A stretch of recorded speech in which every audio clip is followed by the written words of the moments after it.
Entonces, hola Paloma, buen día. ¿Cómo estás, Juan? Bien, buen día. Me hago saludarlos, mi querido Juan y Rolando. Sí. Aquí saludando nomás. Espero todo bien.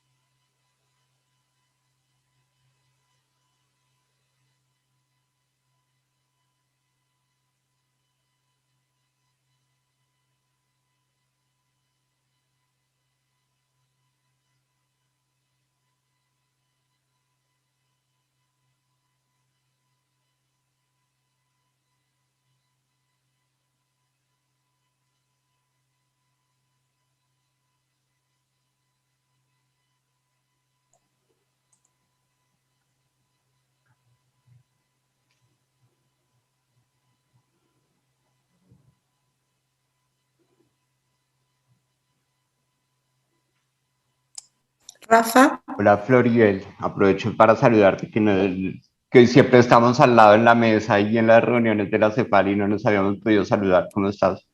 Muy bien, un gusto saludarlos a todos y todas. Sí, ahora es a la distancia que nos saludamos. Hola Floribel, ¿cómo estás? Muy bien, ¿y usted, Rolando, cómo ha estado? Muy bien, muy bien, muy bien. Mis vecinos de mesa son Chile, Costa Rica. Sí, siempre estamos ahí juntos.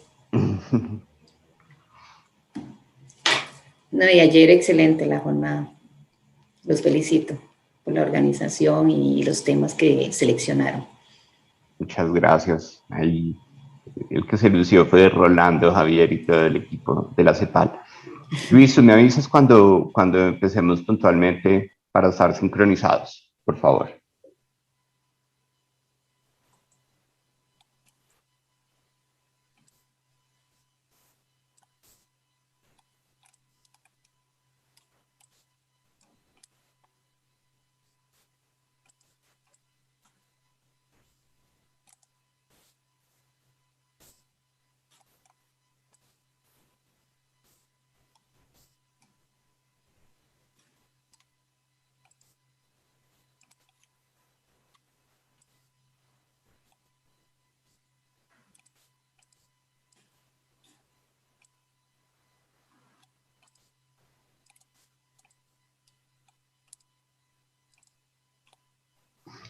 Bueno, muy buenos días y aprovechando que son las 9 de la mañana hora de Colombia, 10 de la mañana hora de Santiago de Chile, quería saludarlas y saludarlos a todos y todas nuestros queridos delegadas y delegados que nos están acompañando el día de hoy. Después de una muy productiva jornada el día de ayer, en donde en relación con nuestro temario empleamos y cubrimos. We have covered the presentations and the discussion of 4 substantive topics on the statistical challenges in countries in transition development, the role of official statistics in measuring perceptions. Then we discussed the peer review for statistical strengthening. And then lastly, although I wasn't able to be here the whole time, I am cognizant that we had a very productive discussion on innovation in statistical production in the environmental realm. Today, in our second set of sessions, we will be beginning with item 3 on our agenda approved yesterday. And therefore, we are now going to look at the progress in the implementation of the biennial program of regional and international cooperation activities 2020 to 2021 of this statistical conference of the Americas of ECLAC. In that regard, we will be looking at the work of the 11 working groups of the conference. In this regard, let me highlight the outstanding work in putting together this event by the Secretariat, and we will then have the Secretariat address this topic of what we will be looking at in terms of the working groups and a view toward the future. We will have a presentation by each working group, of course, and therefore I would like to invite the Secretariat, specifically in this case, Javier Mancero, the Chief of the Social Statistics Unit, the Statistics Division of ECLAC, to introduce us to the topic and oversee the dialogue among and between these 11 important working groups. Javier, the floor is yours. Thank you very much, Chair. Good morning and good afternoon to all of our colleagues that are joining us today. The idea behind this presentation is to present the progress so far to date of what has been done and address a bit what we'll be looking at in the future. As you know,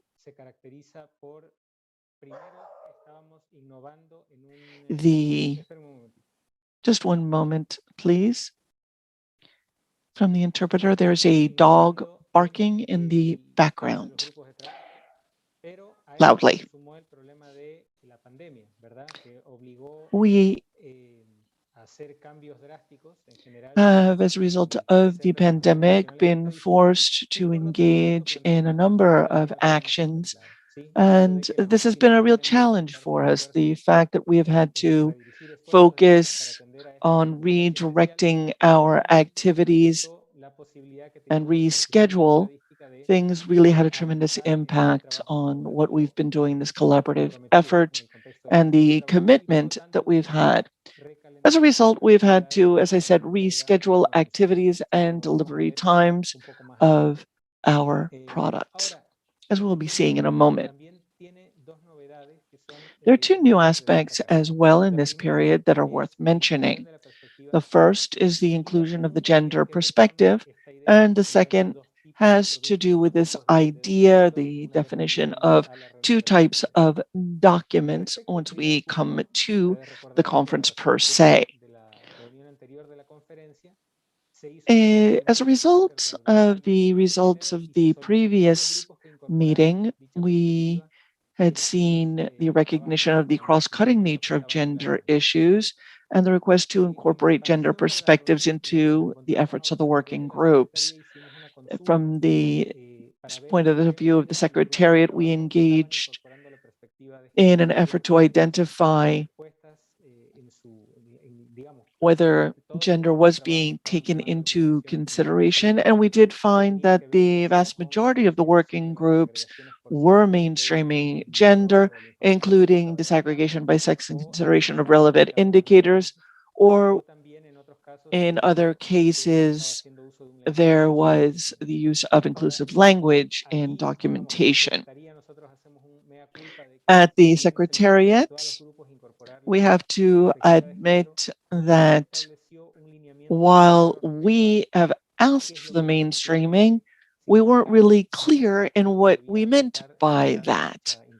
And so in collaboration with the gender division of ECLAC, we are currently working to create some guidelines to support the process of the working groups, which we will hope to share shortly, with an accent on some of the issues where a gender perspective is most salient, particularly in those areas where there are areas, of course, where gender is not as self-evident or is not much on the front lines, but there are other working groups in other areas within this conference where certainly we should be taking full advantage of the opportunity for the groups to present at the conference in November with this element fully taken into consideration. I should also note that Stefan mentioned yesterday that gender was included in the previous resolution, and in that regard, it really has been a precursor to what has been done at the global level in terms of the Statistical Commission. As you know, therefore, we will have two types of final documents, although the idea is to have wide-ranging principles or recommendations. It must be submitted to the approval and the adoption of the conference. So far, there are only two documents, the Regional Code on Best Practices and the classification of time use. Third, because also the model law that we have for the conference. But the second type of document is the compilation of best practices or recommendations which are more limited from the thematic point of view. These are not as subject to the approval of the conference. They are subject to review, but not approval. There is a lower standard there in terms of acceptance and approval. So we're talking to the working groups to make this distinction, to see what type of documents they're working on, so that the Secretariat could get a better grasp on what the intent is of the working group and their proposals. Then based on that, the Executive Committee will decide whether the products, these outputs, should be submitted for approval of the conference or not, so type 1 or type 2. Now, obviously, there is a shorter deadline for type 1 documents than type 2 documents.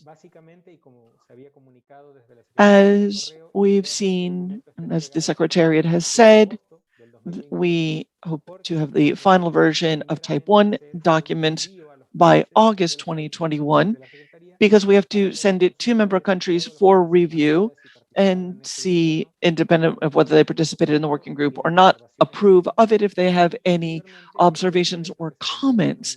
And then the document, of course, will become a working document, and it needs to be edited and translated for presentation at the 11th meeting of the SCA. 6 working groups noted that the output that they are working on corresponds to type 1 that requires the approval of the conference.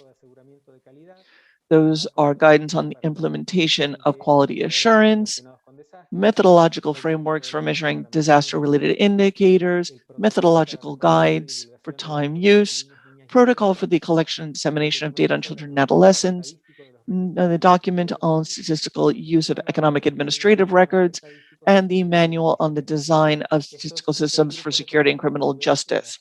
These 6 working groups on the agenda will be presenting first to give us a better capability to track which of the working groups are working on, again, type 1 documents. And then the Executive Committee, of course, will communicate which of these products, these outputs, will be presented for the approval of the conference in May.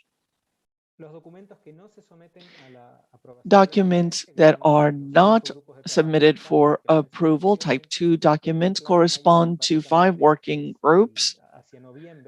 And the final deadline for these documents is November 1st. Again, this is a referential document. It does not have to be edited or translated. The working groups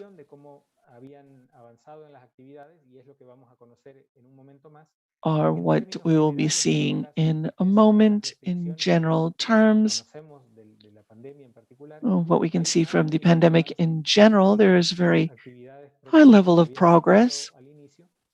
As we can see from the beginning, the working groups have carried out a number of tasks to prepare for these different efforts in the exchange of best practices and experiences through meetings and virtual seminars, a systematization exchange of experiences, and of course, the exchange of the initial drafts.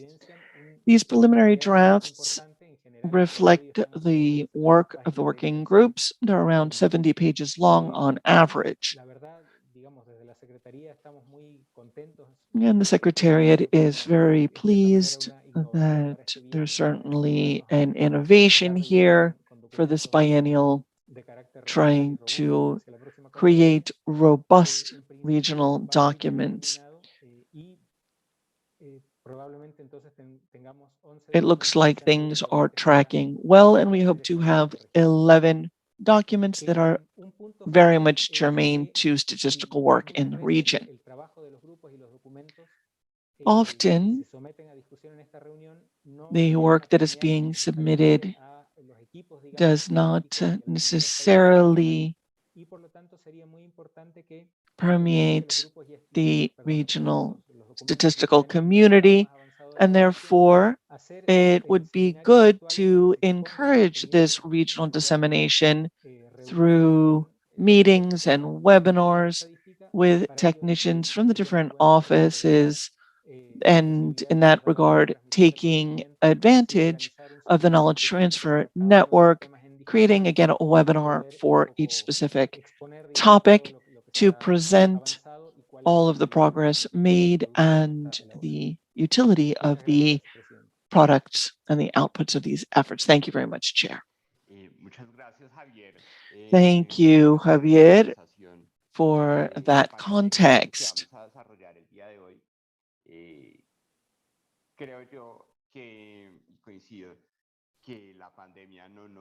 Clearly, the pandemic has been a challenge, but certainly we have nonetheless been able to make progress. Obviously, there have been some delays in some groups because obviously our priority was to support the unique needs stemming from the pandemic as a priority. But nonetheless, we certainly have been able to make substantive progress.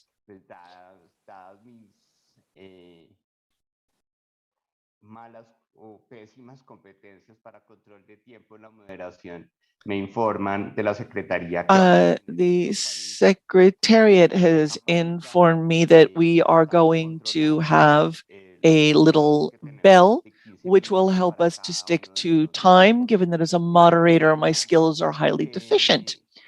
So we will have 15 minutes for each working group. That's 10 minutes for the presentation and 5 minutes for comments from participants. And again, that 15 minutes should include suggestions and exchanges given the reports on progress and obstacles and barriers. Again, presentations, 10 minutes each, 15 minutes including comments, and after that, you will hear the bell from our Secretariat. So, on that note, we will proceed.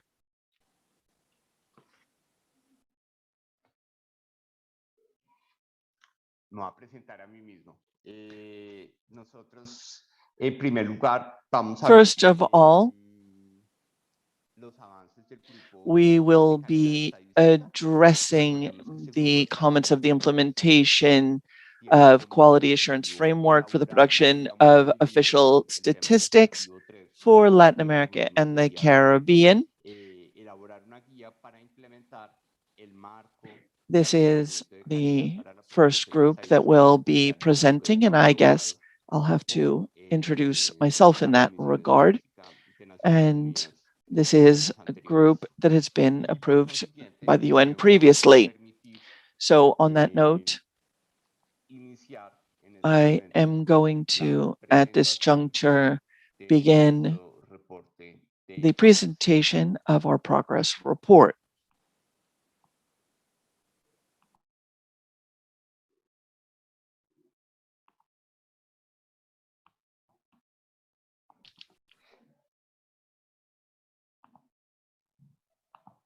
Before I start, I would like to clarify that all our English-speaking colleagues have the opportunity to grasp the presentations in English, the version of these presentations in English, in order to better approach the advances of these working groups that we are going to follow today. En relación con el grupo de calidad estadística, nosotros... Very well. In talking about these working groups, I'd like to recall what are the goals. The idea is to adopt and to adapt amongst all Latin American and Caribbean countries the international recommendations that are brought in by the UN system in order to implement quality assurance frameworks for the production of official statistics in the region. In talking about the goals, there are some specific and more general goals. We would like to insist in the preparation of a guideline, and this is very much in line to what we heard yesterday, that is, the guidelines and principles so as to implement the quality assurance framework.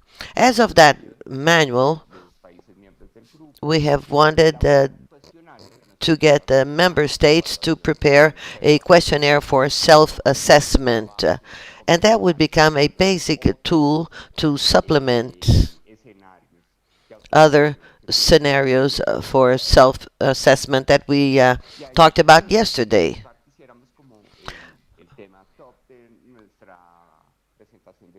The main topic for today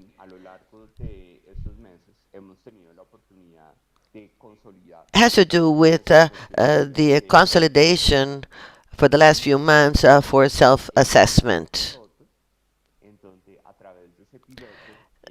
This will become a pilot program so that it may be used for adaptation of the questionnaire, and that in turn will help out the development of this self-assessment process. As a result, we have been able to include these results in the 4th chapter of the document. We have also been able to develop technical tables with those that participated in the pilot program, and the results are to be shared soon. We also wish to insist that we were able to work with a cooperation between ENI and TANI, and thus we have been able to conclude with one of the soft goals that have to do with the provision of public goods in our countries and throughout the world. The version in Spanish is already there, and that is the framework of quality assurance for the recommendations that were issued by UN in the original English version. We do believe that the pandemic has affected us. We had wanted 15 countries to participate in this pilot program, but only 7 were able to do so. But we do believe that as of the feedback and as of the self-assessment of the exercise, conducted by 7 countries will be very useful to clarify concerns, to see what can be individually done in some countries in Latin America. And then the other countries will be able to go forward in the development of their own self-assessment questionnaires. Now, the working group has been working having in mind the global situation. But let me say that the UN Foundation last February on 9th brought in the progress of the group. We were then able to feedback, which we were able to get feedback from the group of experts from UN. And then in March, we have brought in the results of that process. Now, that working group aims at bringing in confidence on the progress obtained. As a result, we will also be able to go forward in the attempt to combine the framework of quality assurance with the peer review challenges. Now, as Javier well said, we will have a document that will be submitted to the approval. And the first part of the document has a conceptual framework talking about what is a quality assurance framework, what is that understood in the region, and the idea is to adapt this to the realities of the region. We have the main version coming from the UN manual. Then we have a feedback from the countries in the region on that manual and experiences that some countries have had in the implementation of these quality assurance frameworks. Now, the second part of the document talks about the step-by-step process of implementation of quality assurance frameworks in each country member of the conference. We have already gone through the adaptation, the questionnaire.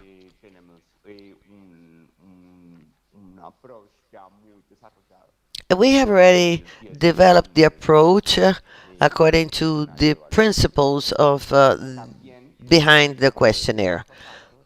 In that step-by-step system, we have already developed action to develop and to implement the national quality assurance frameworks.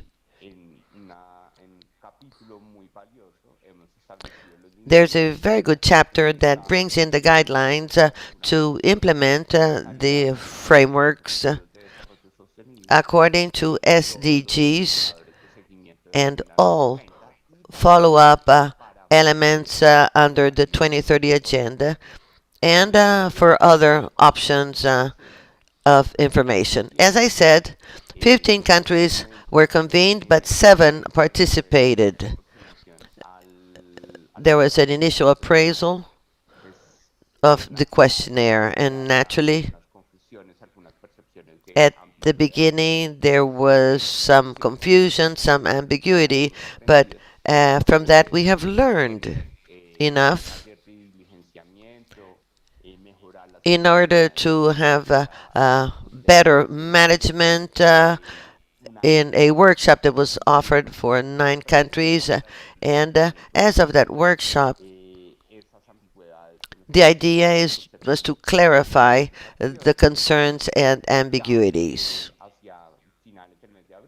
By the end of April, we are going to share the instructions and the questionnaire with the other countries that were unable to participate. We do know that each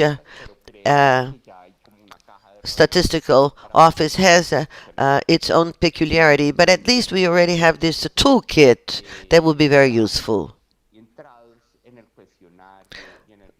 Now, in talking about the questionnaire and the management thereof, we have already made progress through the standardization of the metric systems and the weighing of the elements that must be ensured, following the lines of the principles behind the questionnaire. I'm afraid we have no audio.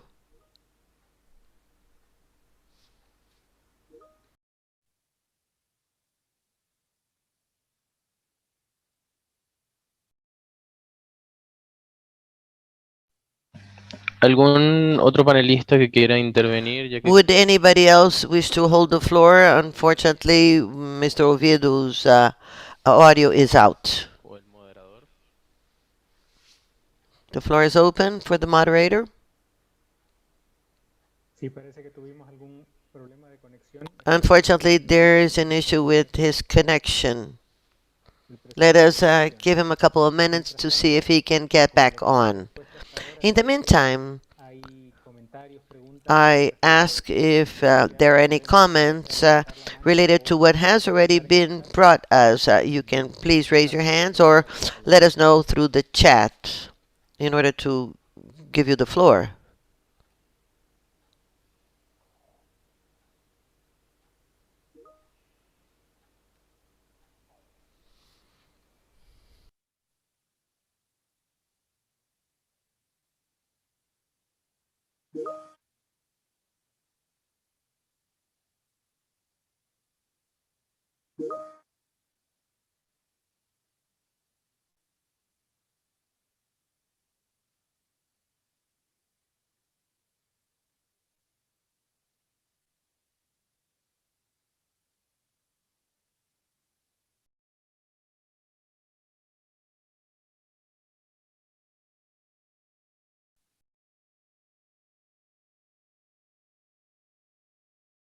Bueno, para no atrasarnos demasiado en el programa, In order to keep up with our agenda, we suggest making headway until Mr. Oviedo can be connected again. And then we can get some time for him to finish with that presentation.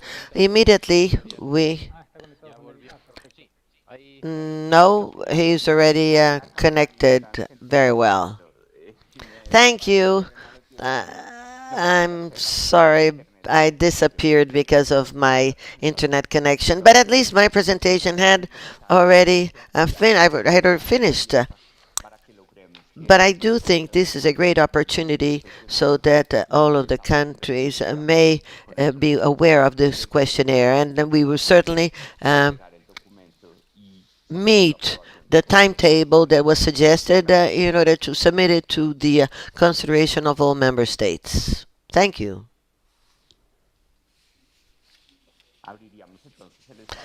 We now open the floor for comments. If there's any country that wishes to give any feedback, otherwise we'll just continue with our program.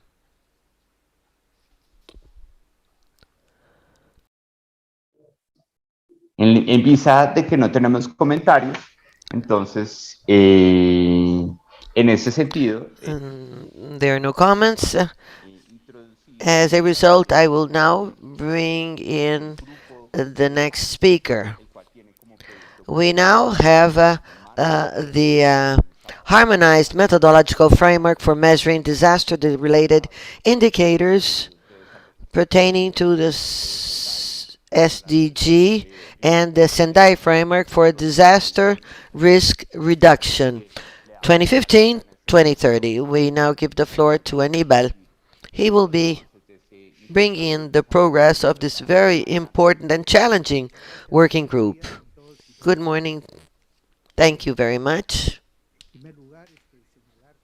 Let me first of all say that this working group has been creating synergy for quite some time in such an important and transcendental topic for our countries through the creation of a harmonized methodological framework for the measurement of the indicators related to disasters. As under SDGs as well as Sendai.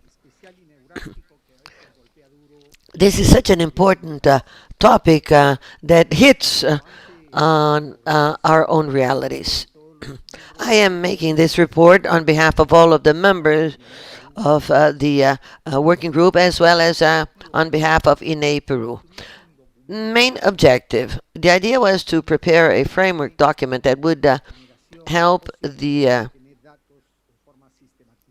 generation of systematized data on a frequent basis on disaster-related risks based on good practices and codes for the validation of these data, and this would contribute to risk management in the face of disasters in the region.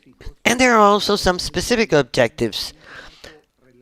The first one, to create a main document related to disasters that would promote the validation of data, consistency, and integration of the information. One that would contribute to the definition and adaptation of recommendations that are more relevant and in the preparation of the indicator metadata. And then one that would also facilitate integration of Latin American and the Caribbean countries to the world efforts in the identification, dissemination, and use of methodologies for the measurement of indicators and the processing of statistical data related to the topic. And this would involve the gender cross-cutting and looking for regional standards and in following the code of good practices that we've all subscribed to. The members of the group, as you well know, are the National Statistical Institute from Paraguay, the National Institute from Peru, the coordinators of the group.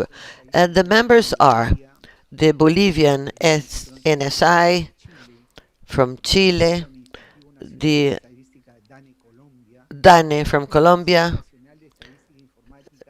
the ONE from Cuba,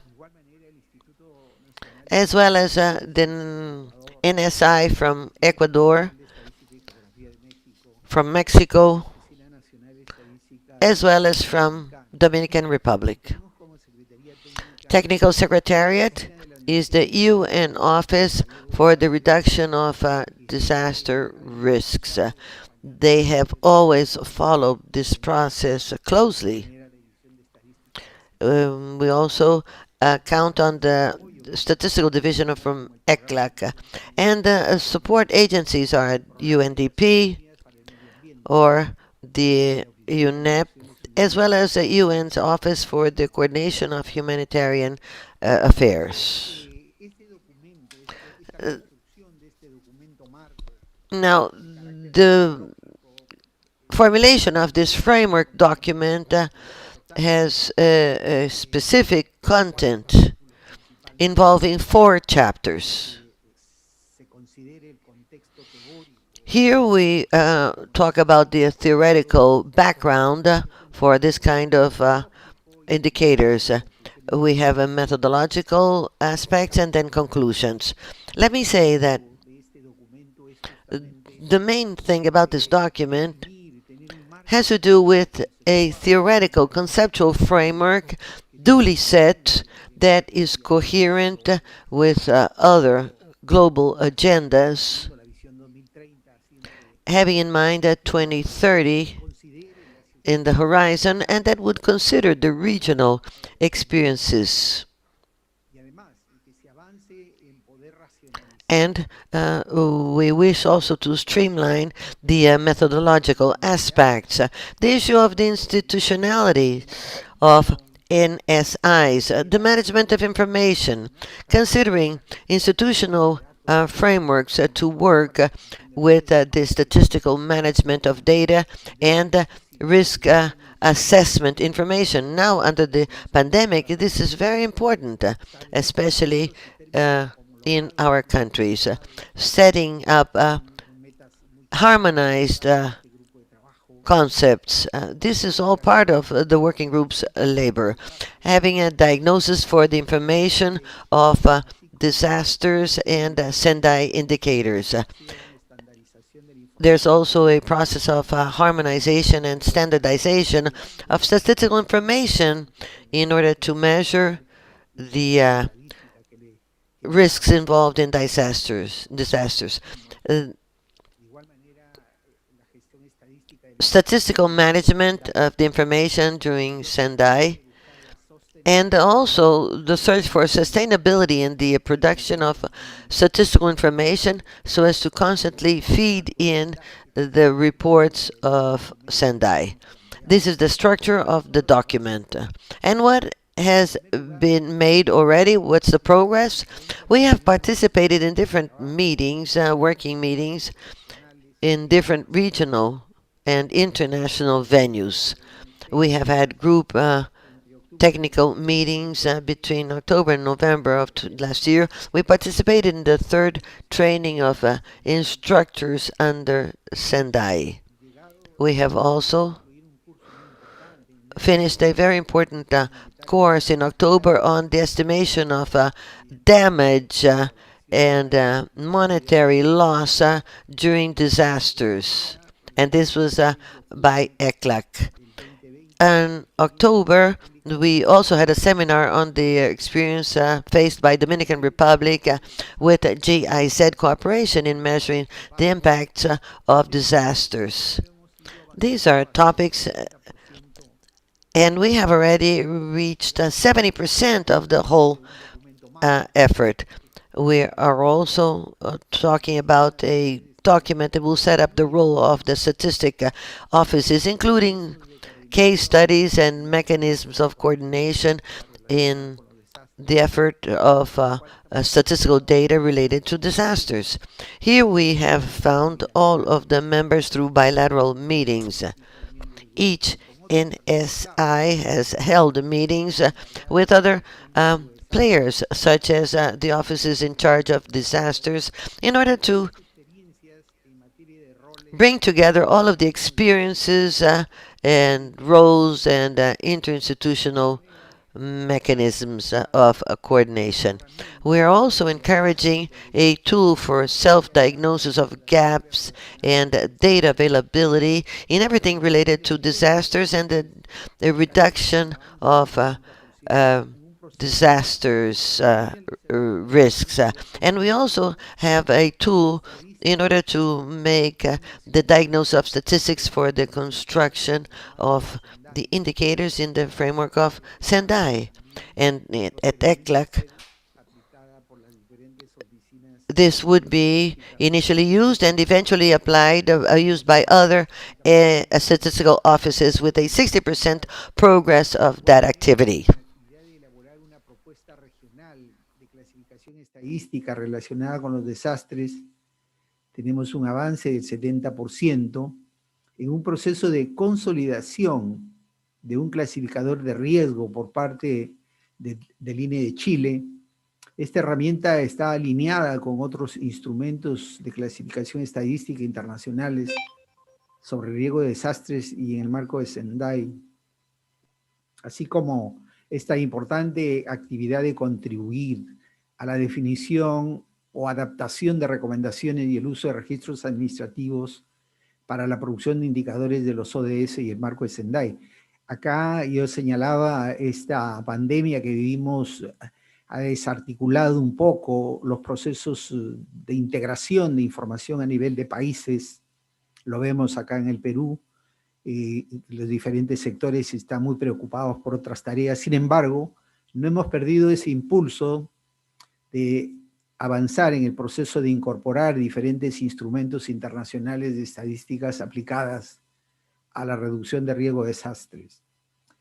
Y como señalaba, hay una serie de obstáculos, y el principal obstáculo es justamente la pandemia que estamos viviendo todos los países. Las medidas de aislamiento social obligatorio que dificultan the actions of coordination, particularly in the area of synergy and of different aspects associated with disaster management. Specifically, there is an issue with regard to personnel. And the individuals responsible, therefore, for these activities are very often responsible for other functions as well. Therefore, we clearly need to overcome these obstacles and make progress in implementing institutional work, allowing for greater remote efforts. The process of the pandemic has required us, of course, to innovate in obtaining information, using satellite images, cell phones, and all of this is part of the assimilation of best practices using technology and seeking out very strong processes to store information and the sharing of information and other online efforts.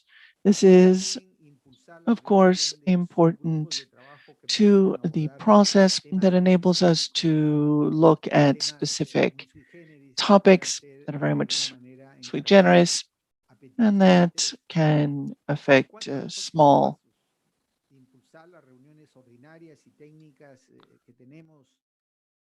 efforts. We can see a variety of activities in terms of regular meetings of the working group, regional seminars, and webinars. In that context, of course, the recommendations and the role of official statistics in measuring hazardous events and disasters, a UN document, has been particularly important for regional context, as well as the hazard definition and classification review from the UNDRR, of course, has also been very useful in creating a statistical classification associated with disasters that also includes anthropocentric and socio-natural hazards and threats. Of course, all of our countries are affected by these, and there's a lot of harm that is therefore caused to our societies. So this is the brief summary of the work that this group has been engaging in. We hope to conclude this year very substantive progress in our collective efforts. Thank you very much for your attention. Thank you, Aníbal. And we will then open up for comments and questions on the work of this group. Recuerde que podemos utilizar la opción de alzar la mano o a través del chat. You can either use the chat or raise your hand. We have Rolando Campos and then Jennifer. Rolando. Muchas gracias, presidente. Thank you, Chair. Congratulations to the group and to Peru for coordinating this effort on the harmonized effort in the framework of Sendai, the harmonized methodological framework for the measurement of disaster-related indicators of the Sustainable Development Goals. In the framework of the 10th Statistical Conference of the Americas, the idea is to have complete projects and products to then create other working groups.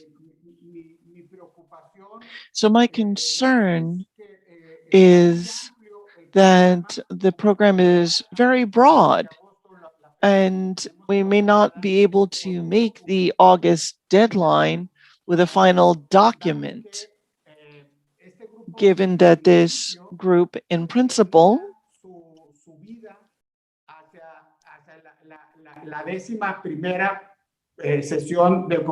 given that the timing of these meetings, I mean, certainly there are other documents or other opportunities to produce other documents. So I'm not sure what the status is or what the level is of the finalization of the output of the product that the working group is hoping to produce. I mention this as both a concern and as a question, so that, of course, I mean, the purpose of these meetings was precisely to wrap up what we've been working on. Thank you, Chair.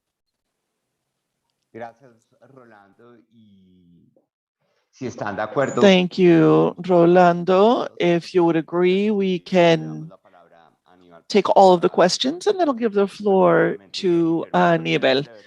Jennifer, go ahead. Good morning. Thank you for the opportunity and thank you, Aníbal, for this outstanding presentation.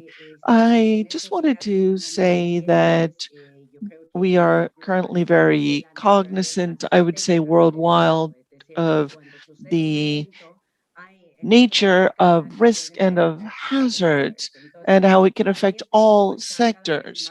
So for me, this group is increasingly salient across the board.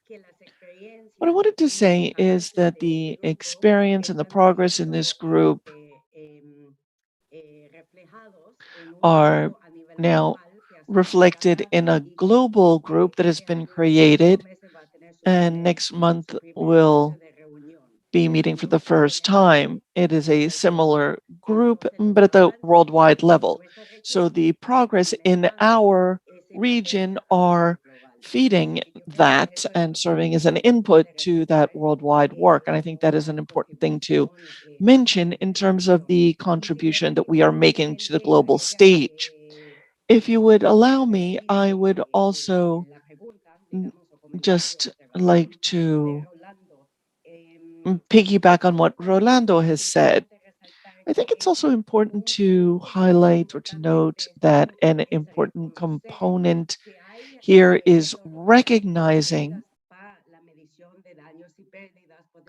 the risk of loss worldwide and hazards, whether it's within the SDGs or whether it's the Sendai framework.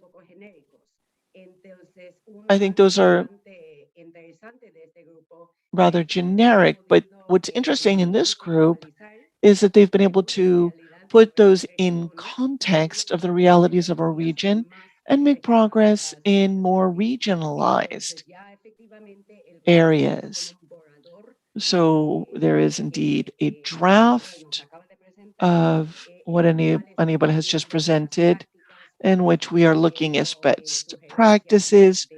We are looking at going beyond the generic methodologies and are being rolled out again on the global stage. So I just wanted to mention that, and thank you very much. muchas gracias, Jennifer. Y creo que hay dos Thank you, Jennifer. retroalimentaciones And I think that there adelante. are very good comments there. Aníbal. Para añadir que este es un tema amplio, pero This is, of course, a broad topic, but we are deeply committed to making substantive progress this year. Jennifer has said that we have a draft. We are working jointly in a coordinated fashion. So the impact that we've had with the pandemic, of course, it's affected us all.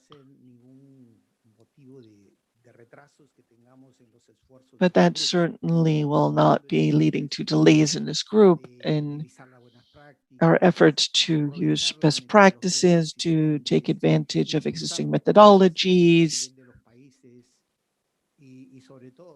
and particularly to provide substantive progress in having a framework that is concluded, at least to a significant level. As Rolando Campos was saying, we are making that effort, and clearly We are not going to cease those efforts that we've put forward as a group, and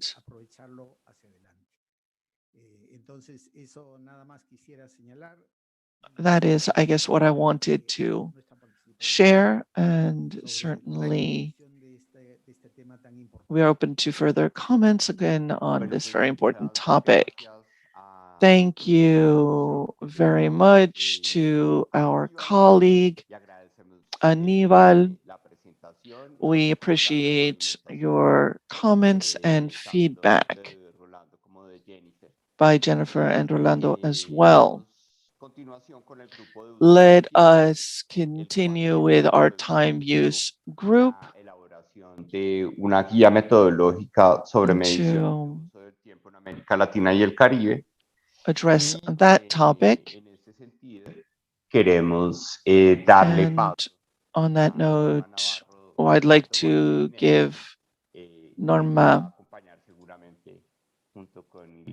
the floor and to be supported by Liliana.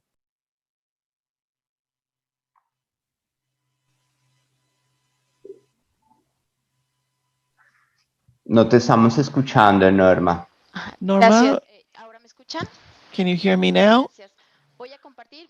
Un gusto I am saludarlos a going todas, a todos desde to la ciudad de Aguascalientes, aquí en las oficinas de greet INEGI. you from INEGE in Voy a Mexico, compartir la from presentación de los Aguascalientes. avances de este Let grupo de me trabajo. share the work of this working group. Espero también me indiquen cuando ya I puedan ver would la ask presentación. you to let me know when you can see this. Y vamos a reforzar el control de tiempo.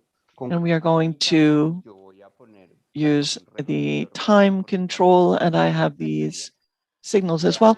From the interpreters, the speaker has high-pitched background noise. We will do our best, but it is not only distracting, it is also potentially dangerous to the interpreter's hearing. Bien, pues comentarles que este grupo de trabajo, la guía metodológica sobre Let mediciones de uso del tiempo en me América Latina y el comment Caribe that participan 12 the oficinas methodological nacionales de guide estadística, includes, the work in dos this area institutos includes de nacionales de 12 mujer offices, y por supuesto including una the Women's excelente Office, as guía well de la División de as Asuntos de Género de la CEPAL, the tercera, outstanding equipada contributions específicamente from a esta ECLAC, the metodología. Technical Secretariat of UN Women, as well as the ECLAC Women's Department. We have focused on creating guidelines in time use and indicators and unpaid work in the region. The specific components that we're seeking to attain here with this product are to systematize methodologies for time use and unpaid work, to look at the classifications that have been used, including Cautal and Icactus, and an important effort is to define the minimum activities for time use surveys to have comparable indicators, specifically SDG 5.4.1, which has to do with unpaid work and provision of caregiving. The methodological guide provides principles and recommendations, and the idea is that it should be approved by the conference as a regional standard. We are including gender perspective. As you know, time use surveys are a fundamental pillar for gender perspective research because they reflect clearly the differences between men and women in terms of time use. Progress of the document has been created in 5 chapters. The first 2, we believe, are 100% complete. The first has to do with time use from the gender perspective in Latin America and the Caribbean. It contains a context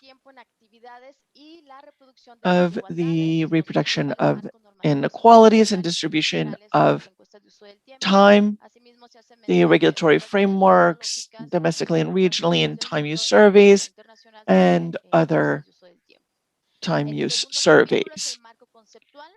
The second chapter is the conceptual framework. This includes analytical frameworks on the production and work, and it has to do with satellite accounts. This includes basic definitions of all forms of work and some other definitions on time use and their classification. The next chapters, chapter 3, we are at 70% complete.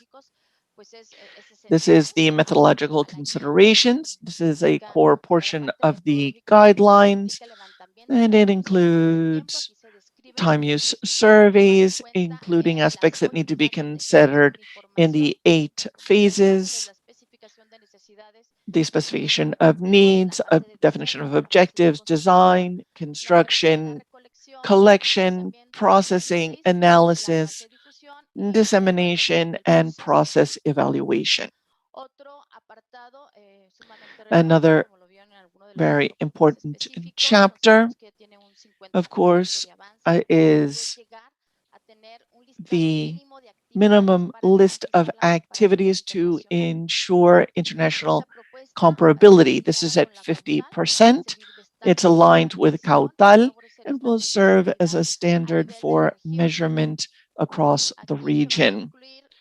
This will include unpaid work, personal activities, domestic work, and unpaid caregiving.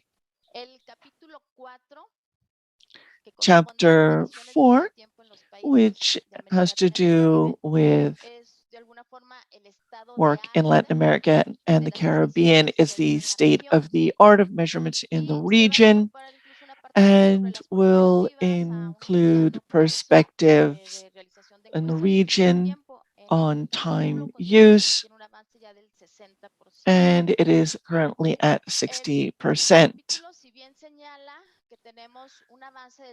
We can also see that there are aspects that are under review, and the policies for the labor market and the time use, particularly in support of these activities in rural development, transportation, topics associated with health. And this is the information that we've had in terms of time use surveys, public policies in Latin America, as well as the challenges in this context. And this chapter is being updated, and that is why we believe that it is at 10% in terms of progress, but we hope to move forward with that very quickly. And of course, we have an important chapter that is the glossary, which is being developed as we conclude the different chapters. And we believe that we are at 65% on advance. Now, let me say that part of the essential activities of this working group involves the meeting, 2 international meetings that were held last year. We saw the 20th meeting on gender, and that was a virtual meeting. And we also had the 18th international meeting on experts in information on time use and paid work. And that was also a virtual meeting, and it was held on November 20th last year.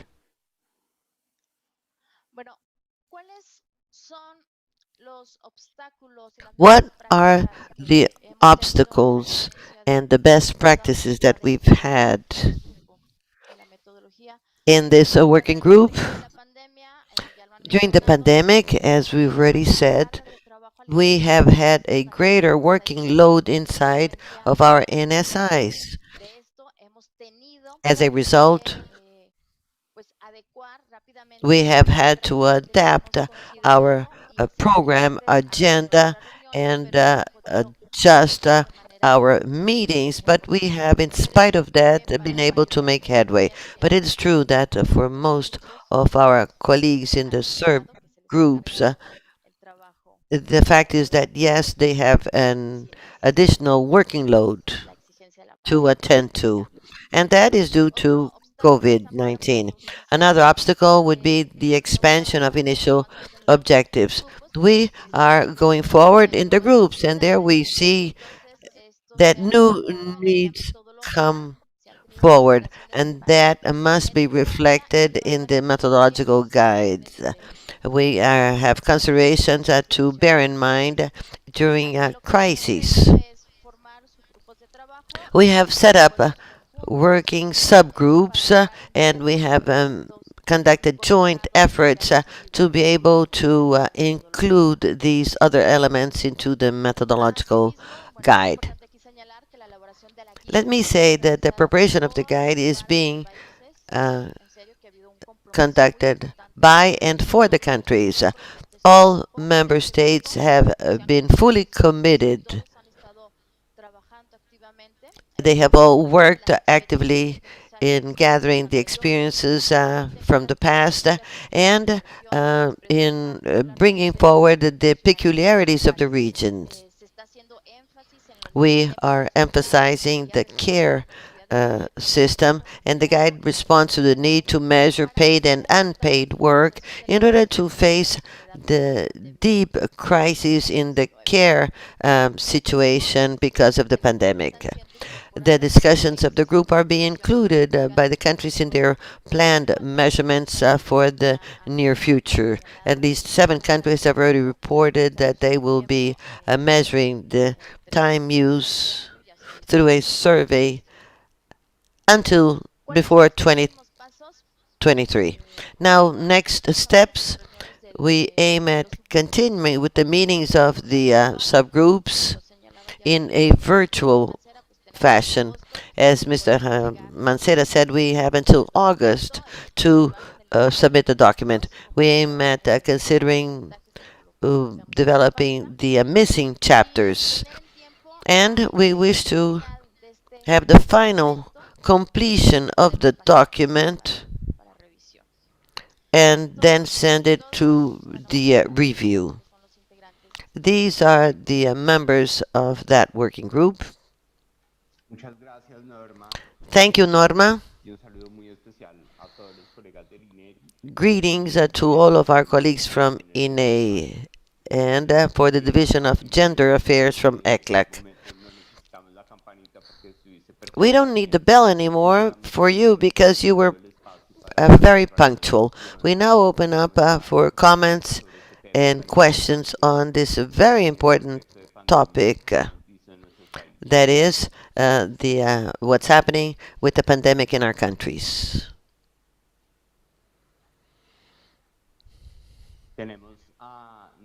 Our colleague Miosoki Rivas has requested the floor. Thank you.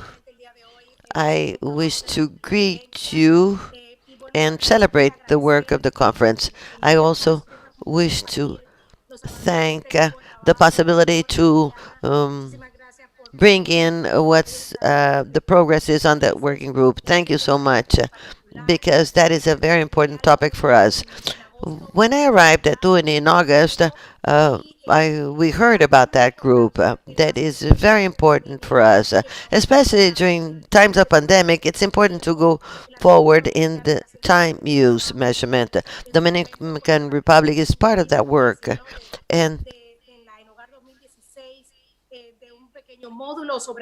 there is a module as of 2016 in my country, so that is where we are able to look at some important topics and see what's happening in the caregiving system and unpaid work.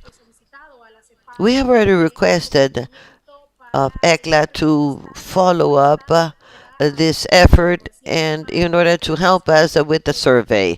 We hope that before 2023, we will be able to do the survey according to the guidelines that are brought in by that working group. Thank you.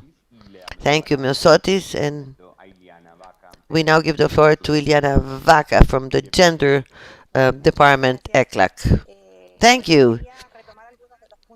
I'd like to go back to some of the things Norma talked about. The region has indeed made headway in putting this topic at the center of all of our country's agenda.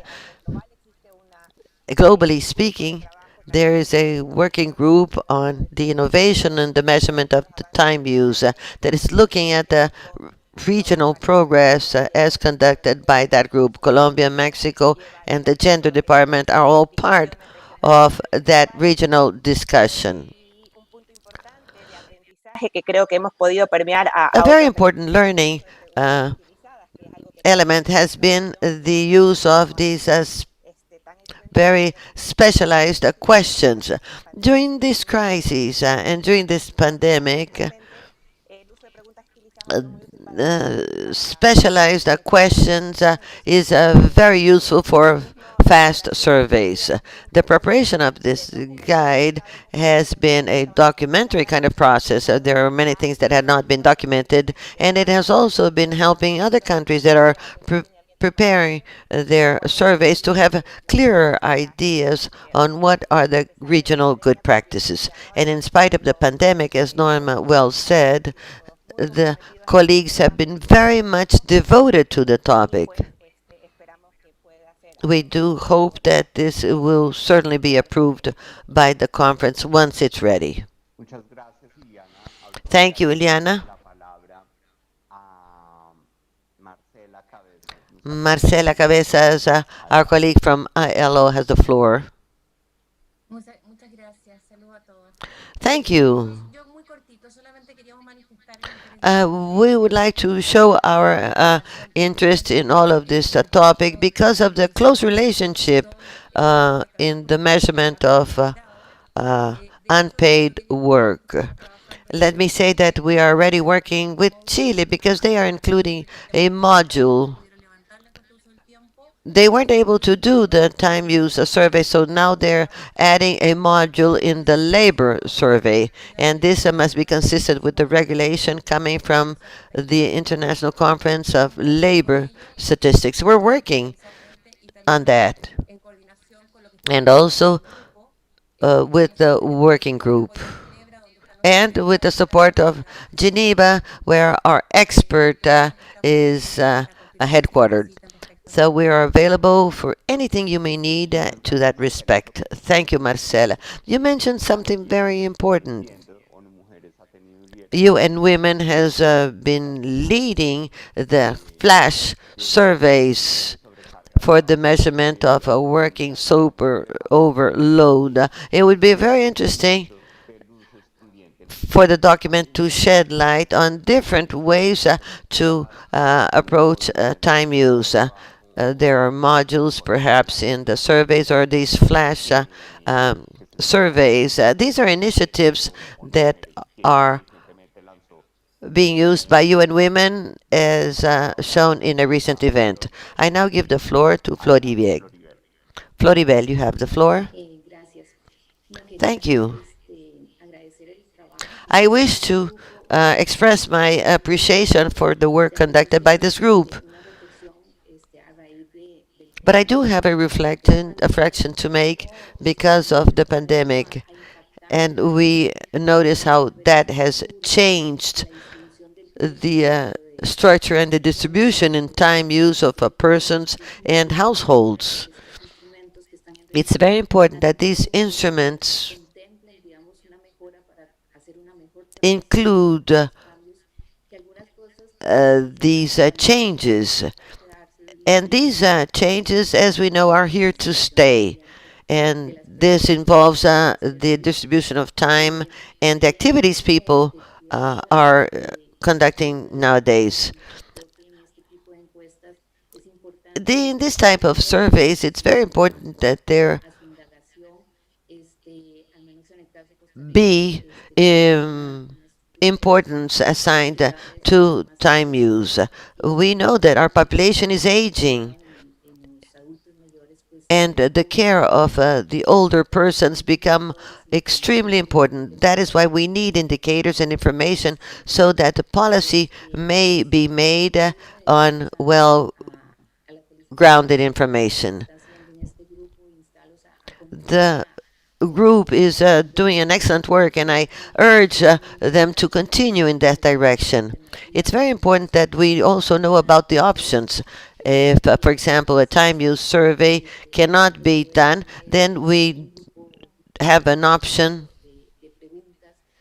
to have a module with questions on time use. And this can be done through other instruments that still contribute a great deal.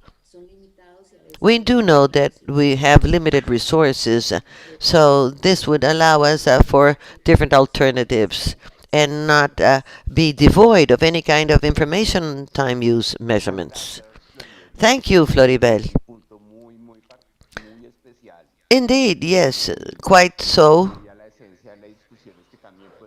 And that is very appropriate to our discussion. And yes, indeed, time use measurement must involve these other alternatives, and that may help us be more cost effective in the use of our resources.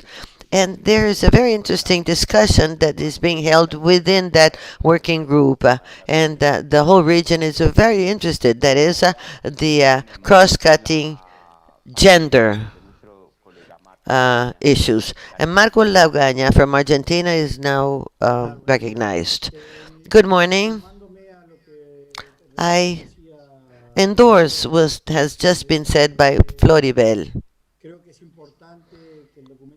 It's important that document include the change that has come about because of the pandemic and the conclusions that are following because of the pandemic, and then what's going to happen when we go back to normal times. How can we interpret these changes that are being seen because of the pandemic and will occur after the pandemic? It's very important then to include different alternatives, such as, for example, the flash questions, and these can be done by phone or by other means without doing a presence interviews. This can be certainly be done faster and without involving that many resources. But it can also bring about some kind of a bias or different interpretations, and this should also be considered. Thank you, Marco.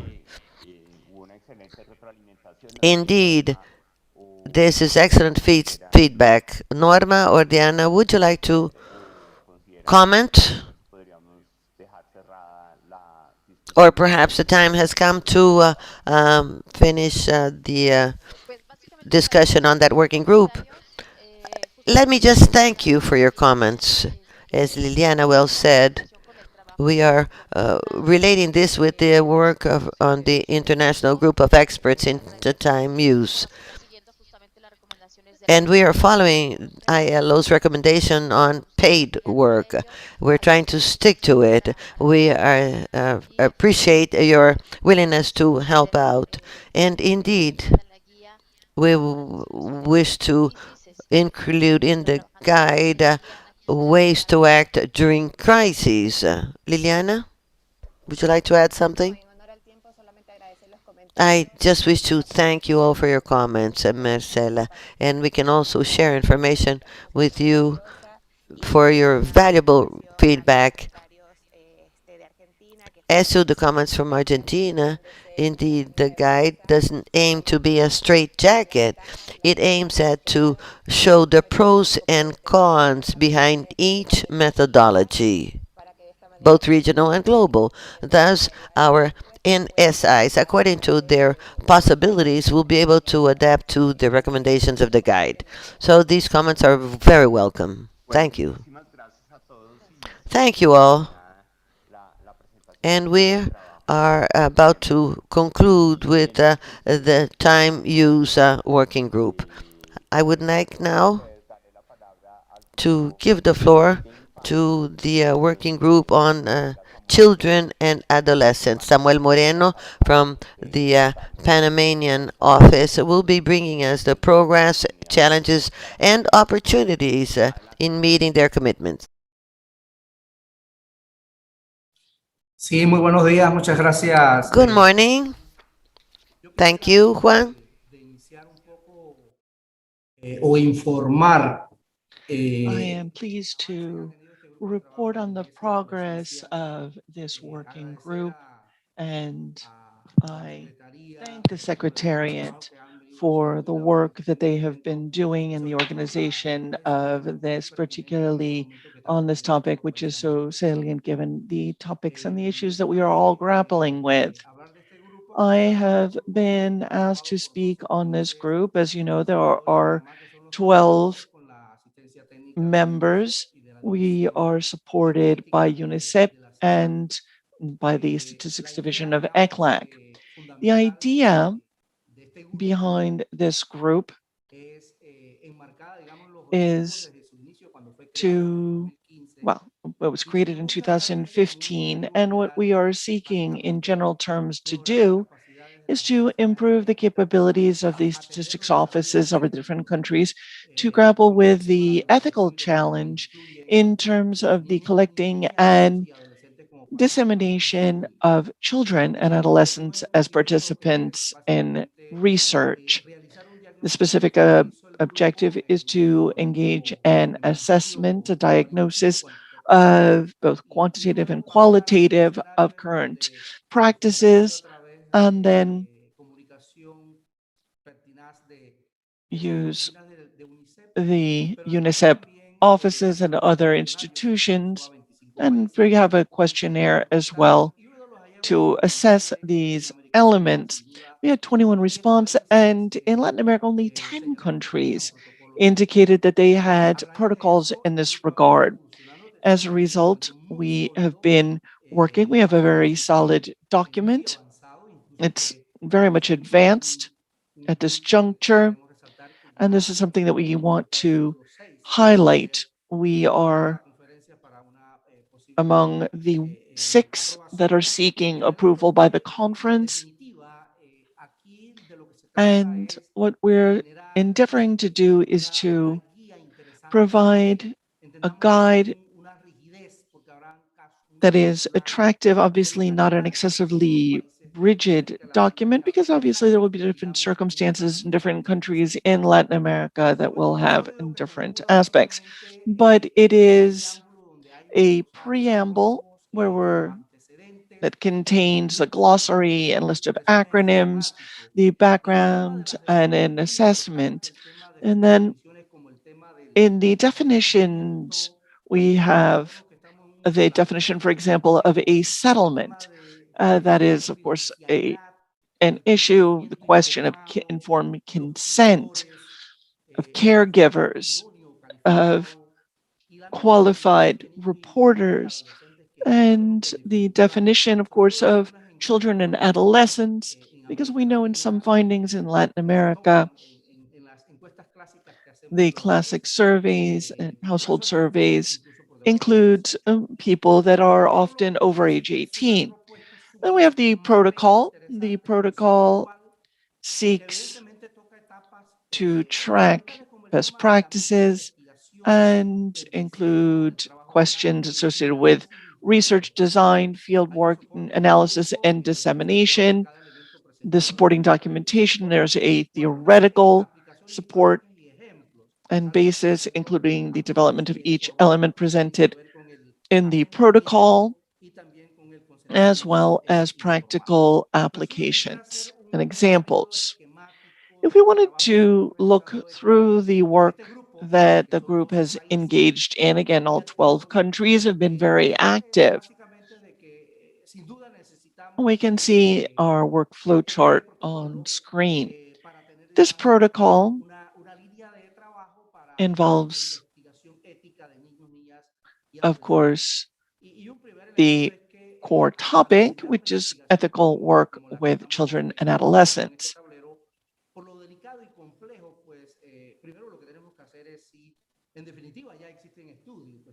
And the first thing, of course, we need to see is whether research is in place on these topics. So we look to see what protocols might exist to safeguard the rights of these groups. And we have the methodological design, the review of the ethics committee, of course, has been very important in terms of validating field work. And then at the end, once we have this data, we seek to have assurances and that this should be peer reviewed to ensure that there are no elements here that could affect the quality of the data. In the process of this protocol, we, of course, need to focus on the benefits or the harm. Informed consent, of course, as always, is of the utmost importance, particularly in Latin America, the question of children and adolescents and confidentiality of data.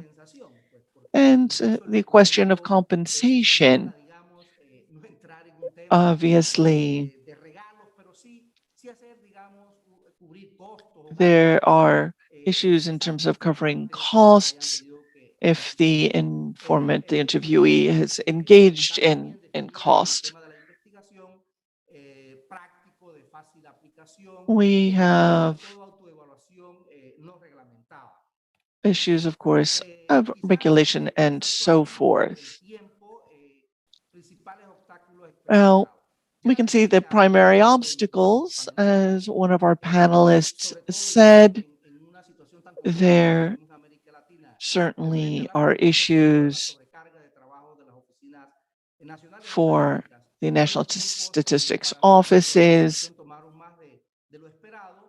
It's taken longer than expected, of course, and we, of course, understand that that has been the case because of the pandemic and the circumstances in which we've all been working. Now, we may, of course, see that the protocols will be supportive of the efforts, and we will be seeking, of course, to respond to individual demands and ensure that we have much more solid conditions with feedback through webinars.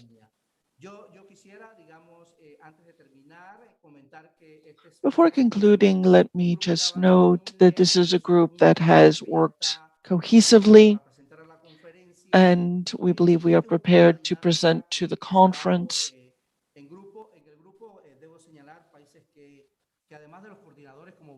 In addition to the coordinators, countries like Paraguay, Peru, Dominican Republic, Uruguay, Brazil, and others have participated very actively in the crafting of the document, as well as the UN Fund for Children, UNICEF, and the Statistics Division of ECLAC. Given time constraints, I will stop on this note and am available for your questions. Thank you, Samuel. 9 minutes. Perfect. Let me now open up time for some feedback and comments, questions.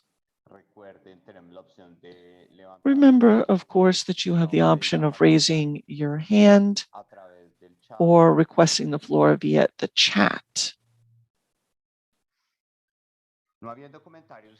If there are no comments on that working group, then we once again express our appreciation to Samuel. And at this time,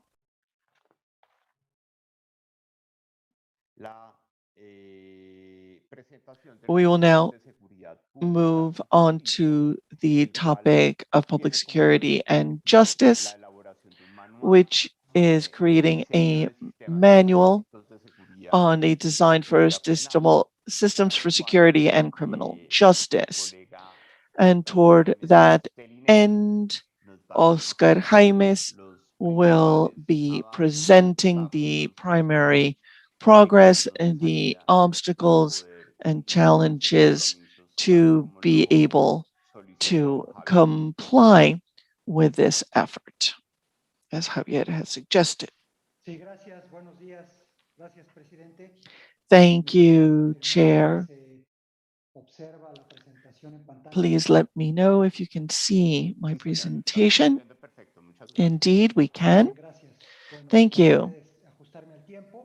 Let me try to stick to time constraints. On this topic, for our design of statistical systems for security and criminal justice, we have Chile, Colombia, Paraguay, Peru, Brazil, Dominican Republic, Uruguay, with the coordination of Mexico, INEGI, 9 countries in total, and the participation of the Center of Excellence for Statistics, composed of UNODC and INEGI, as well as the support of ECLAC and UNDP, which has participated in this working group. On the progress, the purpose of the manual is to have a guide that helps to generate statistic information on security and criminal justice in the countries in the region to improve capability in terms of statistics and measurement of crime and the corresponding administrative records for statistical purposes, as always. These specific objectives include design guidelines, methodological guidelines for the structuring, organization, and strengthening of these systems, generating tools to support the development of capability and statistics and the implementation with statistical records and the design of victimization surveys, as well as to contribute to the generation of statistical information in the context of SDG 16. The project and what we have in green is what we currently have, the general presentation. Number 1, section 2, the objective of the manual. 3, the national statistics systems, which of course includes the general description of the national statistics systems, as well as a specific reference to statistics systems on security and criminal justice and how those interact with the national statistics systems. As part of the roadmap for the UN statistics system to ensure that we periodically can review these topics. El apartado número 4 se encuentra en proceso sobre información estadística de seguridad y justicia penal. In the area of criminal justice, we are looking at regulations specifically associated with criminal justice systems and their role in generating statistics, coordination, and the final use of the generation of statistical information and the presence of the other players who are present in producing this information. Number 5, that is on the way. It has to do with the scope and basic content of the statistics on justice. And here we have the different stages of the process of justice, criminal justice, and everything having to do with other relevant players. Number 6 has to do with cross-cutting aspects in the methodological and technical issues for statistical production and to standardize information as well as the use of statistical information. Number 7 is also pending, that is the roadmap, and that has to do with international cooperation. We already have the glossary, and then the annexes already have there the models of organization of statistical systems on security and criminal justice. The main obstacles faced during the process and during the pandemic, as has already been mentioned, we find the availability of information, detailed information, and the makeup and functioning of methodology used by the institutions in the penal justice systems in the region. We already have information on the organization of the criminal justice systems and reports on how statistical information is produced. There is quite a big difference between different institutional arrangements, not only in the region, but also at country level, because there are different arrangements for countries such as Argentina, Mexico, and Brazil, where they have a federal system. And that means that there are different institutions as and there are other institutions involved, such as the attorneys and polices and forensic aspects, as well as observatories. And this also brings in new information, and not always can they be traced at the different stages of the criminal system. Best practices used. In order to have a comprehensive view in the manual, we have consulted information from NSIs as well as from the criminal system. We have also taken advantage of the information from the working group as well as from the UNDP and different work in the region. Next steps will be checking out the progress the part of the working group, and we'll now share the last version of the document. We'll also hold a workshop to exchange experiences and experience on the management of statistical information in the security and criminal justice systems in the region. We'll then finish off with the remaining chapters, and then we will send the document to the conference. Thank you for your attention.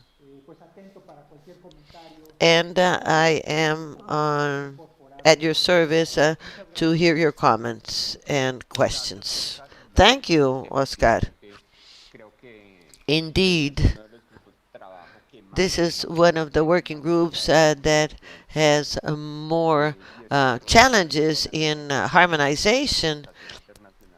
Even though there is an international classification, still the national criminal systems and the typologies and the technical aspects are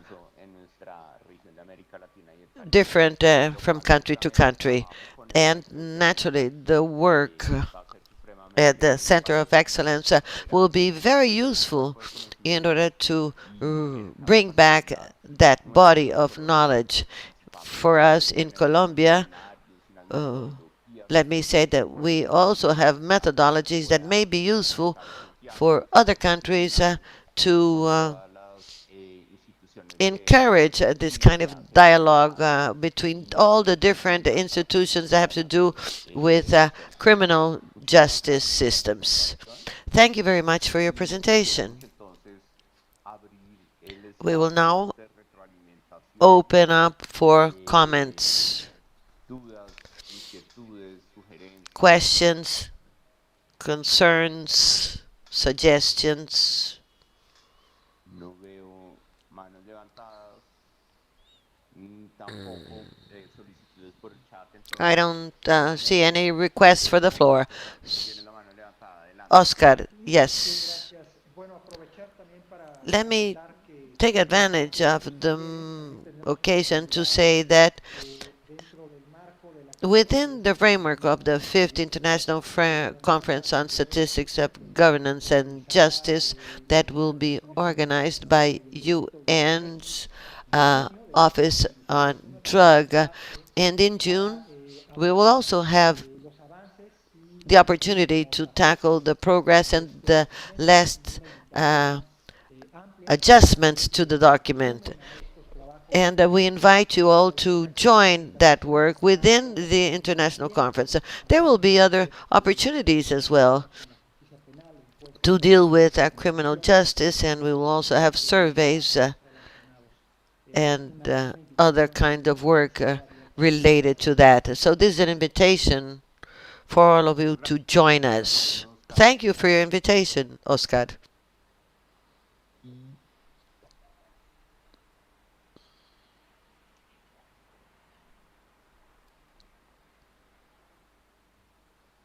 Estaríamos. Adelante, Rolando. Rolando, you have the floor. Very, very quickly, Chair. I would like to ask our friend Oscar Tagles the following. In this framework you talked about, and within the network for the transmission of knowledge, there was a proposal Javier brought in, that is to organize all of the workshops per working group. That would be interesting. Thank you very much.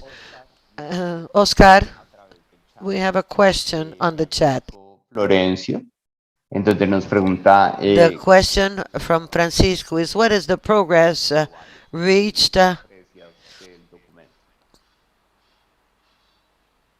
in talking about the document? Yes, Rolando, it's a pleasure to greet you.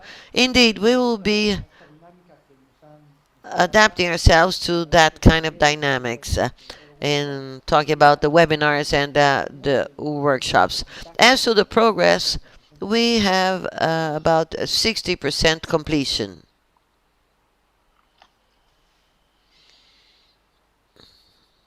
Muchas gracias, Oscar.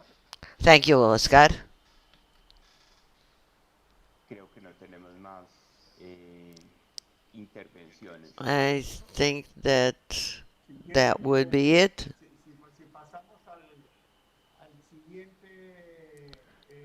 Maybe we should go forward, move forward into the next topic.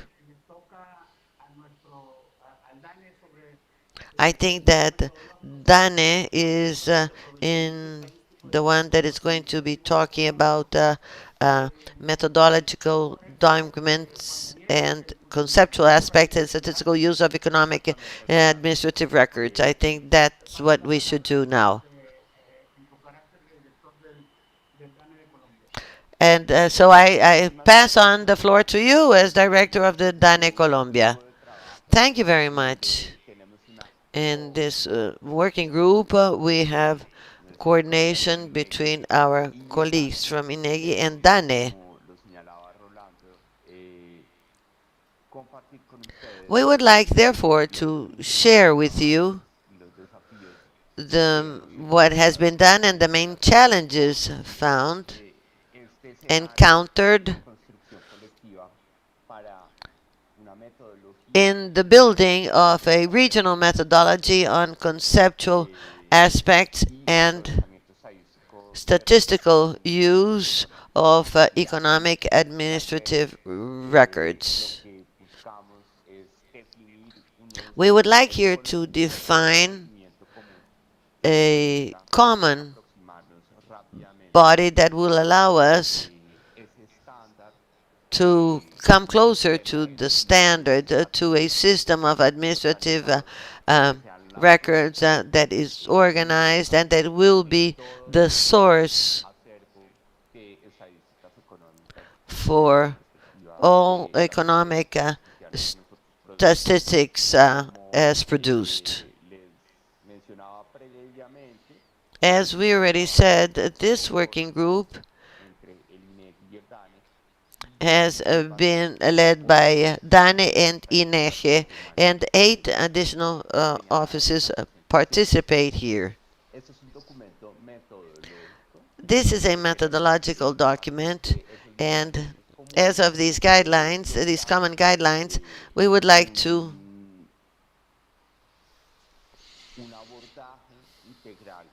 have a comprehensive approach to the use of economic administrative records, either for statistical forces or to become frameworks for the preparation of economic data, statistical data.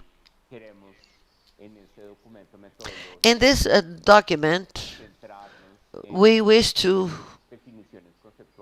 concentrate on the conceptual definitions and methodologies that are behind the construction of statistical data based on economic administrative records, especially the business records or boards. We also would like to join all of these exercises that are being done by our countries, especially those that are part of the working group, and that in turn will be shared.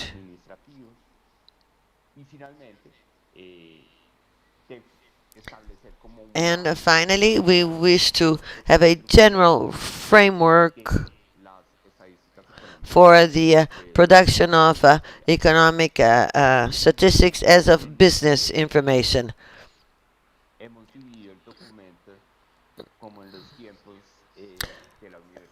The documents have been divided into 2 groups, as we used to do during our college times.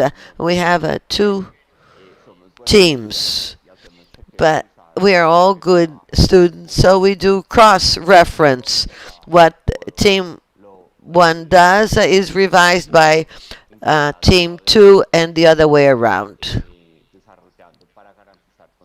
And this will ensure consistency.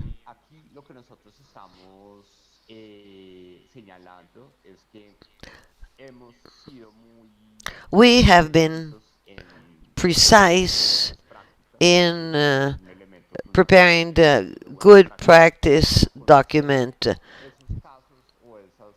The idea is to know about the methodological experience that some countries in the region have deployed in building economic statistics, or how, as of administrative records, they have the ones we all know about.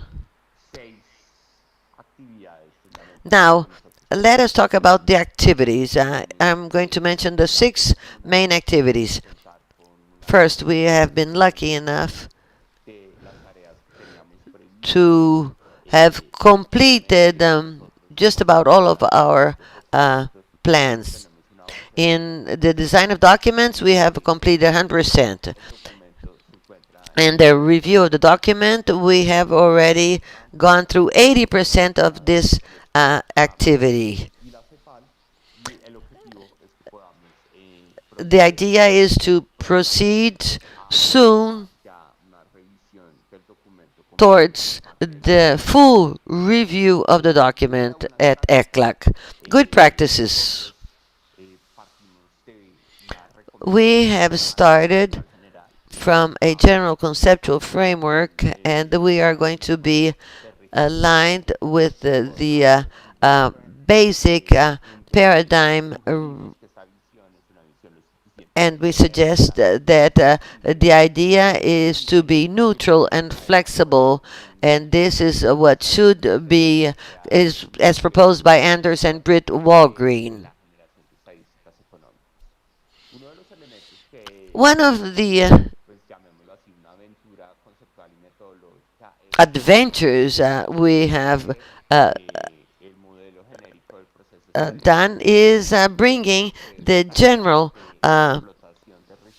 system into this task for its conversion into statistical official data. As we said, we have wanted to look at these special cases in each chapter. Each chapter has special cases that we have wanted to share. Now, what are the obstacles encountered?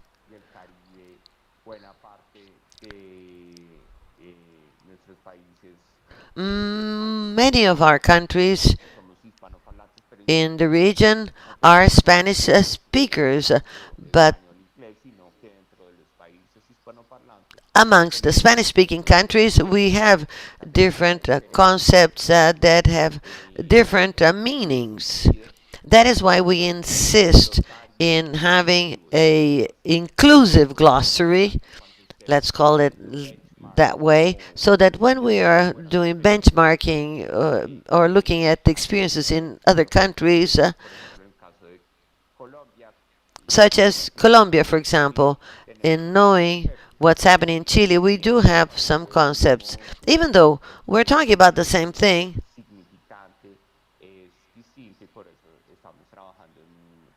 there are different nuances. That is why we're working on this glossary. That is a very positive activity in the working group. The pandemic has brought in an overload of work. That is why there are delays in some of the chapters.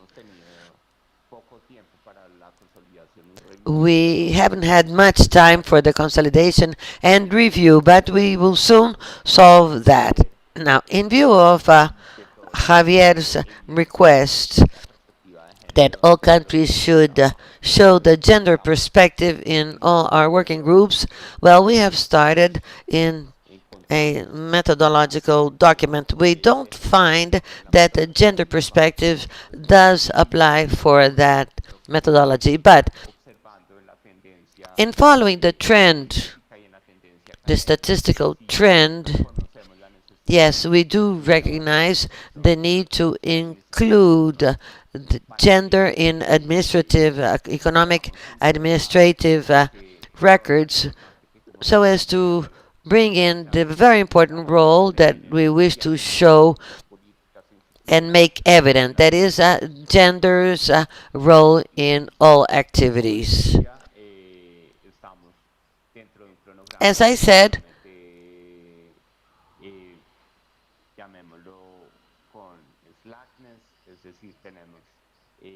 we have a pretty relaxed timetable. We have enough time to check chapters and to do cross-checking, as well as to add some additional comments. In June, we will edit, and in July, we will have the final version submitted to ECLAC. Thank you.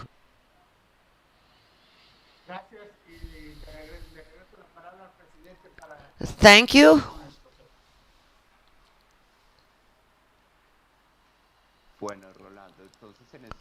Thank you, Rolando.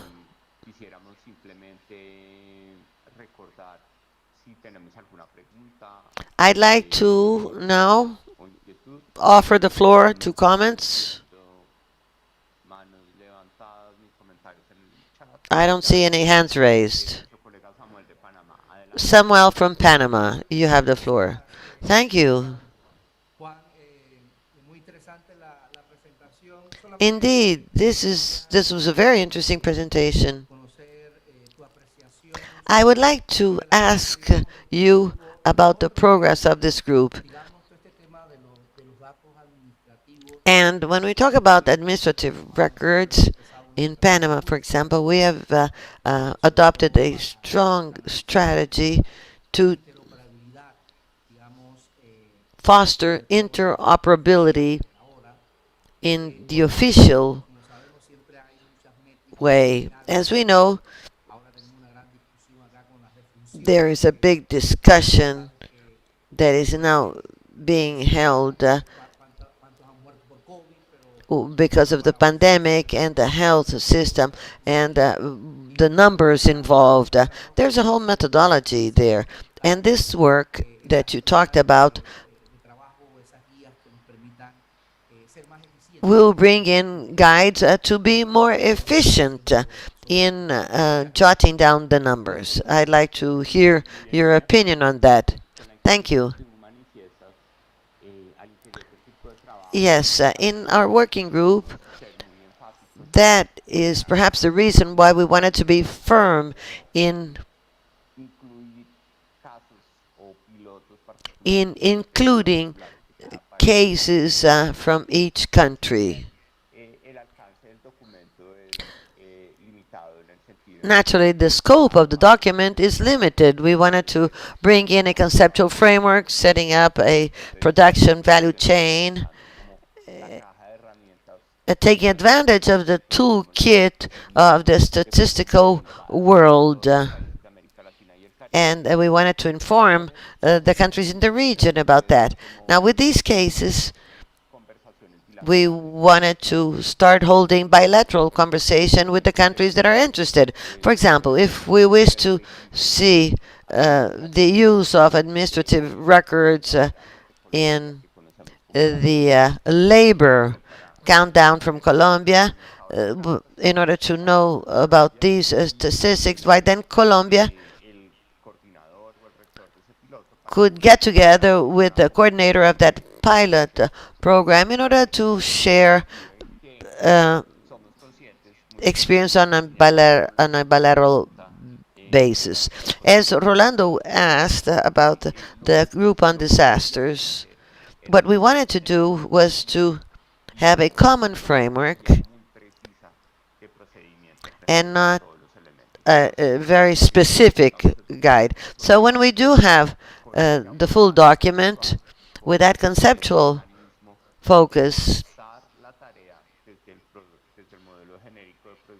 and in starting from the general framework and in looking at special cases, we will be able to have these bilateral situations for feedback.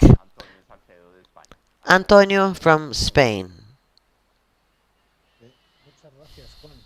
Thank you. Can you hear me?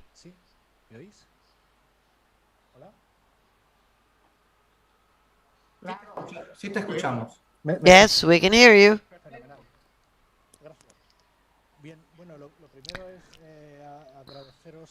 Let me, first of all, thank you for your presentation, and I also congratulate the group on the excellent work done. Now, in talking about the use of administrative records, this brings to mind something that is perhaps wider. I'm talking about the data management. This is kind of more scopy. It is also something very complex. We are living through in societies that are larger and larger, and we statisticians must think about the role of official statisticals within the world of data management. The use of administrative records indeed is a part of it, and it's more related to the G2G. As I said, this goes beyond the goals of the group, but still I would like to know your opinion on this topic. For us in Spain, the official statistics are facing a crossroad, and that demands quick reaction. Thank you. Thank you, Antonio. And yes, that follows Samuel's comment.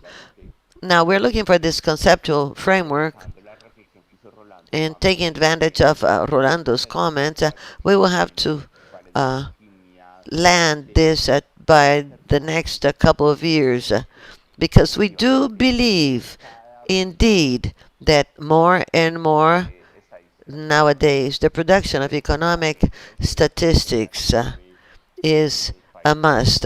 There's a trend among countries such as Australia, Canada, or pilot programs, and New Zealand with business, tremendously strong business strategies and records.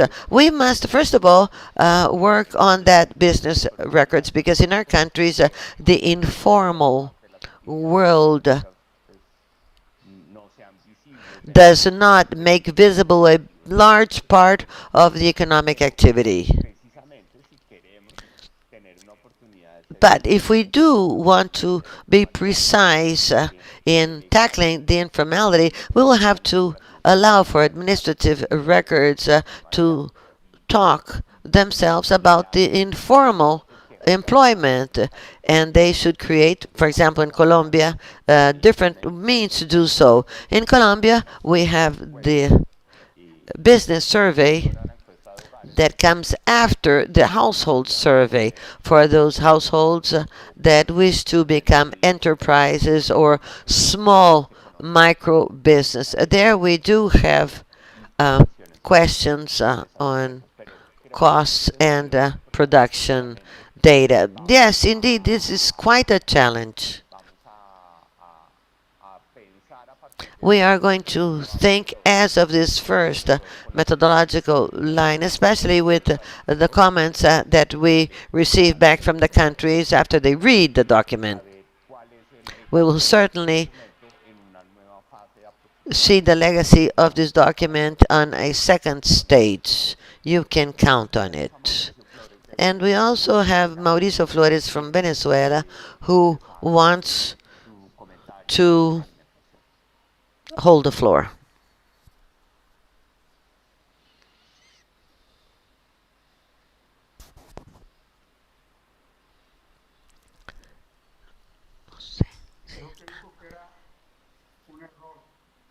Perfecto.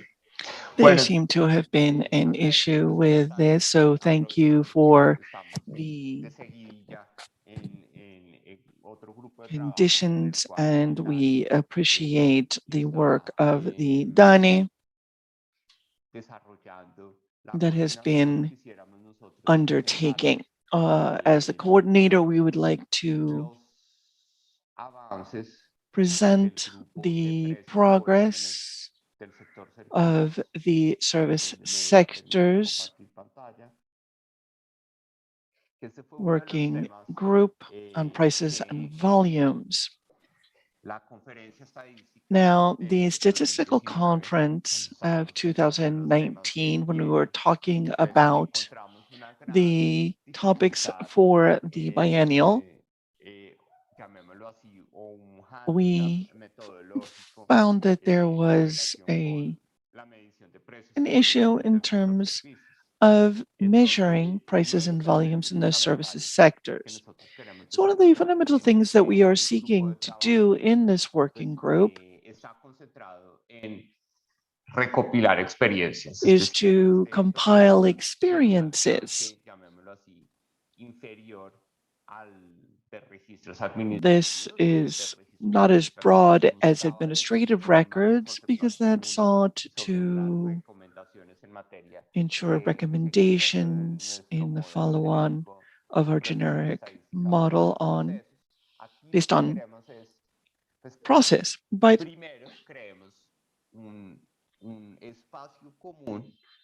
what we're endeavoring to do here is create a common space in which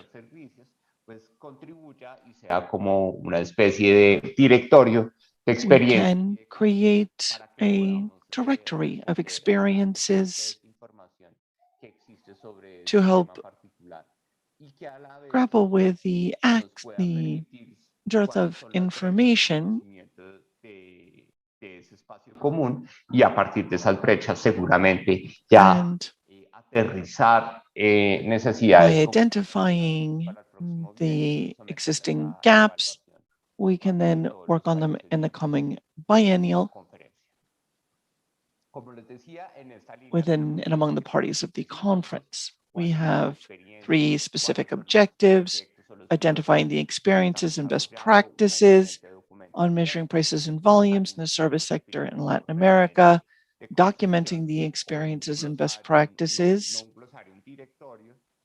and serving to create a directory so that when we have issues in our national accounts or when we are seeking to define things for specific sectors or productive areas, we can look to see whether other countries have already defined it. So we are trying to share knowledge and create a sort of a database in this regard. Lo que ya estamos haciendo y estamos haciendo bien para cada The uno. idea, of course, is to provide information on what is being done well. Of course, we all know that in statistics offices, Lo que nosotros estamos ya ejecutando en seeking to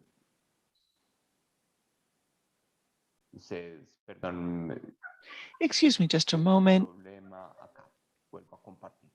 Volver a documentar lo que ya estamos ejecutando de forma rutinaria. Again, trying to demonstrate what we're doing on a routine basis can be a lot of replication of effort, particularly in the pandemic,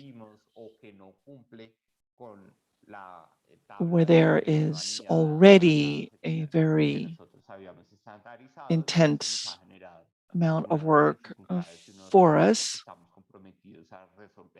And of course, as has happened with other groups, led to certain delays.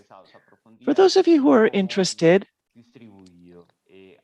we can see how we've distributed some of these cases, some of the financial activities in insurance and other areas. Just for example, we can see the examples from Argentina and some other examples such as Mexico, Colombia, where we can see here some of the lodging services sector and so forth. So if we were trying to create policies or measurements for that, we could see how that has been done elsewhere. Now we can go through the different services and see the experiences that have been shared.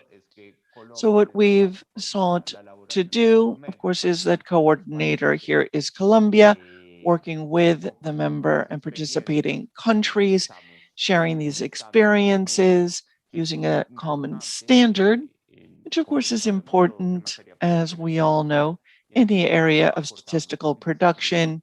And we are then seeking to have a Rev 4 there, and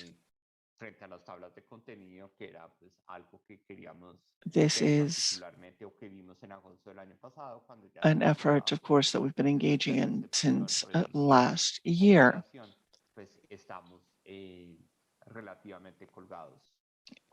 And we are at a bit of a standstill nonetheless, because it has been a bit thornier than we expected, and therefore we're only at about 20% in terms of the drafting of the document. We can each sobre la de documentar en una situación de pandemia, pues favorece la de producir. Entonces, también hay buenas prácticas. See that there are a set of best practices. We have the CIIU Rev 4 in terms of international industrial classification.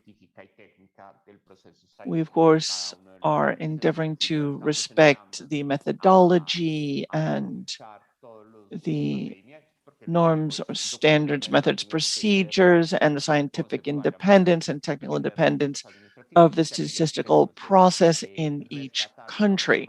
What we're trying to do is to, in a harmonized fashion, provide examples of things that have worked well.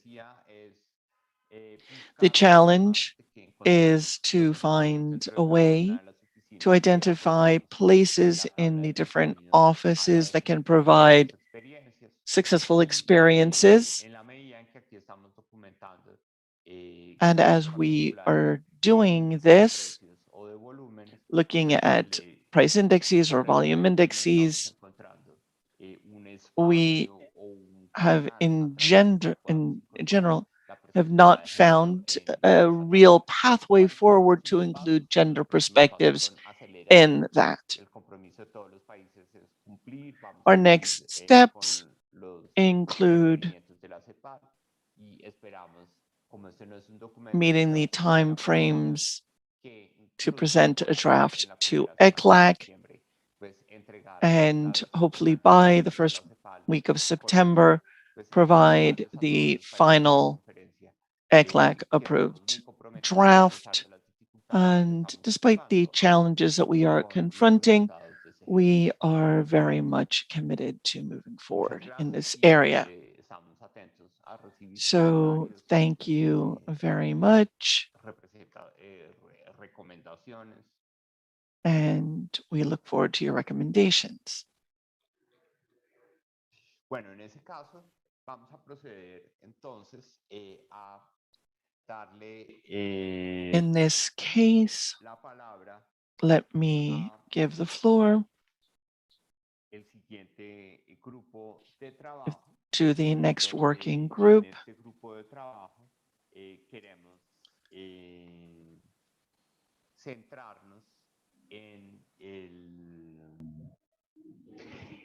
Grupo de trabajo que quiere ver las estadísticas on environmental statistics, and let me greet Paloma Merodio, the technical vice chair, to share the progress and the results of the recommendations for the generation of environmental statistics and indicators with geospatial information and the use of non-conventional sources.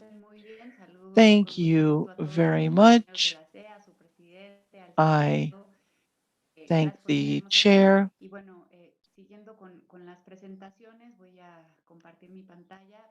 Let me also share my screen with you to address the progress in environmental statistics. We had a very interesting session on that yesterday. From the interpreters, the speaker signal is extremely weak and tends to clip.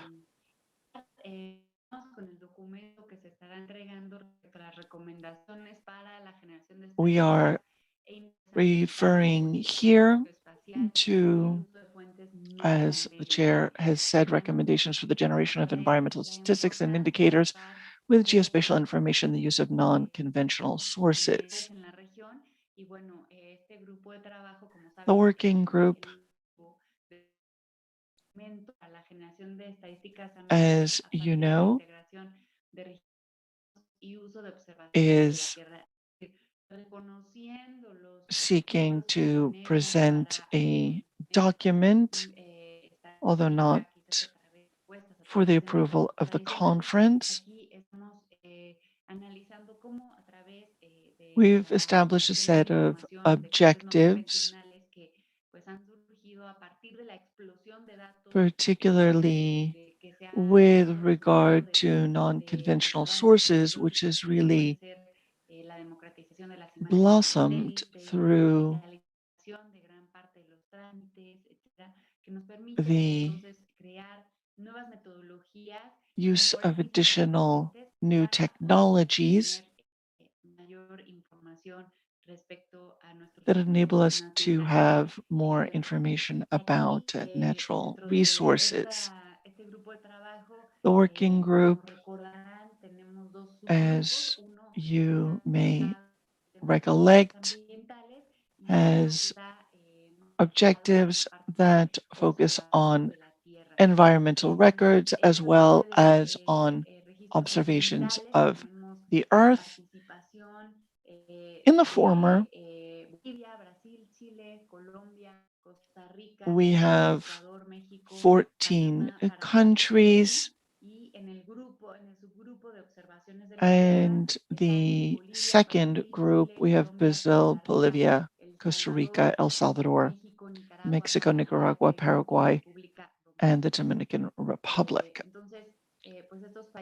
So these are the countries that are participating in that subgroup. Again, from the interpreter, the sound at origin is too choppy to be intelligible.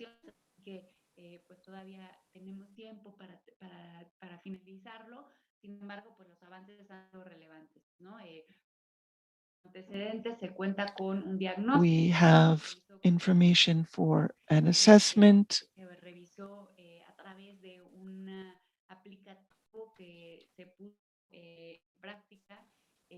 and an application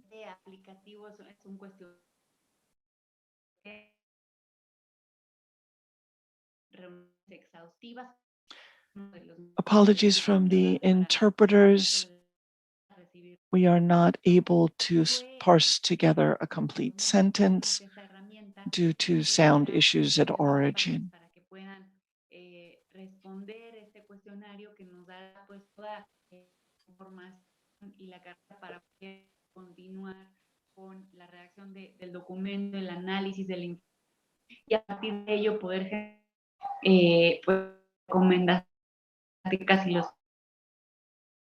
Este año.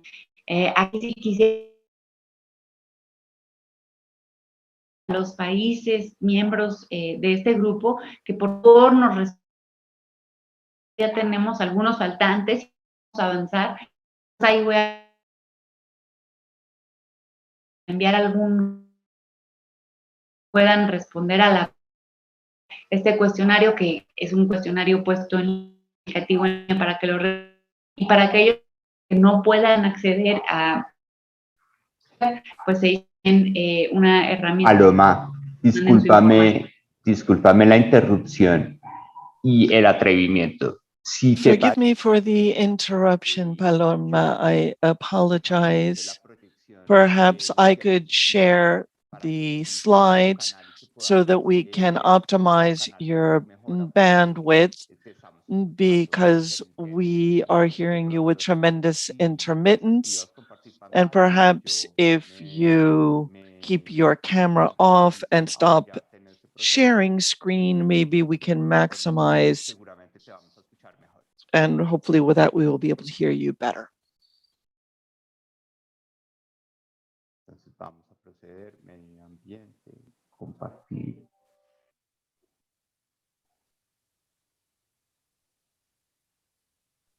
Perfecto. Estábamos aquí. Voy a apagar mi video a ver si así me escuchan. Let me also turn off my video. Yes, please. Very well, thank you. I was saying that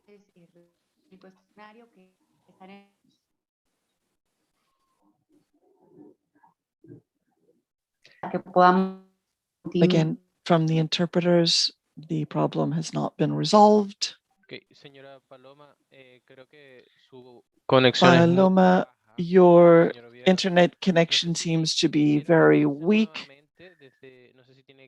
Wi-Fi, Perhaps you might try to connect via an Ethernet cable. Your audio is simply not intelligible. también podría conectarse desde su dispositivo al móvil usando los datos móviles.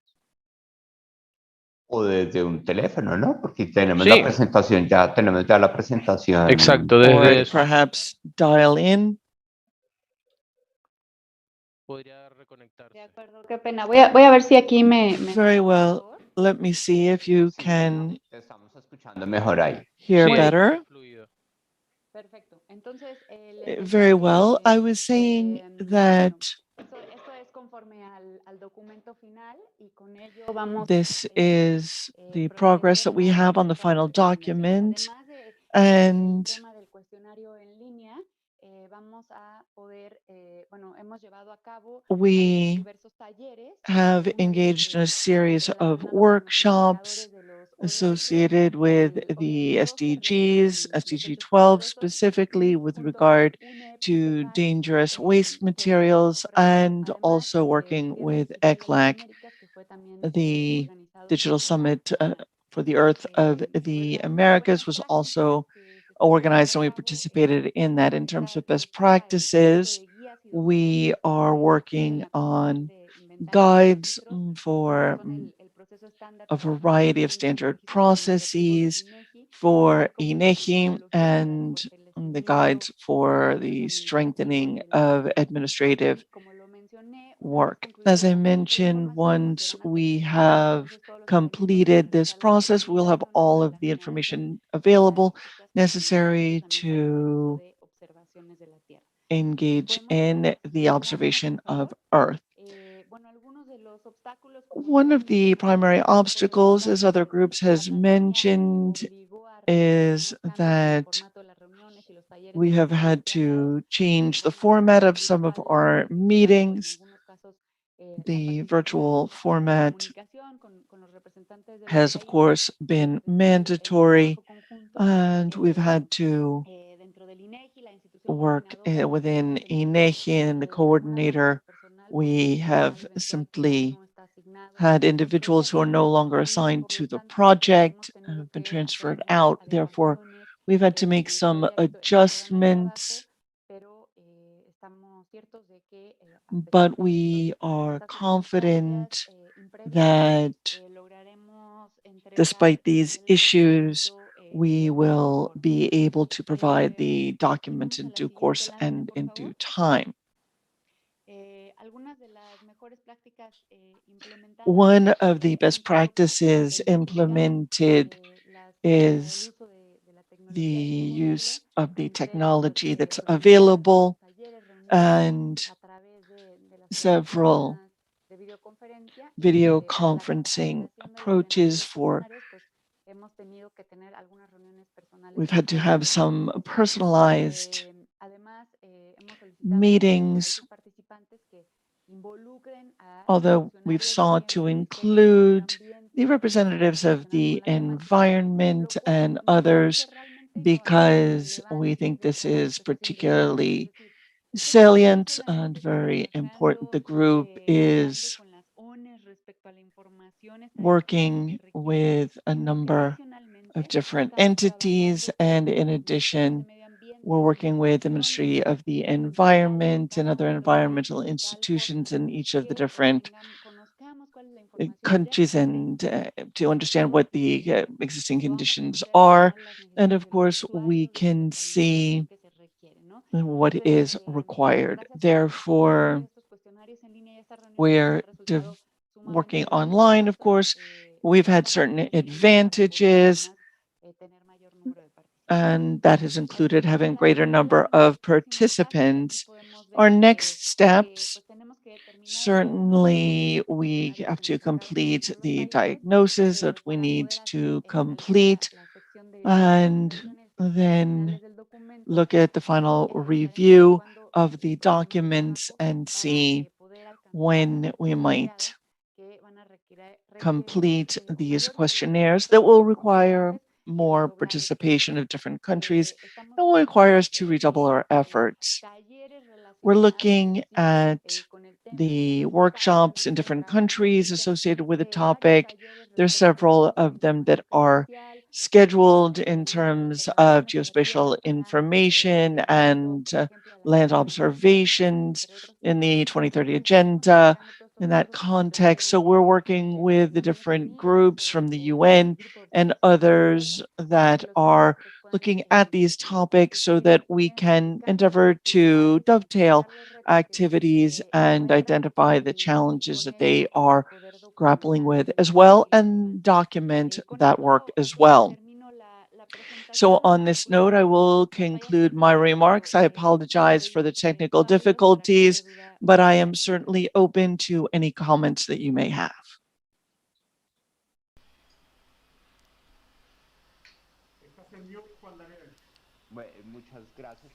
Thank you very much, Paloma. Fortunately, we were able to hear the progress of this very challenging group. I think the initiative is very positive, that is in hearing about the possible sources to take advantage of these statistics, and especially in talking about non-conventional sources and geospatial information. I think this leverages the important work being conducted through INEGI in the region. Thank you very much.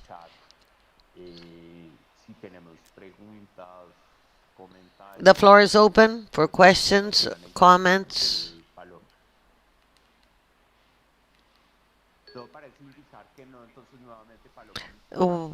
Thank you very much, Paloma, for your participation. We now continue with the progress on the group that has to do with the census rounds. The idea is to have a document on the general guidelines for the data capture methods, checking the status quo, and looking at this, having in mind the 2020 census round. I now then give the floor to our colleague Daniela Allende from the Chilean NSI. We'll be now hearing about the progress from that very important working group. Thank you, Juan. I'd like to share my screen.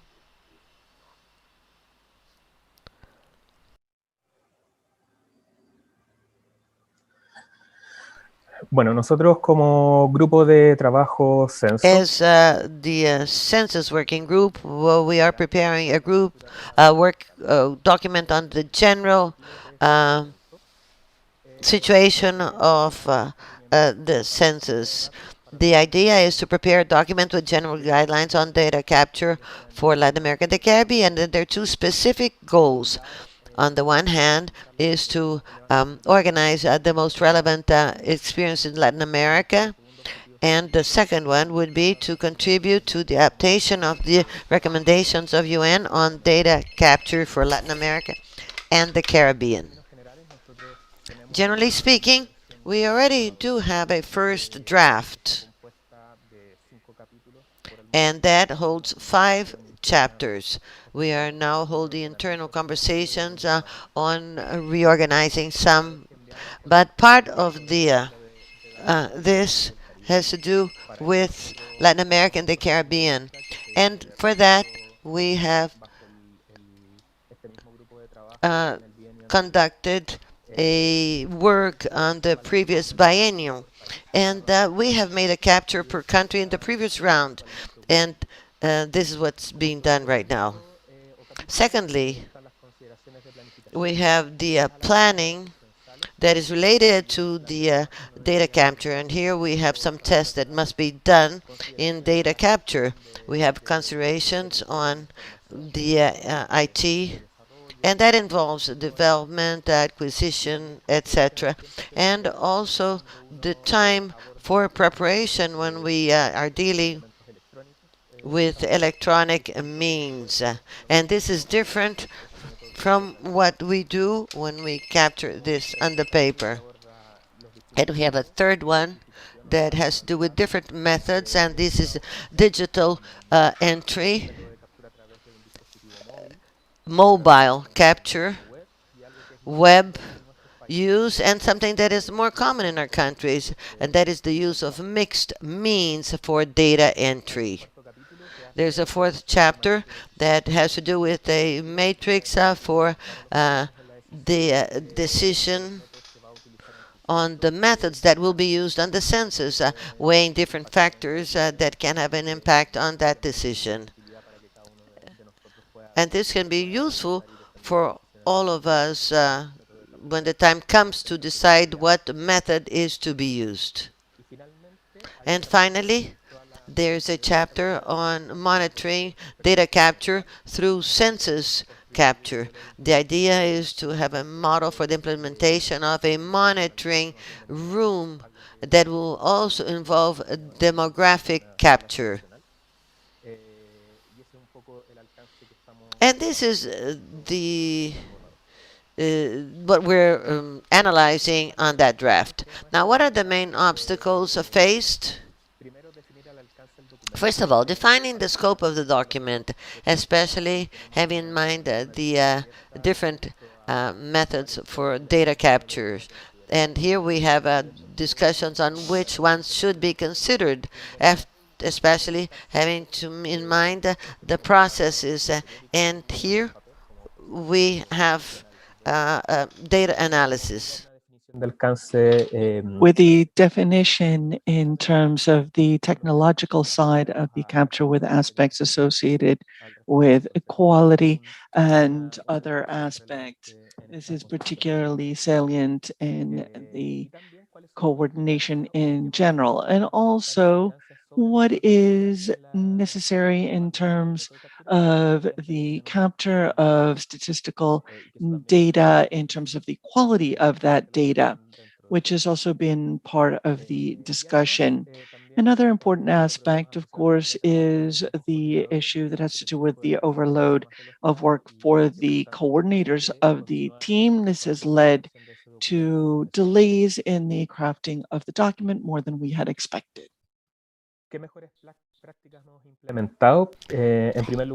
What are the best practices that we have implemented? We are incorporating to the countries in the group the systematization of their experiences, and this has been done through video conferences. And here we have the countries mentioned, Ecuador and Chile for optic reading, and then for DMC, Venezuela, Colombia, Mexico, Brazil, Costa Rica, and the web sessions, Chile, Colombia, Mexico, and Brazil. We started then systematizing these records in an open way in order to record everything that was done in the previous census and what was to be done now. And then we had presentations through video conferencing, and there we had 5 sessions, 1 for the optic reading, 2 for mobile capture systems, and the other one for the WEB, the web. And this is very important in order to feed in the document with all of the experiences in Latin America and the Caribbean. Secondly, we have had meetings to see the joint drafting of the document, and to also take a look at the international recommendations. What are the next steps? In April and May, we are going to adjust the draft with INE and CELADE. We're going to check out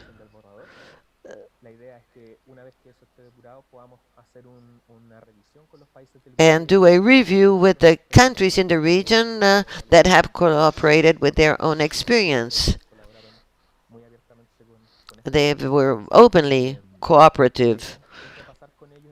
We wish to go over this review with them in June and July to see what can be improved and what perhaps is not as exact as they wished. By August, we wish to have adjustments after the review of the countries in order to start with the preparation of the final document by September and October so that it may be ready by November. And until November, we will hold meetings with CELADE in order to continue looking at the scope and to continue with the drafting. That would be my presentation. Thank you. Thank you, Daniel. This is indeed one of the documents that will be very much demanding, and there's a lot of expectation on that because we're talking about bringing in recommendations through exercises that are innovative after looking at different census rounds. Thank you for your presentation. Are there any questions or comments?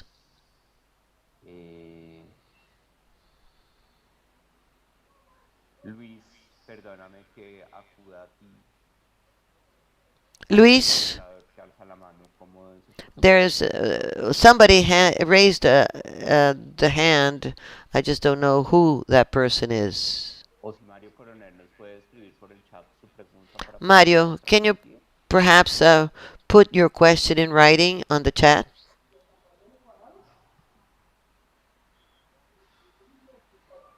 No, Mario Coronel bajó la mano. Muchísimas No, that's already down.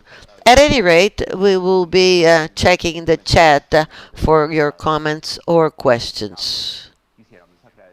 We thank the working group on data capture methods. And let me now give the floor to the group on migration. Adriana Oropesa is the technical coordinator of demographic and social information from INECI. You will now be hearing about progress and the opportunities encountered in the development of this very important document that follows the lines of the socioeconomic and demographic situation in our region. Everything having to do with migration. Adriana, you are on.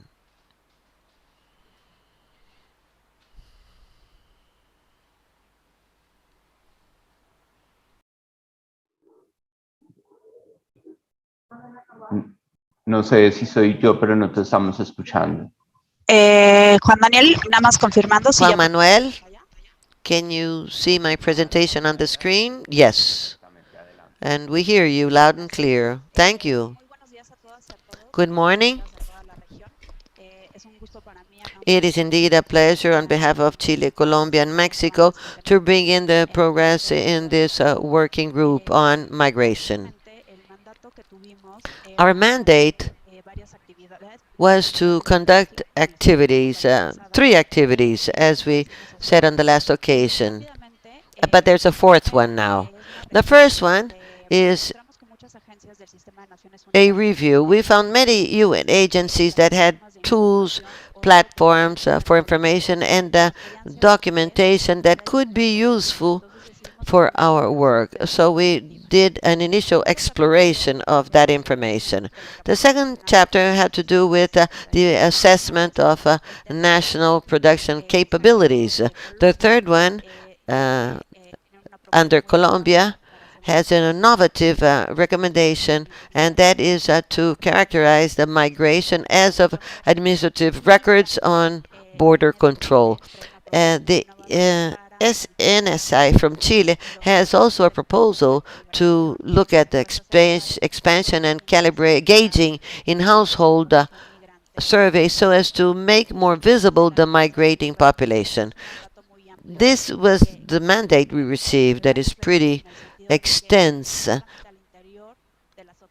not only inside our NSIs have been working in different fields with census and surveys and administrative records, but also with other institutions.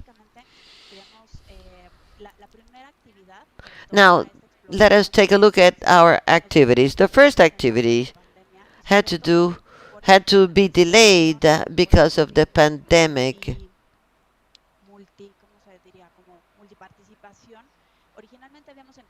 We originally found 6 international agencies and programs, UN programs that could work with us. You have UNDP and ILO, and I already said that the International Migration Organization was not participating, but we found out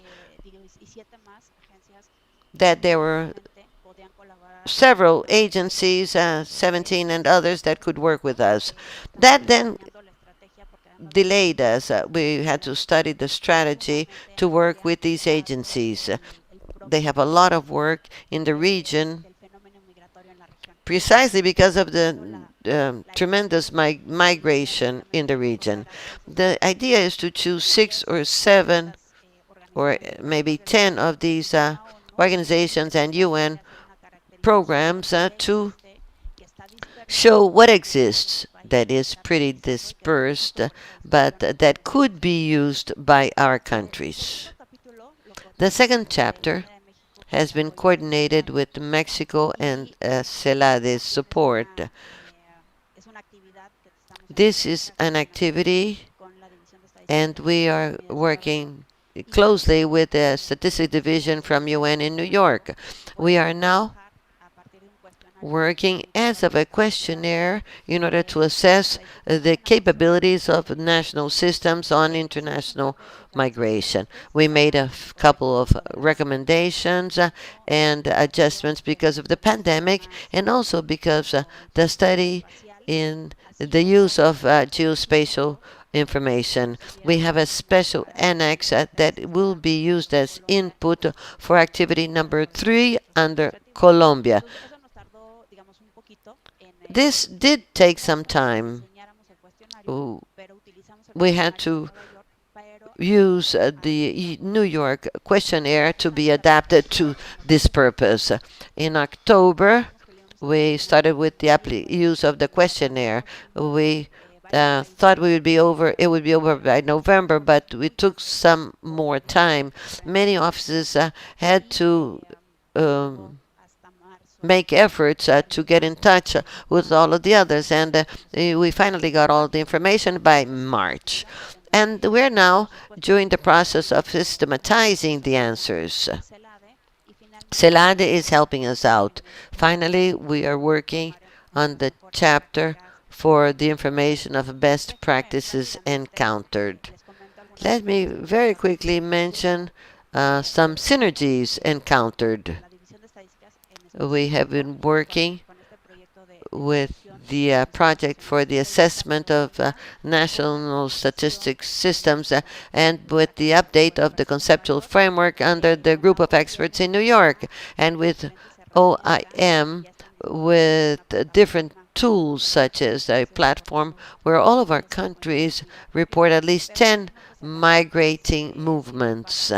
And there are different tools there that will help us take advantage of administrative records. We have found synergies with political processes, especially with the Quito process, thanks to the additional effort made by Chilean NSI and its foreign ministry to involve other countries to work in this system. I don't want to delve into this. The idea was that you could, in your different institutions, if you're interested in this, have a little bit more background information. For us, it's particularly important to have this breakdown by gender and age, of course, talking about children and adolescents. And we have gathered the information in about 42 institutions. And the coordination efforts, of course, have been very important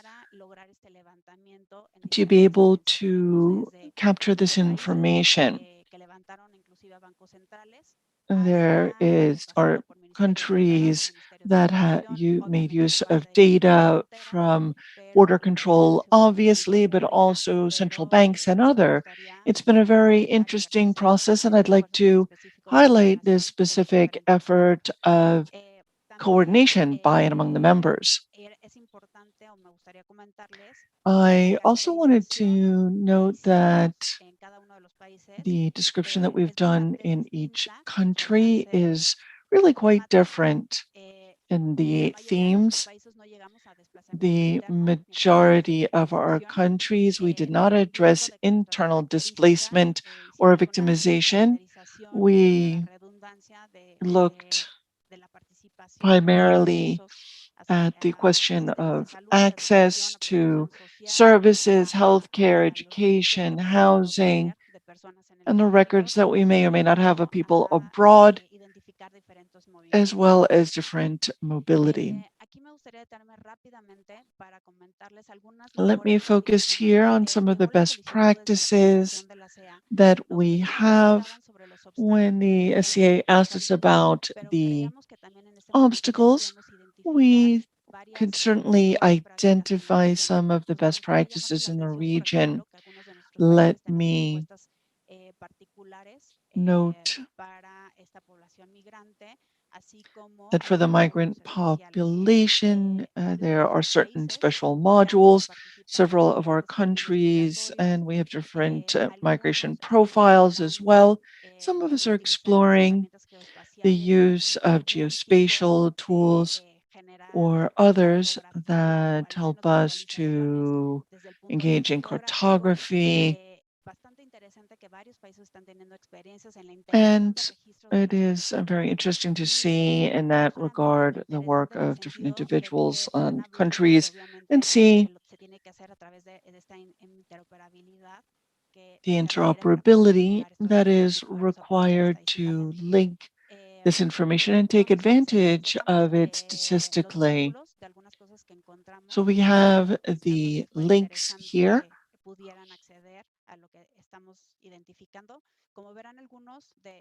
so that you can review them subsequently.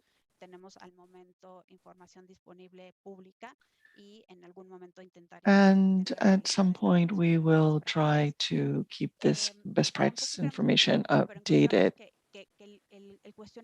I don't again want to delve into great detail. The questionnaire was reviewed several times, and while someone who works in statistical systems, the questionnaire looks like it follows the same phases of the production process for statistics, but we found that when it went to the different offices, not the statistics office, but the substantive offices needed it to be tweaked to make it easier to apply. And we'll have some suggestions that we'll be sending to New York to help facilitate that process. And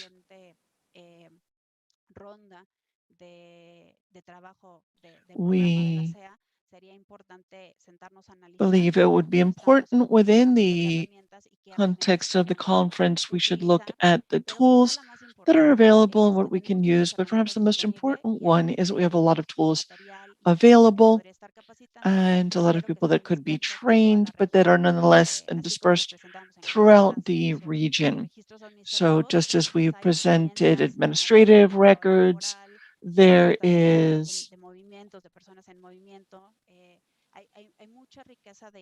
a lot of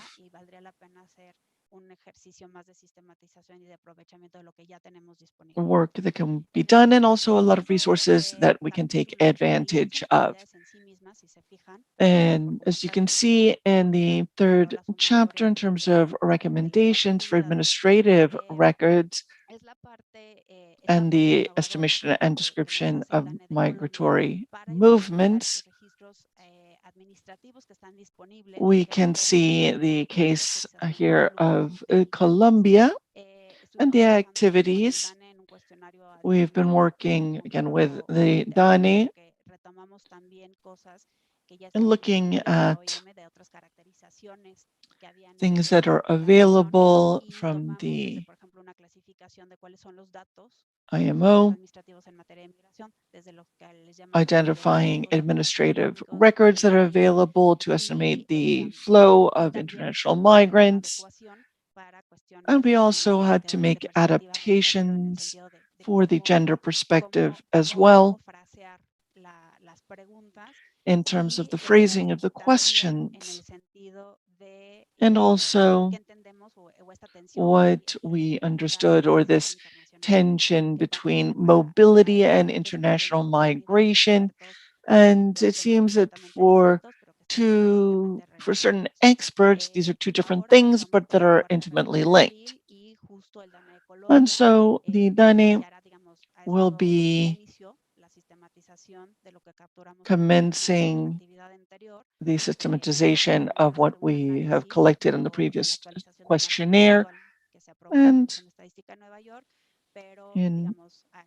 we will be moving forward with the validation of the methodology. And all of this is a work in progress. One of the synergies that we have, of course, is again to use the data classification of the International Migration Organization.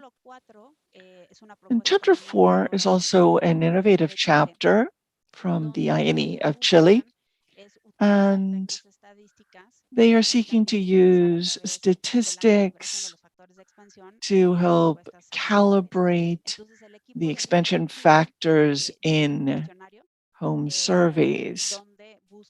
So we can see the statistics, and we can endeavor to see what is happening here. The interpreter apologies for the helicopters flying overhead. We've sought to endeavor to break down this data, and we've made certain progress in this process.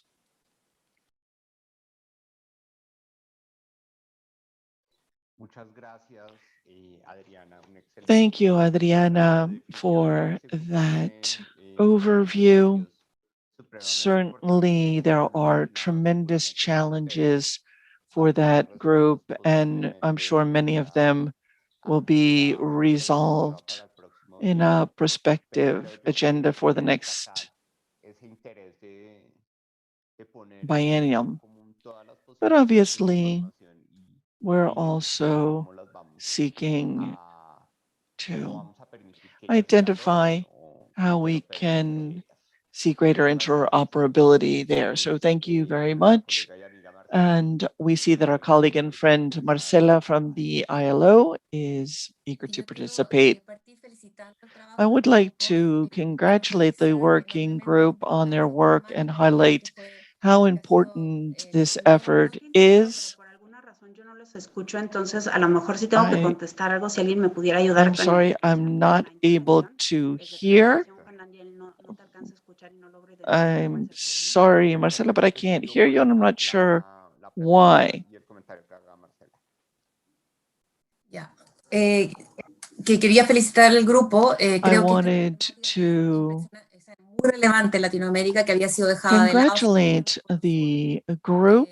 Porque ha cobrado importancia precisamente con la migración venezolana, pero esto ya llegó para quedarse y por lo tanto había una tendencia para trabajar en compartimentos estancos, tal como lo presenta el grupo. We can see that having a vision is very important, as Adriana said. And we at the ILO, of course, have a particular interest in the labor force because there's an area that's very important there that has to do with international labor migration.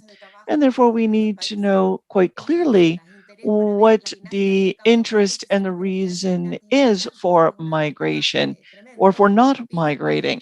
So there is clearly a very close relationship between these two factors. Therefore, the trend in that we've been working with different sources has been problematic. Obviously, there are cases such as Chile, where Chapter 4 has been an effort to work clearly and carefully between the Ministry of Foreign Affairs and the Statistics Office, the INE. So it is important to work not in silos, but in an integrated form.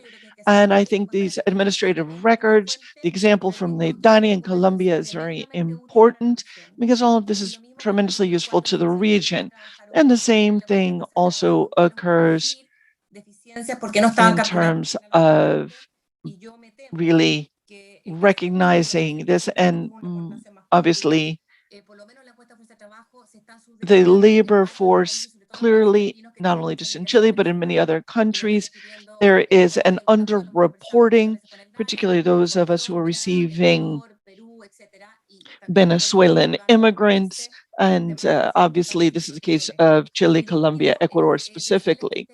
And lastly, let me also note that we have the International Year for the ILO. That is an important aspect in terms of international labor migration as well. If I can go back to what Marcelo was saying, I would like to thank ECLAC specifically because there are 3 elements there that have been selected.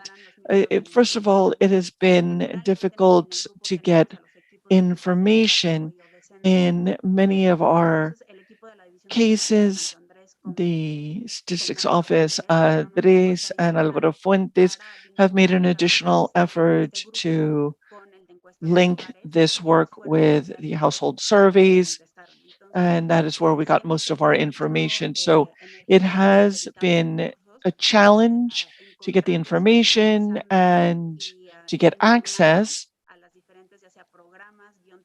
and to link all of the different institutions involved in this, and the support from the Statistics Division of ECLAC and the UN has been spectacular in that regard. Thank you.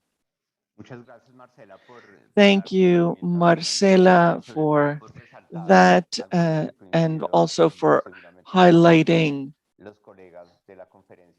something that we all can agree on, which is the importance of the assessment and how we can make more visible the labor migration trends and the economic and social impacts that they bring with them. Of course, in Colombia, we are going through a very different period today than we were experiencing in the past. And certainly the trend is changing. There's more family reunification going on today, particularly for the Venezuelan immigrants. And if we hadn't had the data in Colombia, we would have seen a drop of about 8.9% of children born in Colombia if we were not counting the births of children to Venezuelan migrants on Colombian soil. So it has been very important to be sure that we were able to count all of those births and identify their nature and origin as being of a migrant population. Very well. Without further ado, let us wrap up this session with a presentation on the document on good practices for the adoption of new international standards at the ILO. And here, David and Kulkar, the head of the statistics department of the INE of Chile, will be sharing the progress and the challenges as well as the opportunities presented by that working group. David? Thank you very much, Chair.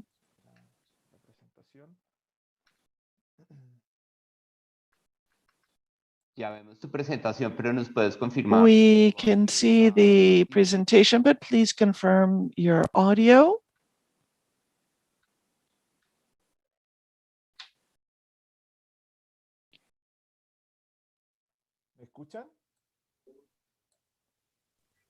Sí, yo lo escucho, señor David. We can hear you, but your audio is very much deficient. The volume is extremely low. Thank you very much, everyone. And we appreciate the participation of the 14 groups that have participated in this working group, working with the ILO. And the focal point is Marcela. And you have Andrés Gutierrez and Andrés Fuentes. I thank them for your support. The working group is bringing a document on good practices, and there's a main goal, and that is to harmonize statistical data. The idea amongst the specific objectives is to promote. I'm afraid that there's very little volume. We can hardly hear. Can you please add volume? Micrófono. Vamos a ver si puedo subir el volumen del micrófono. ¿Y ahí cómo se escucha, Juan? ¿Más fuerte? Mucho mejor. Mejor. Ya. That's better. That's better. Thank you. In talking about the specific goals, the idea is to promote conceptual harmonization as well as methodological harmonization in labor statistics according to the ILO standards approved in 2018. And the other goal is to prepare a methodological document to gather all good practices on that topic. That would include recommendations, and this naturally will be submitted to the approval of the conference. We know that under the current rationale we work with, there are still some topics, international topics, that still need to provide definitions which do affect the standards that we in turn wish to define as a regional standard. Right now, ILO has a group of experts that is discussing right now the redefinition of all criteria to measure labor statistics. And this is indeed strongly related to working relations and with the resolution on labor statistics and sub-use of labor force. Right now, we are having different levels of development in the region. Some countries have just started incorporating the 19th chapter. Others have already started. So we're all facing change, and that makes it impossible to make decisions on certain regional standards. The proposal then is to gather good practices. The document is divided into 6 chapters. Introduction. It's already completed, and it's already part of the progress report. And this involves ILO recommendations. Next chapter has to do with the initial diagnosis of the countries with the baseline. It's based on the regional diagnosis that we have finished in a consultation made in order to find out about the current status of the countries. The main focus is to find out how the countries are adopting and adapting the classification of jobs in their surveys, and how the region is facing the change towards a new classification that will replace the old classifier that comes from 93. We here have 90% completion. The results of the diagnosis were submitted in the last workshop that was just held in March. Some countries said that they must make some comments, so we will give an additional time for the countries to be able to adjust their answers. And then it will be fully closed. Chapter number 3, that has to do with the regional experiences, and it also has to do with the classification of the countries with a low, mid, or high level of implementation. We have given instructions for the countries to develop this chapter. And here we do need the collaboration of all countries, because in drafting, the drafting of this will be also responsibility of the countries.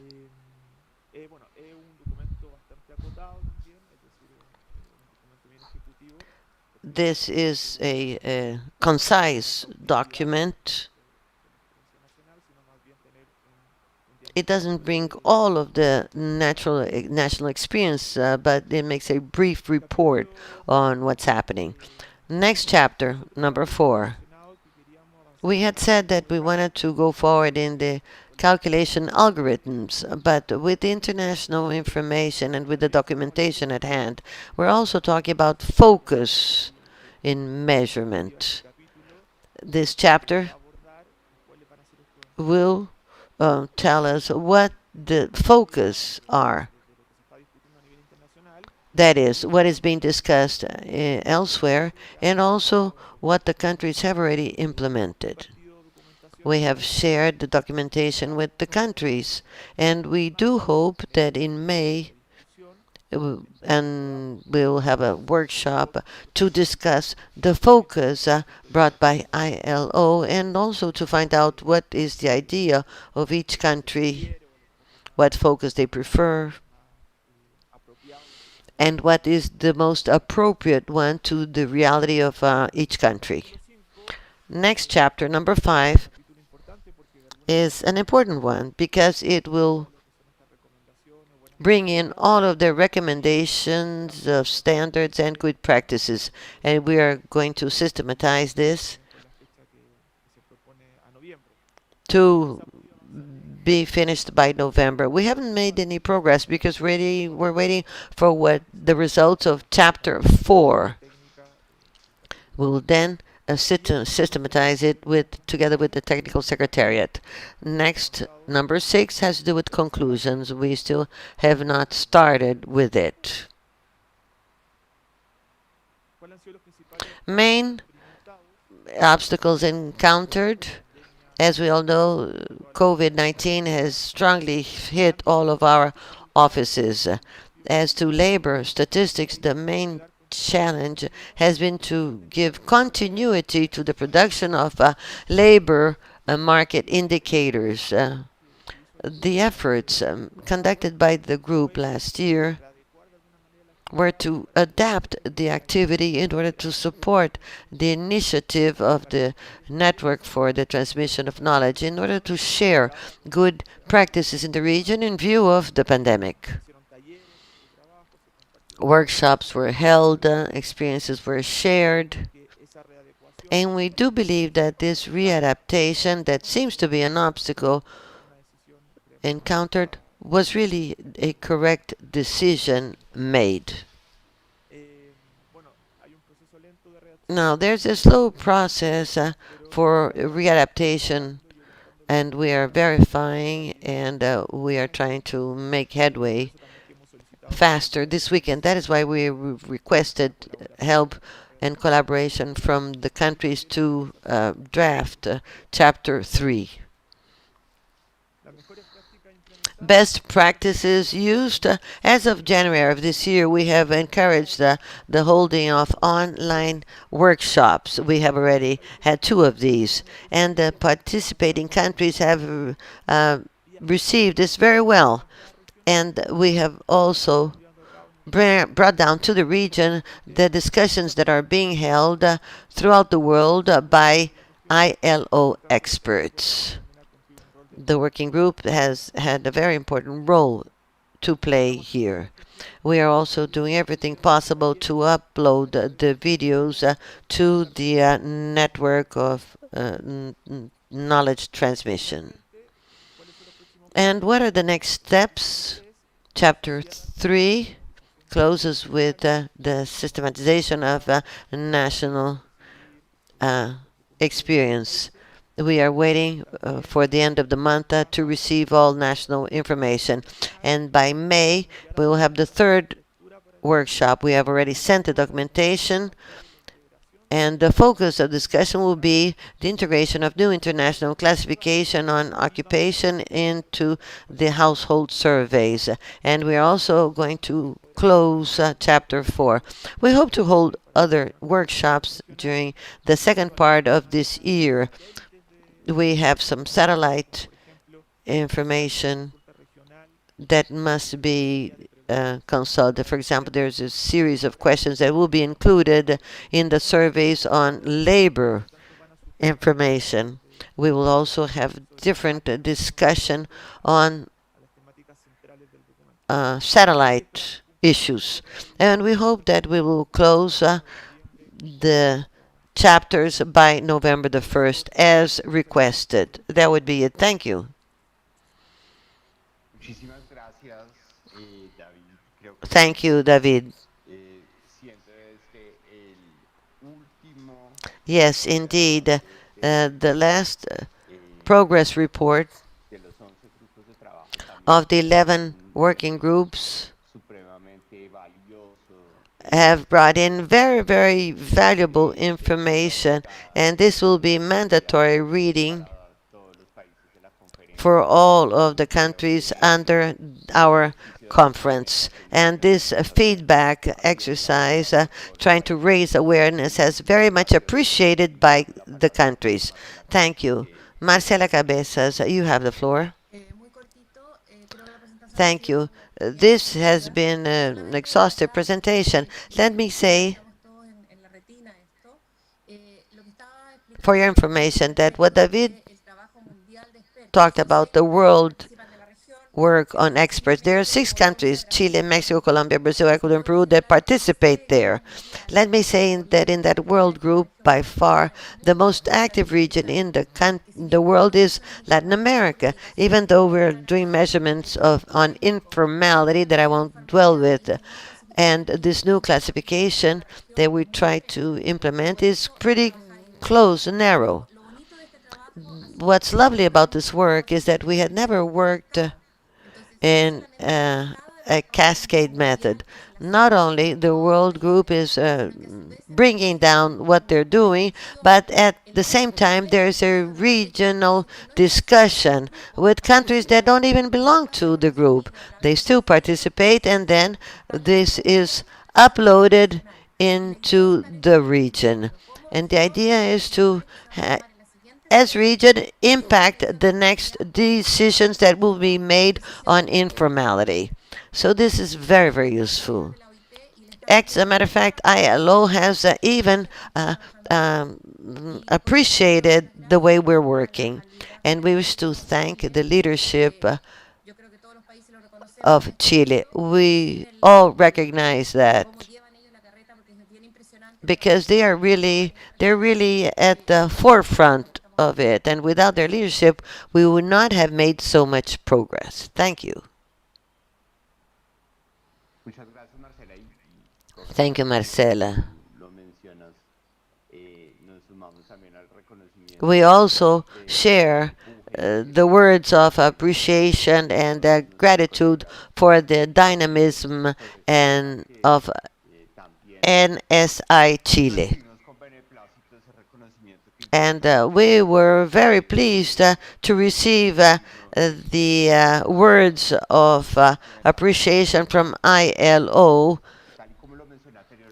And as has already been said, we are now coming to the end of this morning's work with the presentation of the 11 working groups.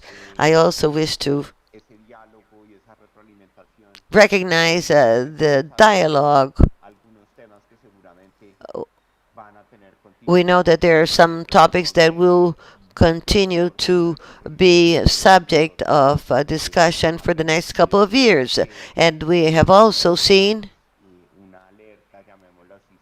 that we have been pretty much on the ball in conducting our agenda with our special outcomes. I would like to thank and congratulate all of the participants from our statistical institutes and members of UN system, as well as ECLAC with the statistical division, as well as of gender and environmental affairs for this joint work. As a result, we have been able to continue with this construction of public goods, and because of our efforts, that has not been diminished because of the effects of the pandemic.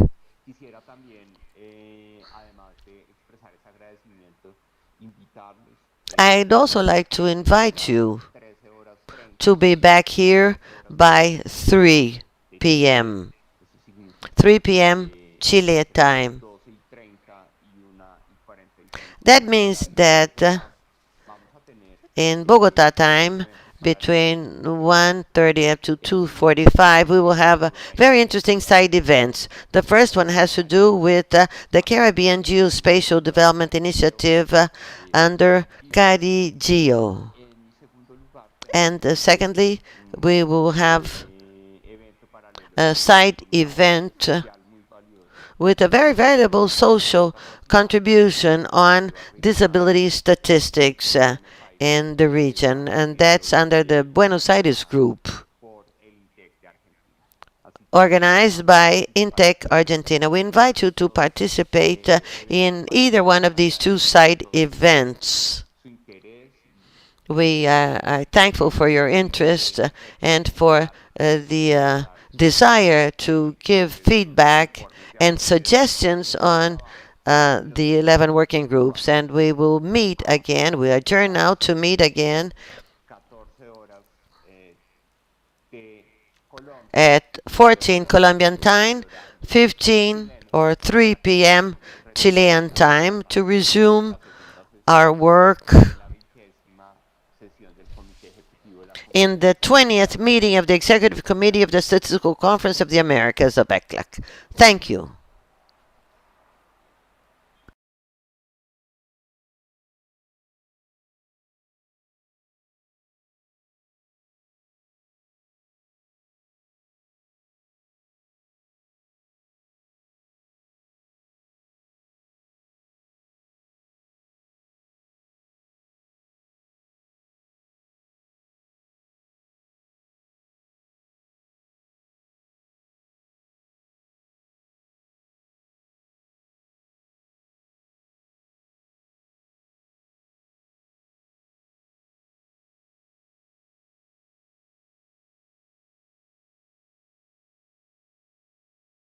In the very year that the United Nations launched the Decade for Action to ignite a more purposeful understanding of the part of the international community towards advancing the 2030 Agenda for Sustainable Development, the world has confronted unprecedented change in the specter of COVID-19.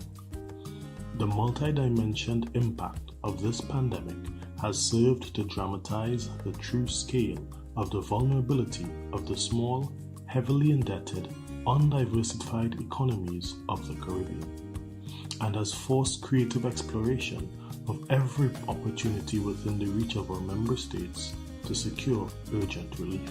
The 2020 meetings of the Caribbean Development Roundtable and the Caribbean Development and Cooperation Committee will offer space for taking stock of the progress so far made in persuading the international community to extend this financial support needed, middle income status notwithstanding, and to dialogue on those strategies that will take you from vulnerability to resilient development, from economic peril to recovery and dynamic growth. It is an opportunity to consider how together we strengthen partnerships for action that is responsive to the unique vulnerabilities of the Caribbean, and that assures tangible progress through the application of innovative problem solving in these precarious times. To support countries in the follow-up and monitoring of the medium and long-term progress of the crisis caused by COVID-19, the Economic Commission for Latin America and the Caribbean has produced a series of documents on the evolution and the effects of the pandemic in the region.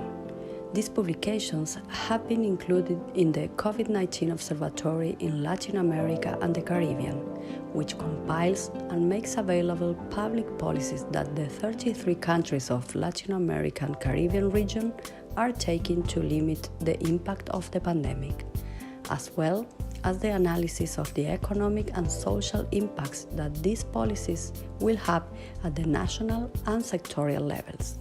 ECLAC studies include a collection of special reports COVID-19 that deal with the economic and social effects of the crisis, as well as sectorial publications on specific topics such as the production of statistics, the right to life and health of older people, people with disabilities, the region's food systems, digitization opportunities, the care system, the 2030 Agenda for Sustainable Development in the New Global Context, among other topics. This economic and social analysis will be updated as relevant information related to the COVID-19 pandemic emerges. Visit the ECLAC Observatory COVID-19 and access all these reports and updated information on policy measures to face the crisis in the region. The Escazú Agreement is the first regional environmental treaty of Latin America and the Caribbean and offers an unprecedented tool to tackle these challenges. The Escazú Agreement contributes to the right to a healthy environment and to sustainable development of present and future generations, guaranteeing access to environmental information, public participation in environmental decision-making, and access to justice in environmental matters. It is the first treaty in the world to protect human rights defenders in environmental matters.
The Regional Conference on Women in Latin America and the Caribbean is the main intergovernmental forum on women's rights and gender equality in the region. The conference, which was established in 1977 as a subsidiary body of ECLAC, is convened on a regular basis to identify the situation of women's autonomy and rights at the regional and sub-regional levels, present public policy recommendations for gender equality, and undertake periodic assessments of the activities carried out in fulfillment of regional and international plans and agreements on the subject.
The Observatory of Social Development in Latin America and the Caribbean is one of ECLAC's regional knowledge tools. Its creation responds to a mandate of the second meeting of the Regional Conference on Social Development of Latin America and the Caribbean, when the member states requested that ECLAC establish an Observatory of Social Development to support the design and implementation of public policies and allow the monitoring of the trends.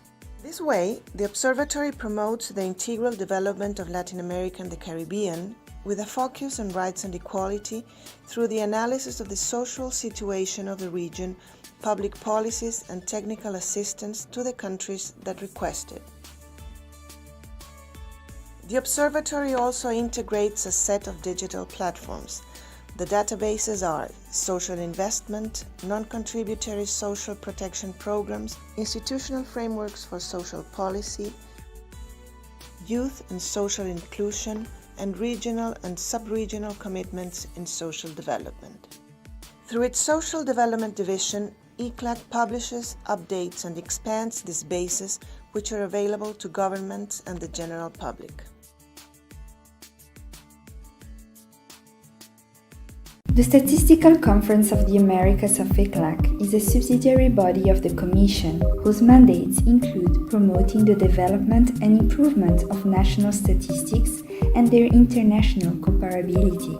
Bear in mind the recommendations of the United Nations Statistical Commission, the specialized agencies, and other organizations.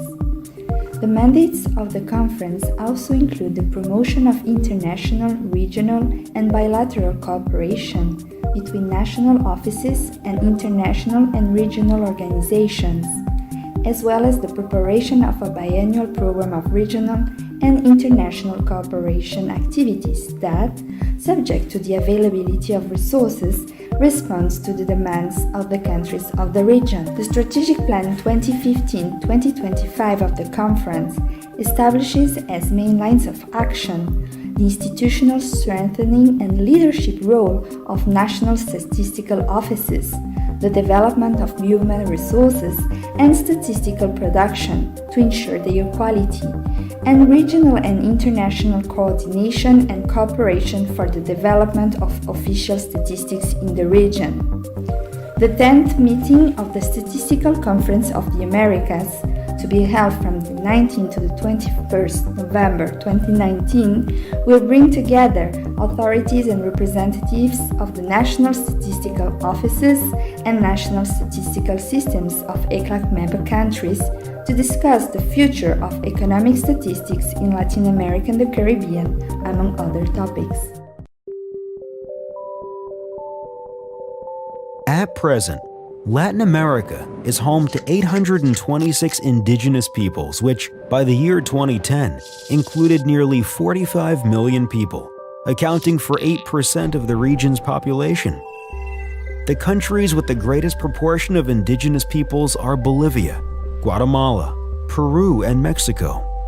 There is huge diversity among indigenous peoples, with some remaining in voluntary isolation and others coexisting in big cities. Brazil has the greatest amount of indigenous peoples, followed by Colombia, Peru, and Mexico. Indigenous peoples represent one of the most disadvantaged groups in the region and have suffered the systematic loss of their lands, with severe consequences to their well-being. Nevertheless, the Economic Commission for Latin America and the Caribbean, ECLAC, has found some progress in recent years related to the recognition of their territorial rights and political participation. There have also been improvements in their living conditions, with greater access to healthcare and education. The United Nations has championed the promotion of indigenous peoples' rights and relies on 3 special resources for this purpose: a permanent forum, experts, a special rapporteur. At a regulatory level, indigenous peoples are protected by Convention number 169 of the International Labor Organization of 1989, which recognized their rights as peoples for the first time, and the United Nations Declaration on the Rights of Indigenous Peoples of 2007, which considers these peoples' rights to self-determination. In the context of these efforts, ECLAC calls for the region's countries to put policies in practice to end inequality suffered by indigenous peoples. Policies based on human rights standards and the perspectives and contributions of these peoples. This is crucial for the construction of a new development agenda beyond 2015, with equality at its heart.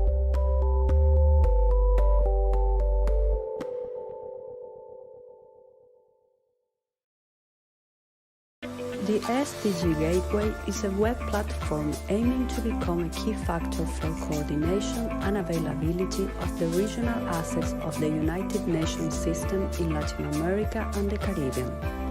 The main goal of this online knowledge management center is to serve as a meeting point and reference to all the information related to the Sustainable Development Goals, including activities, informational resources, statistics, regional data, specific analytic tools, and knowledge products developed and provided by the United Nations Development System in the region in response to its member countries.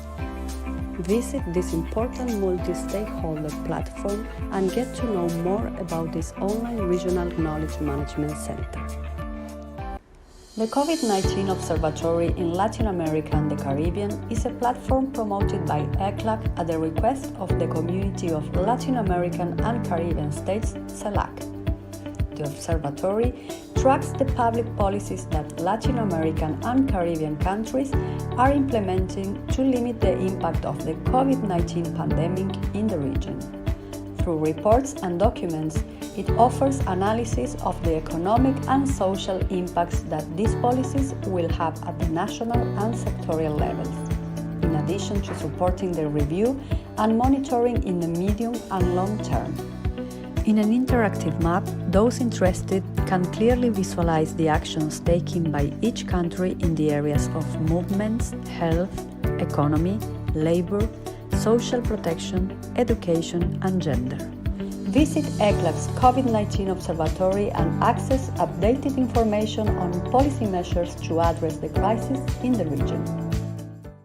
In the very year that the United Nations launched the Decade for Action to ignite a more purposeful understanding of the part of the international community towards advancing the 2030 Agenda for Sustainable Development, the world has confronted unprecedented change in the specter of COVID-19.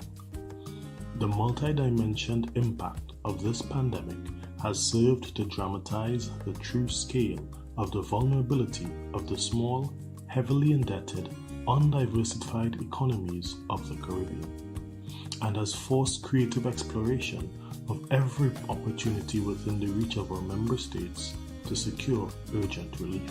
The 2020 meetings of the Caribbean Development Roundtable and the Caribbean Development and Cooperation Committee will offer space for taking stock of the progress so far made in persuading the international community to extend this financial support needed, middle income status notwithstanding, and to dialogue on those strategies that will take you from vulnerability to resilient development, from economic peril to recovery and dynamic growth. It is an opportunity to consider how together we strengthen partnerships for action that is responsive to the unique vulnerabilities of the Caribbean, and that assures tangible progress through the application of innovative problem solving in these precarious times. To support countries in the follow-up and monitoring of the medium and long-term progress of the crisis caused by COVID-19, the Economic Commission for Latin America and the Caribbean has produced a series of documents on the evolution and the effects of the pandemic in the region. These publications have been included in the COVID-19 Observatory in Latin America and the Caribbean, which compiles and makes available public policies that the 33 countries of Latin America and Caribbean region are taking to limit the impact of the pandemic, as well as the analysis of the economic and social impacts that these policies will have at the national and sectorial levels. ECLAC studies include a collection of special reports COVID-19 that deal with the economic and social effects of the crisis, as well as sectorial publications on specific topics such as the production of statistics, the right to life and health of older people, people with disabilities, the region's food systems, digitization opportunities, the care system, the 2030 Agenda for Sustainable Development in the New Global Context, among other topics. This economic and social analysis will be updated as relevant information related to the COVID-19 pandemic emerges. Visit the ECLAC Observatory COVID-19 and access all these reports and updated information on policy measures to face the crisis in the region. The Escazú Agreement is the first regional environmental treaty of Latin America and the Caribbean and offers an unprecedented tool to tackle these challenges. The Escazú Agreement contributes to the right to a healthy environment and to sustainable development of present and future generations, guaranteeing access to environmental information, public participation in environmental decision-making, and access to justice in environmental matters. It is the first treaty in the world to protect human rights defenders in environmental matters.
The Regional Conference on Women in Latin America and the Caribbean is the main intergovernmental forum on women's rights and gender equality in the region. The conference, which was established in 1977 as a subsidiary body of ECLAC, is convened on a regular basis to identify the situation of women's autonomy and rights at the regional and sub-regional levels, present public policy recommendations for gender equality, and undertake periodic assessments of the activities carried out in fulfillment of regional and international plans and agreements on the subject.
The Observatory of Social Development in Latin America and the Caribbean is one of ECLAC's regional knowledge tools. Its creation responds to a mandate of the second meeting of the Regional Conference on Social Development of Latin America and the Caribbean, when the member states requested that ECLAC establish an Observatory of Social Development to support the design and implementation of public policies and allow the monitoring of the trends.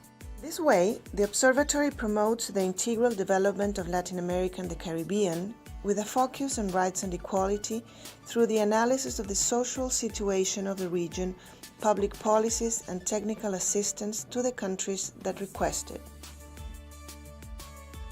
The Observatory also integrates a set of digital platforms. The databases are social investment, non-contributory social protection programs, institutional frameworks for social policy, youth and social inclusion, and regional and sub-regional commitments in social development. Through its Social Development Division, ECLAC publishes, updates, and expands these bases, which are available to governments and the general public. The Statistical Conference of the Americas of ECLAC is a subsidiary body of the Commission, whose mandates include promoting the development and improvement of national statistics and their international comparability. Bearing in mind the recommendations of the United Nations Statistical Commission, the specialized agencies, and other organizations. The mandates of the conference also include the promotion of international, regional, and bilateral cooperation between national offices and international and regional organizations, as well as the preparation of a biennial program of regional and international cooperation activities that, subject to the availability of resources, responds to the demands of the countries of the region. The Strategic Plan 2015-2025 of the conference establishes as main lines of action the institutional strengthening and leadership role of national statistical offices, the development of human resources and statistical production to ensure their quality, and regional and international coordination and cooperation for the development of official statistics in the region. The 10th meeting of the Statistical Conference of the Americas, to be held from the 19th to the 21st November 2019, will bring together authorities and representatives of the national statistical offices and national statistical systems of ECLAC member countries to discuss the future of economic statistics in Latin America and the Caribbean, among other topics. At present, Latin America is home to 826 indigenous peoples, which, by the year 2010, included nearly 45 million people, accounting for 8% of the region's population. The countries with the greatest proportion of indigenous peoples are Bolivia, Guatemala, Peru, and Mexico. There is huge diversity among indigenous peoples, with some remaining in voluntary isolation and others coexisting in big cities. Brazil has the greatest amount of indigenous peoples, followed by Colombia, Peru, and Mexico. Indigenous peoples represent one of the most disadvantaged groups in the region and have suffered the systematic loss of their lands, with severe consequences to their well-being. Nevertheless, the Economic Commission for Latin America and the Caribbean, ECLAC, has found some progress in recent years related to the recognition of their territorial rights and political participation. There have also been improvements in their living conditions, with greater access to healthcare and education. The United Nations has championed the promotion of indigenous peoples' rights and relies on 3 special resources for this purpose: a permanent forum, experts, a special rapporteur. At a regulatory level, indigenous peoples are protected by Convention number 169 of the International Labor Organization of 1989, which recognized their rights as peoples for the first time, and the United Nations Declaration on the Rights of Indigenous Peoples of 2007, which considers these peoples' rights to self-determination. In the context of these efforts, ECLAC calls for the region's countries to put policies in practice to end inequality suffered by indigenous peoples. Policies based on human rights standards and the perspectives and contributions of these peoples. This is crucial for the construction of a new development agenda beyond 2015, with equality at its heart.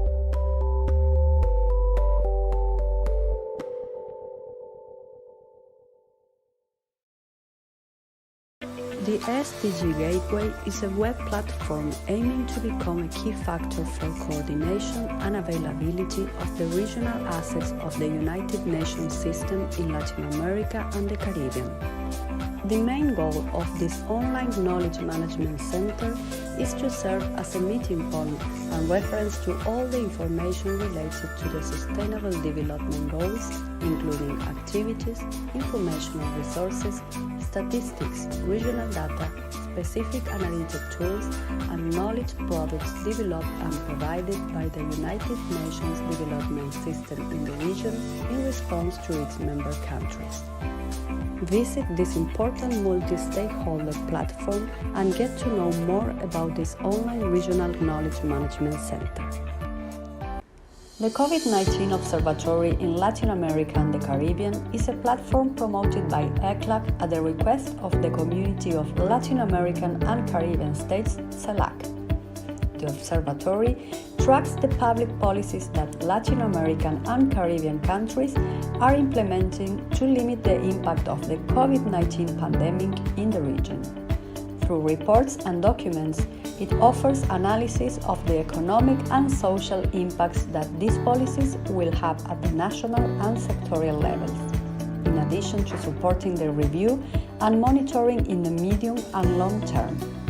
In an interactive map, those interested can clearly visualize the actions taken by each country in the areas of movements, health, economy, labor, social protection, education, and gender. Visit ECLAC's COVID-19 Observatory and access updated information on policy measures to address the crisis in the region.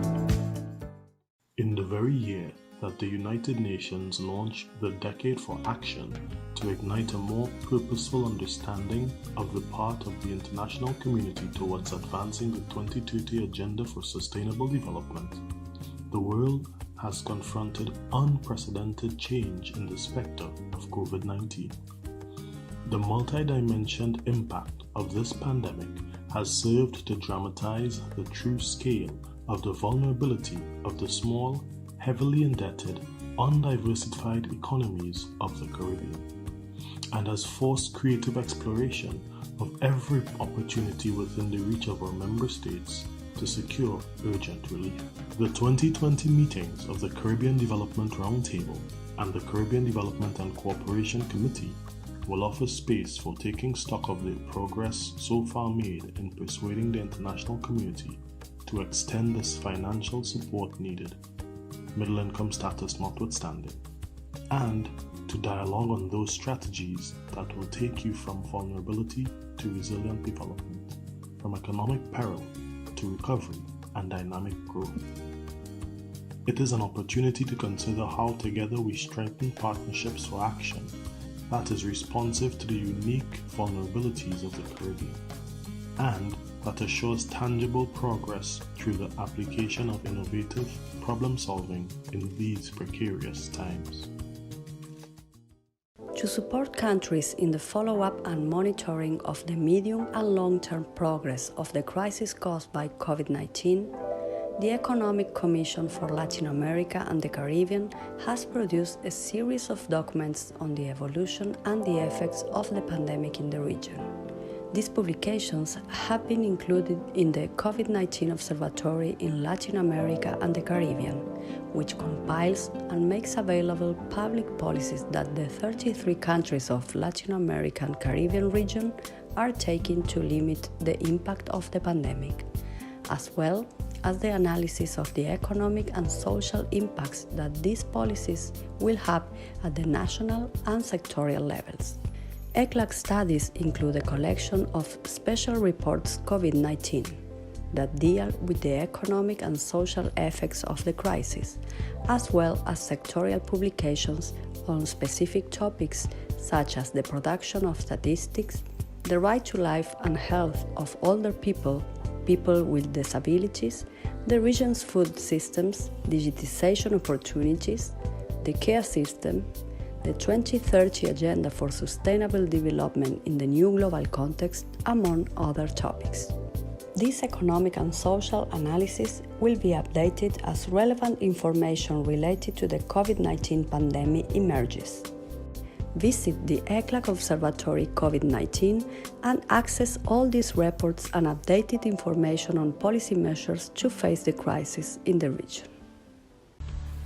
The Escazú Agreement is the first regional environmental treaty of Latin America and the Caribbean and offers an unprecedented tool to tackle these challenges. The Escazú Agreement contributes to the right to a healthy environment and to sustainable development of present and future generations, guaranteeing access to environmental information, public participation in environmental decision-making, and access to justice in environmental matters. It is the first treaty in the world to protect human rights defenders in environmental matters.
The Regional Conference on Women in Latin America and the Caribbean is the main intergovernmental forum on women's rights and gender equality in the region.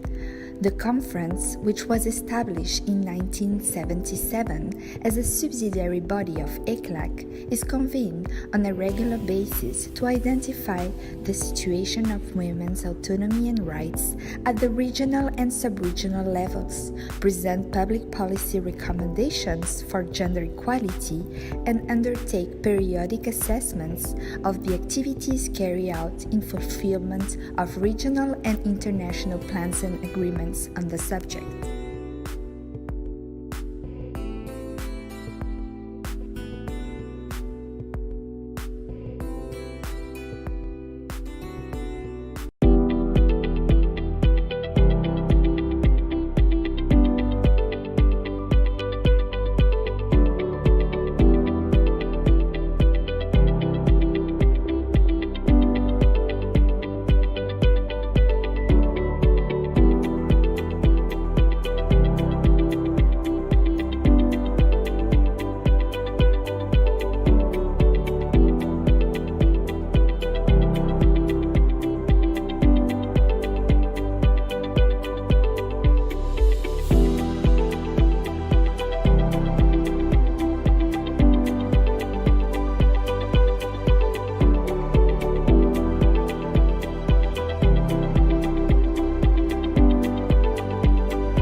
The Observatory of Social Development in Latin America and the Caribbean is one of ECLAC's regional knowledge tools. Its creation responds to a mandate of the second meeting of the Regional Conference on Social Development of Latin America and the Caribbean, when the member states requested that ECLAC establish an Observatory of Social Development to support the design and implementation of public policies and allow the monitoring of the trends. This way, the Observatory promotes the integral development of Latin America and the Caribbean with a focus on rights and equality through the analysis of the social situation of the region, public policies and technical assistance to the countries that request it. The Observatory also integrates a set of digital platforms. The databases are social investment, non-contributory social protection programs, institutional frameworks for social policy, youth and social inclusion, and regional and sub-regional commitments in social development. Through its Social Development Division, ECLAC publishes, updates, and expands these bases, which are available to governments and the general public.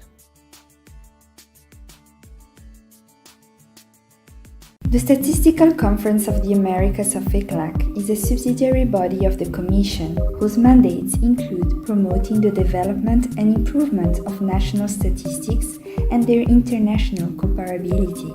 Bearing in mind the recommendations of the United Nations Statistical Commission, the specialized agencies, and other organizations.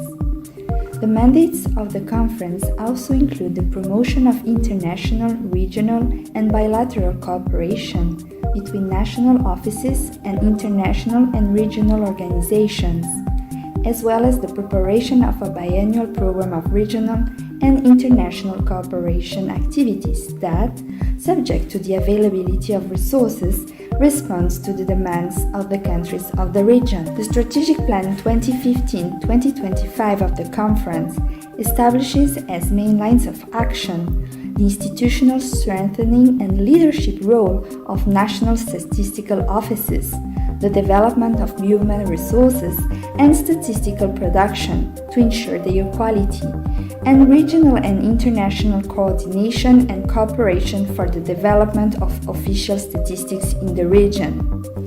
The 10th meeting of the Statistical Conference of the Americas, to be held from the 19th to the 21st November 2019, will bring together authorities and representatives of the national statistical offices and national statistical systems of ECLAC member countries to discuss the future of economic statistics in Latin America and the Caribbean, among other topics. At present, Latin America is home to 826 indigenous peoples, which, by the year 2010, included nearly 45 million people, accounting for 8% of the region's population. The countries with the greatest proportion of indigenous peoples are Bolivia, Guatemala, Peru, and Mexico. There is huge diversity among indigenous peoples, with some remaining in voluntary isolation and others coexisting in big cities. Brazil has the greatest amount of indigenous peoples, followed by Colombia, Peru, and Mexico. Indigenous peoples represent one of the most disadvantaged groups in the region and have suffered the systematic loss of their lands, with severe consequences to their well-being. Nevertheless, the Economic Commission for Latin America and the Caribbean, ECLAC, has found some progress in recent years related to the recognition of their territorial rights and political participation. There have also been improvements in their living conditions, with greater access to healthcare and education. The United Nations has championed the promotion of indigenous peoples' rights and relies on 3 special resources for this purpose: a permanent forum, experts, a special rapporteur. At a regulatory level, indigenous peoples are protected by Convention number 169 of the International Labor Organization of 1989, which recognized their rights as peoples for the first time, and the United Nations Declaration on the Rights of Indigenous Peoples of 2007, which considers these peoples' rights to self-determination. In the context of these efforts, ECLAC calls for the region's countries to put policies in practice to end inequality suffered by indigenous peoples. Policies based on human rights standards and the perspectives and contributions of these peoples. This is crucial for the construction of a new development agenda beyond 2015, with equality at its heart.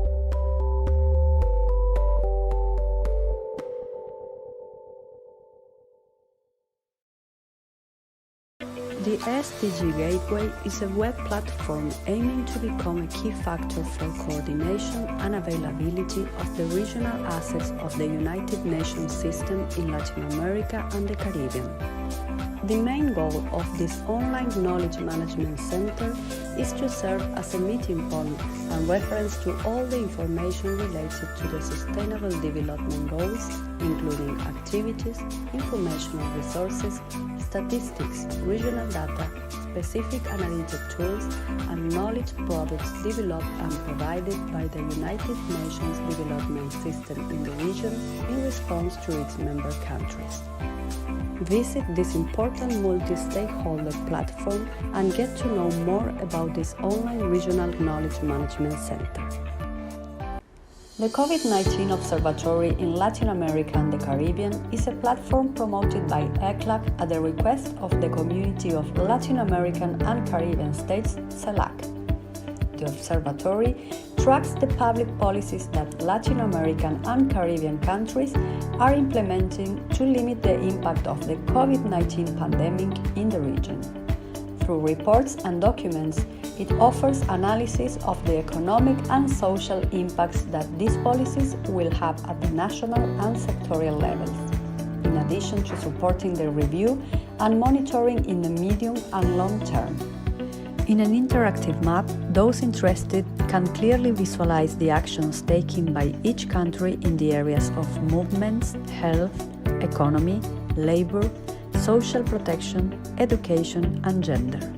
Visit ECLAC's COVID-19 Observatory and access updated information on policy measures to address the crisis in the region.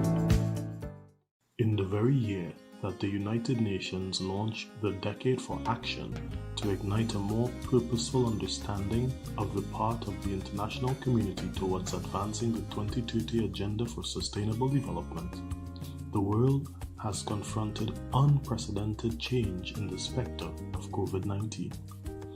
The multi-dimensioned impact of this pandemic has served to dramatize the true scale of the vulnerability of the small, heavily indebted, undiversified economies of the Caribbean, and has forced creative exploration of every opportunity within the reach of our member states to secure urgent relief.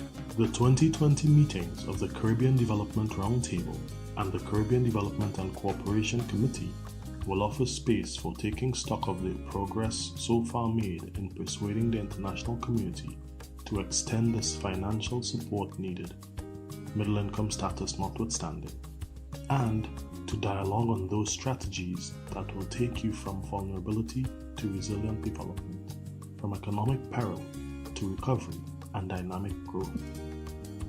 It is an opportunity to consider how together we strengthen partnerships for action that is responsive to the unique vulnerabilities of the Caribbean, and that assures tangible progress through the application of innovative problem solving in these precarious times. To support countries in the follow-up and monitoring of the medium and long-term progress of the crisis caused by COVID-19, the Economic Commission for Latin America and the Caribbean has produced a series of documents on the evolution and the effects of the pandemic in the region. These publications have been included in the COVID-19 Observatory in Latin America and the Caribbean, which compiles and makes available public policies that the 33 countries of Latin America and Caribbean region are taking to limit the impact of the pandemic, as well as the analysis of the economic and social impacts that these policies will have at the national and sectorial levels. ECLAC studies include a collection of special reports COVID-19 that deal with the economic and social effects of the crisis, as well as sectorial publications on specific topics such as the production of statistics, the right to life and health of older people, people with disabilities, the region's food systems, digitization opportunities, the care system, the 2030 Agenda for Sustainable Development in the New Global Context, among other topics. This economic and social analysis will be updated as relevant information related to the COVID-19 pandemic emerges.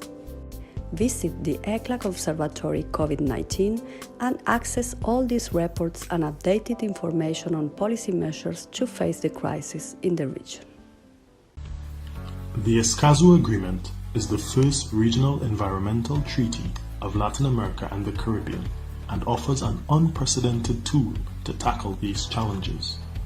The Escazú Agreement contributes to the right to a healthy environment and to sustainable development of present and future generations, guaranteeing access to environmental information, public participation in environmental decision-making, and access to justice in environmental matters. It is the first treaty in the world to protect human rights defenders in environmental matters.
The Regional Conference on Women in Latin America and the Caribbean is the main intergovernmental forum on women's rights and gender equality in the region. The conference, which was established in 1977 as a subsidiary body of ECLAC, is convened on a regular basis to identify the situation of women's autonomy and rights at the regional and sub-regional levels, present public policy recommendations for gender equality, and undertake periodic assessments of the activities carried out in fulfillment of regional and international plans and agreements on the subject.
The Observatory of Social Development in Latin America and the Caribbean is one of ECLAC's regional knowledge tools. Its creation responds to a mandate of the second meeting of the Regional Conference on Social Development of Latin America and the Caribbean, when the member states requested that ECLAC establish an Observatory of Social Development to support the design and implementation of public policies and allow the monitoring of the trends.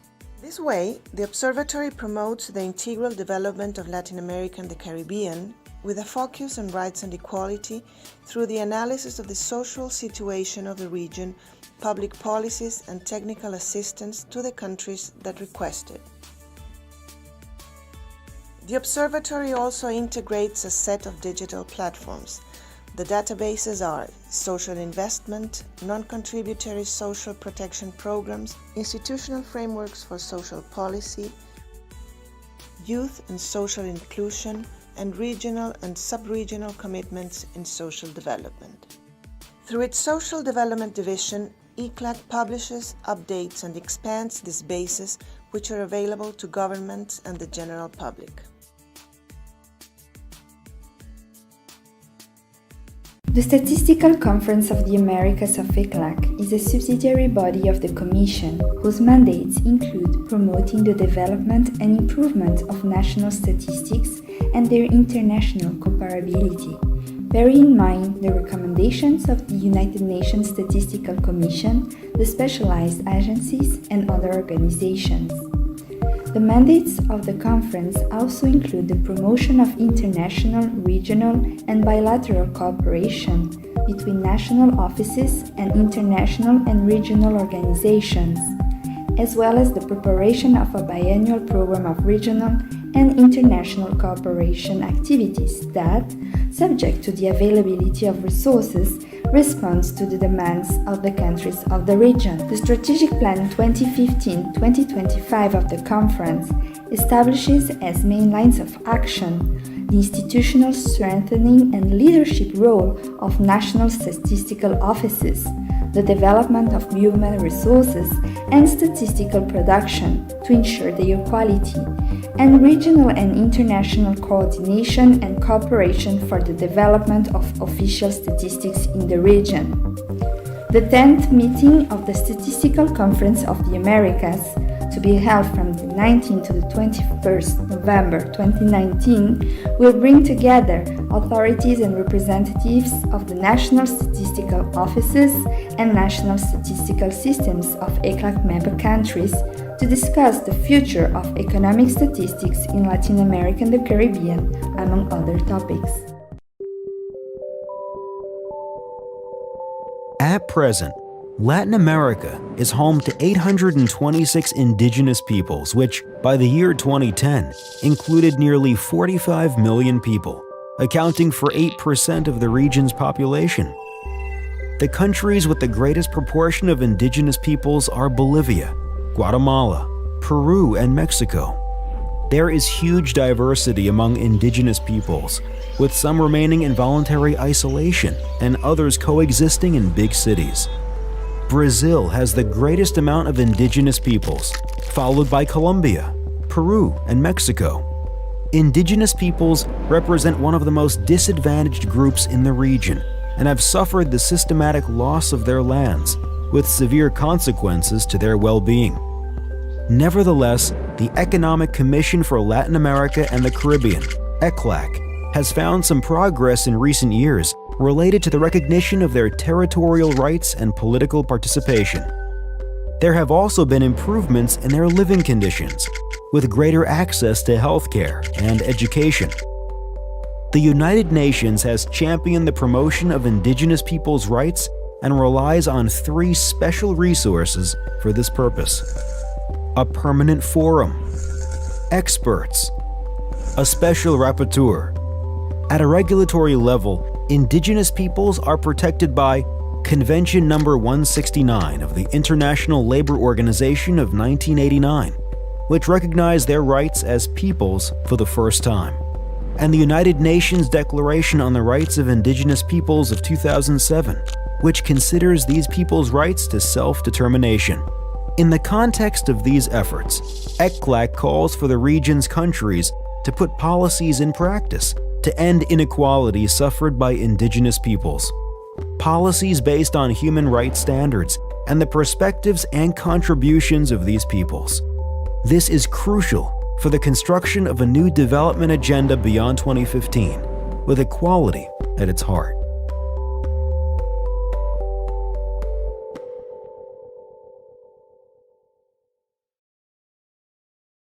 The SDG Gateway is a web platform aiming to become a key factor for coordination and availability of the regional assets of the United Nations system in Latin America and the Caribbean. The main goal of this online knowledge management center is to serve as a meeting point and reference to all the information related to the Sustainable Development Goals, including activities, informational resources, statistics, regional data, specific analytic tools, and knowledge products developed and provided by the United Nations Development System in the region in response to its member countries. Visit this important multi-stakeholder platform and get to know more about this online regional knowledge management center. The COVID-19 Observatory in Latin America and the Caribbean is a platform promoted by ECLAC at the request of the Community of Latin American and Caribbean States, CELAC. The observatory tracks the public policies that Latin American and Caribbean countries are implementing to limit the impact of the COVID-19 pandemic in the region. Through reports and documents, it offers analysis of the economic and social impacts that these policies will have at the national and sectorial levels, in addition to supporting the review and monitoring in the medium and long term.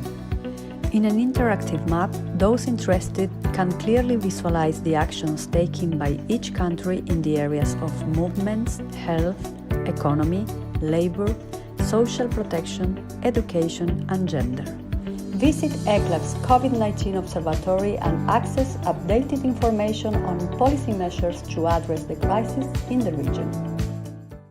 In the very year that the United Nations launched the Decade for Action to ignite a more purposeful understanding of the part of the international community towards advancing the 2030 Agenda for Sustainable Development, the world has confronted unprecedented change in the specter of COVID-19.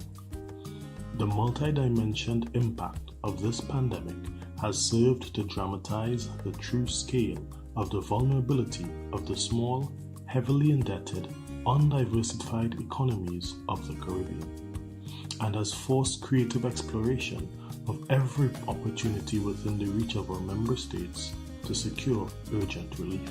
The 2020 meetings of the Caribbean Development Roundtable and the Caribbean Development and Cooperation Committee will offer space for taking stock of the progress so far made in persuading the international community to extend this financial support needed, middle income status notwithstanding, and to dialogue on those strategies that will take you from vulnerability to resilient development, from economic peril to recovery and dynamic growth. It is an opportunity to consider how together we strengthen partnerships for action that is responsive to the unique vulnerabilities of the Caribbean, and that assures tangible progress through the application of innovative problem solving in these precarious times.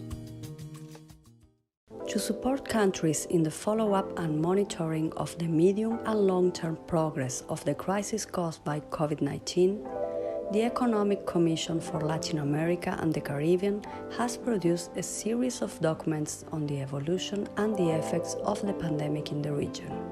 These publications have been included in the COVID-19 Observatory in Latin America and the Caribbean, which compiles and makes available public policies that the 33 countries of Latin America and Caribbean region are taking to limit the impact of the pandemic, as well as the analysis of the economic and social impacts that these policies will have at the national and sectorial levels. ECLAC studies include a collection of special reports COVID-19 that deal with the economic and social effects of the crisis, as well as sectorial publications on specific topics such as the production of statistics, the right to life and health of older people, people with disabilities, the region's food systems, digitization opportunities, the care system, the 2030 Agenda for Sustainable Development in the New Global Context, among other topics. This economic and social analysis will be updated as relevant information related to the COVID-19 pandemic emerges. Visit the ECLAC Observatory COVID-19 and access all these reports and updated information on policy measures to face the crisis in the region. The Escazú Agreement is the first regional environmental treaty of Latin America and the Caribbean and offers an unprecedented tool to tackle these challenges.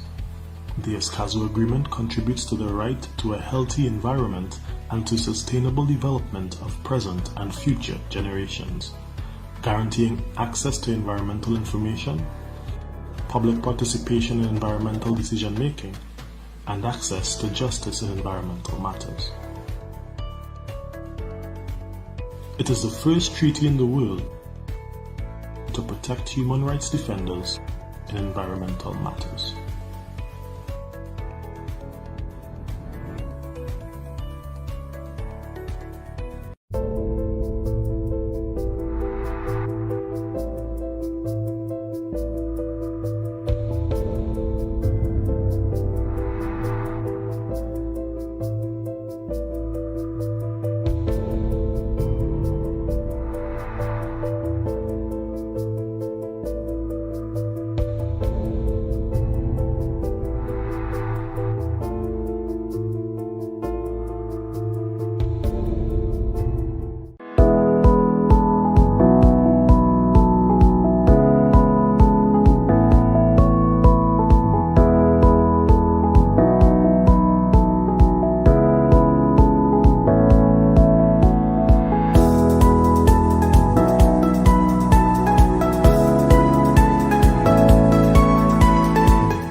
The Regional Conference on Women in Latin America and the Caribbean is the main intergovernmental forum on women's rights and gender equality in the region.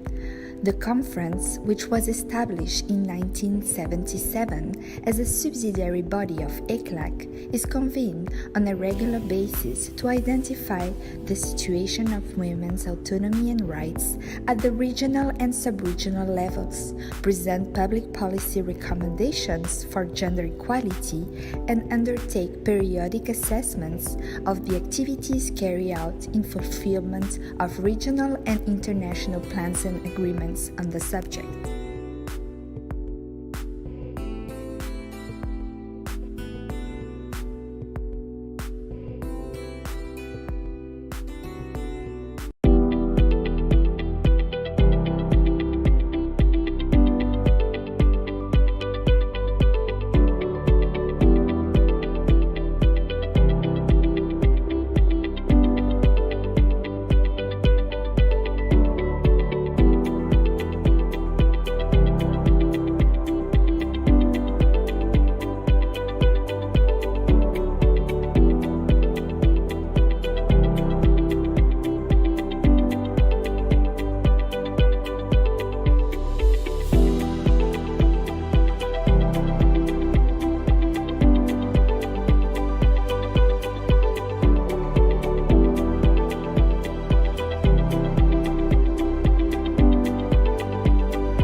The Observatory of Social Development in Latin America and the Caribbean is one of ECLAC's regional knowledge tools. Its creation responds to a mandate of the second meeting of the Regional Conference on Social Development of Latin America and the Caribbean, when the member states requested that ECLAC establish an Observatory of Social Development to support the design and implementation of public policies and allow the monitoring of the trends. This way, the observatory promotes the integral development of Latin America and the Caribbean with a focus on rights and equality through the analysis of the social situation of the region, public policies, and technical assistance to the countries that request it. The observatory also integrates a set of digital platforms. The databases are social investment, non-contributory social protection programs, institutional frameworks for social policy, youth and social inclusion, and regional and sub-regional commitments in social development. Through its Social Development Division, ECLAC publishes, updates, and expands these bases, which are available to governments and the general public.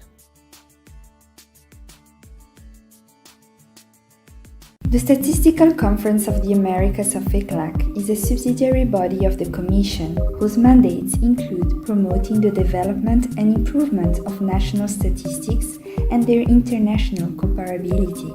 Bear in mind the recommendations of the United Nations Statistical Commission, the specialized agencies, and other organizations. The mandates of the conference also include the promotion of international, regional, and bilateral cooperation between national offices and international and regional organizations, as well as the preparation of a biennial program of regional and international cooperation activities that, subject to the availability of resources, responds to the demands of the countries of the region. The Strategic Plan 2015-2025 of the conference establishes as main lines of action the institutional strengthening and leadership role of national statistical offices, the development of human resources and statistical production to ensure their quality, and regional and international coordination and cooperation for the development of official statistics in the region.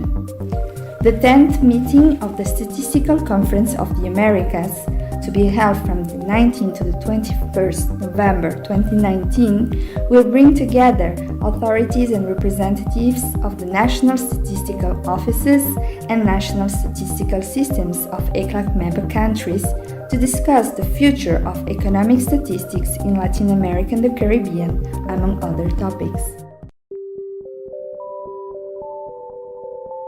At present, Latin America is home to 826 indigenous peoples, which, by the year 2010, included nearly 45 million people, accounting for 8% of the region's population.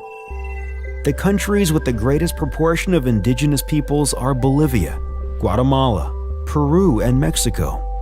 There is huge diversity among indigenous peoples, with some remaining in voluntary isolation and others coexisting in big cities. Brazil has the greatest amount of indigenous peoples, followed by Colombia, Peru, and Mexico. Indigenous peoples represent one of the most disadvantaged groups in the region and have suffered the systematic loss of their lands, with severe consequences to their well-being. Nevertheless, the Economic Commission for Latin America and the Caribbean, ECLAC, has found some progress in recent years related to the recognition of their territorial rights and political participation. There have also been improvements in their living conditions, with greater access to healthcare and education. The United Nations has championed the promotion of indigenous peoples' rights and relies on 3 special resources for this purpose: a permanent forum, experts, a special rapporteur. At a regulatory level, indigenous peoples are protected by Convention number 169 of the International Labor Organization of 1989, which recognized their rights as peoples for the first time, and the United Nations Declaration on the Rights of Indigenous Peoples of 2007, which considers these peoples' rights to self-determination. In the context of these efforts, ECLAC calls for the region's countries to put policies in practice to end inequality suffered by indigenous peoples. Policies based on human rights standards and the perspectives and contributions of these peoples. This is crucial for the construction of a new development agenda beyond 2015, with equality at its heart.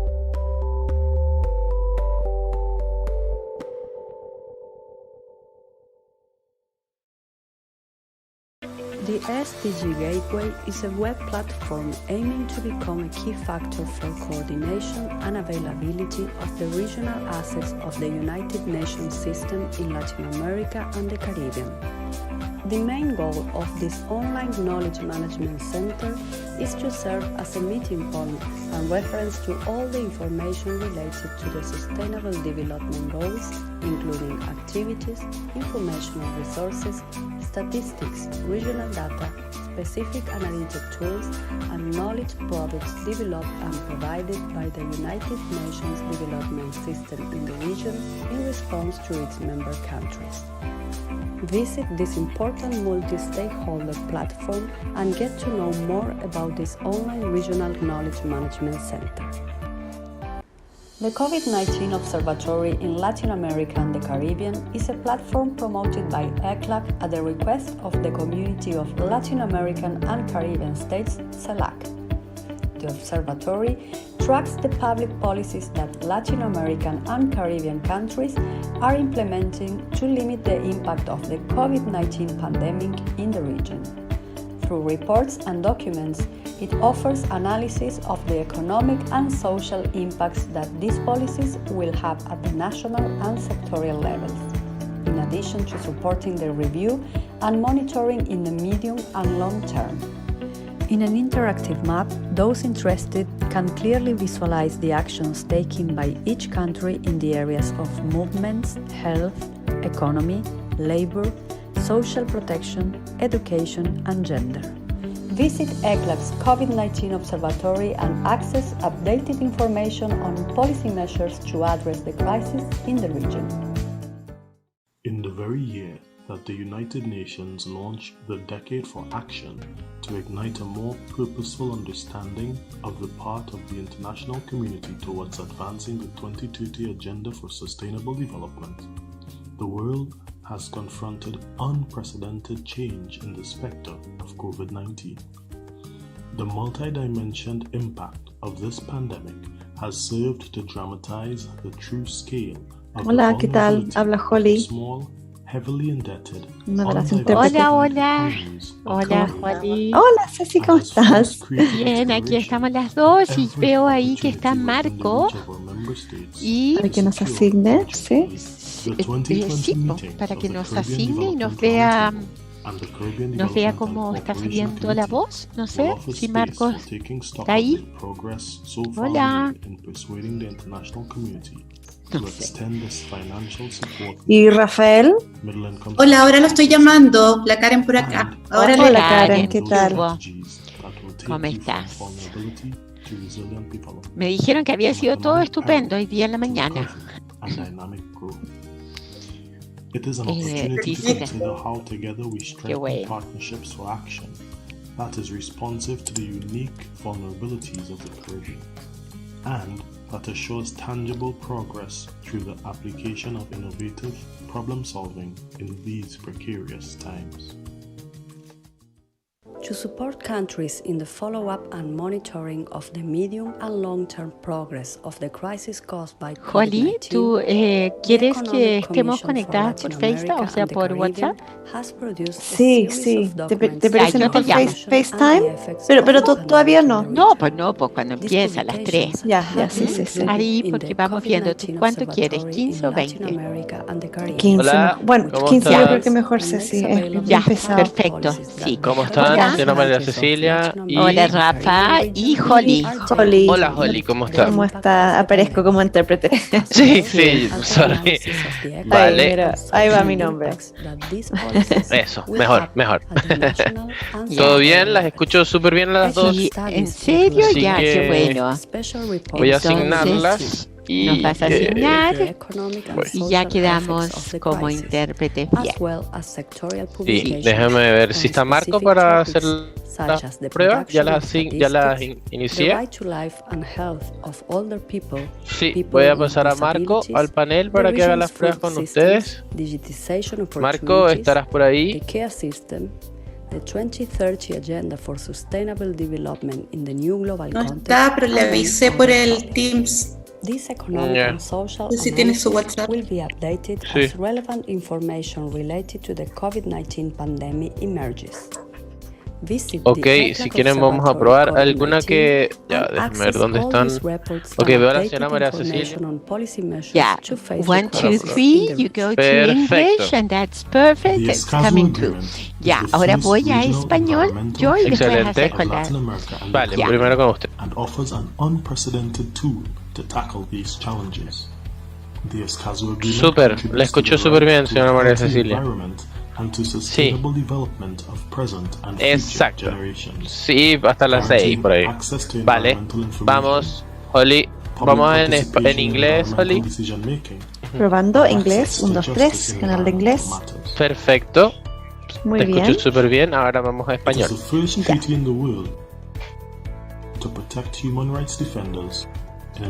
Buenísimo. Perfecto, sí. Súper claro. Vale, perfecto, se quedan ahí. Esperemos que inicie. Muchas gracias a ambas.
Aló, Rafael. The Regional Conference on Women in Latin America and the Caribbean is Rafa. the main intergovernmental forum on women's rights and gender Hola equality Marco, in the ya region. igual probé con las The intérpretes, pero si conference, quieres which probar was nuevamente no hay established problema. in 1977 as a subsidiary probaste? body of ECLAC, is convened Sí. on a regular basis to confiable. identify the Sí, situation si quieres of prueba con women's ella para no autonomy and descartar, pero rights igual yo las at the escuché súper regional bien. and sub-regional levels. No, ¿tú dónde estás? ¿En tu Present casa? public policy Sí. recommendations O si for la gender escuchaste allá, equality yo estoy aquí en la and CEPAL. undertake periodic assessments of the activities carried Hay out mejor in señal para vos. fulfillment of Si tú la regional escuchaste and bien, quiere decir que está international bien. plans and agreements on Sí, the subject. estamos bien entonces. Bueno, Ya, pues, cualquier cualquier cosita cosa. te conectas nuevamente como Atendi y eso, o te paso a Atendi esta conexión.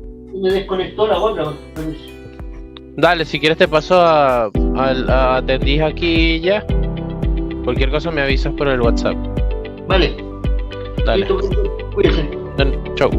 Chau.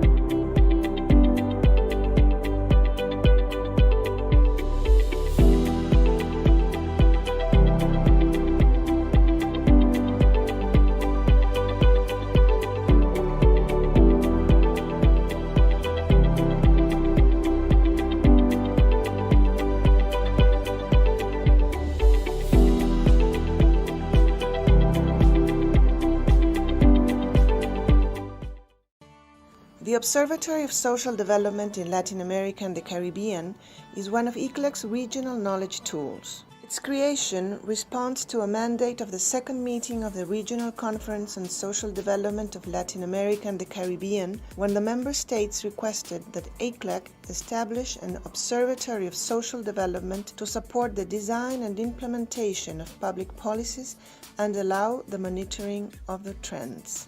This way, the observatory promotes the integral development of Latin America and the Caribbean with a focus on rights and equality through the analysis of the social situation of the region, public policies, and technical assistance to the countries that request it. The observatory also integrates a set of digital platforms. The databases are social investment, non-contributory social protection programs, institutional frameworks for social policy, youth and social inclusion, and regional and sub-regional commitments in social development. Through its Social Development Division, ECLAC publishes, updates, and expands these bases, which are available to governments and the general public. The Statistical Conference of the Americas of ECLAC is a subsidiary body of the Commission, whose mandates include promoting the development and improvement of national statistics and their international comparability. Bear in mind the recommendations of the United Nations Statistical Commission, the specialized agencies, and other organizations. The mandates of the conference also include the promotion of international, regional, and bilateral cooperation between national offices and international and regional organizations, as well as the preparation of a biannual program of regional and international cooperation activities that, subject to the availability of resources, responds to the demands of the countries of the region. The Strategic Plan 2015-2025 of the conference establishes as main lines of action the institutional strengthening and leadership role of national statistical offices, the development of human resources and statistical production to ensure their quality, and regional and international coordination and cooperation for the development of official statistics in the region. The 10th meeting of the Statistical Conference of the Americas, to be held from the 19th to the 21st November 2019, will bring together authorities and representatives of the national statistical offices and national statistical systems of ECLAC member countries to discuss the future of economic statistics in Latin America and the Caribbean, among other topics. At present, Latin America is home to 826 indigenous peoples, which, by the year 2010, included nearly 45 million people, accounting for 8% of the region's population. The countries with the greatest proportion of indigenous peoples are Bolivia, Guatemala, Peru, and Mexico. There is huge diversity among indigenous peoples, with some remaining in voluntary isolation and others coexisting in big cities. Brazil has the greatest amount of indigenous peoples, followed by Colombia, Peru, and Mexico. Indigenous peoples represent one of the most disadvantaged groups in the region and have suffered the systematic loss of their lands, with severe consequences to their well-being.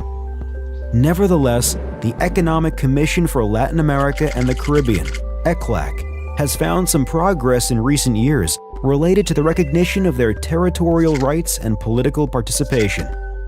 There have also been improvements in their living conditions, with greater access to healthcare and education. The United Nations has championed the promotion of indigenous peoples' rights and relies on 3 special resources for this purpose: a permanent forum, experts, a special rapporteur. At a regulatory level, indigenous peoples are protected by Convention number 169 of the International Labor Organization of 1989, which recognized their rights as peoples for the first time, and the United Nations Declaration on the Rights of Indigenous Peoples of 2007, which considers these peoples' rights to self-determination. In the context of these efforts, ECLAC calls for the region's countries to put policies in practice to end inequality suffered by indigenous peoples.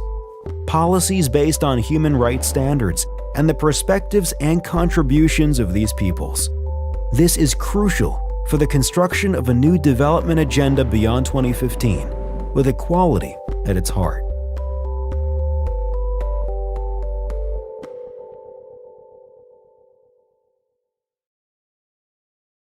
The SDG Gateway is a web platform aiming to become a key factor for coordination and availability of the regional assets of the United Nations system in Latin America and the Caribbean.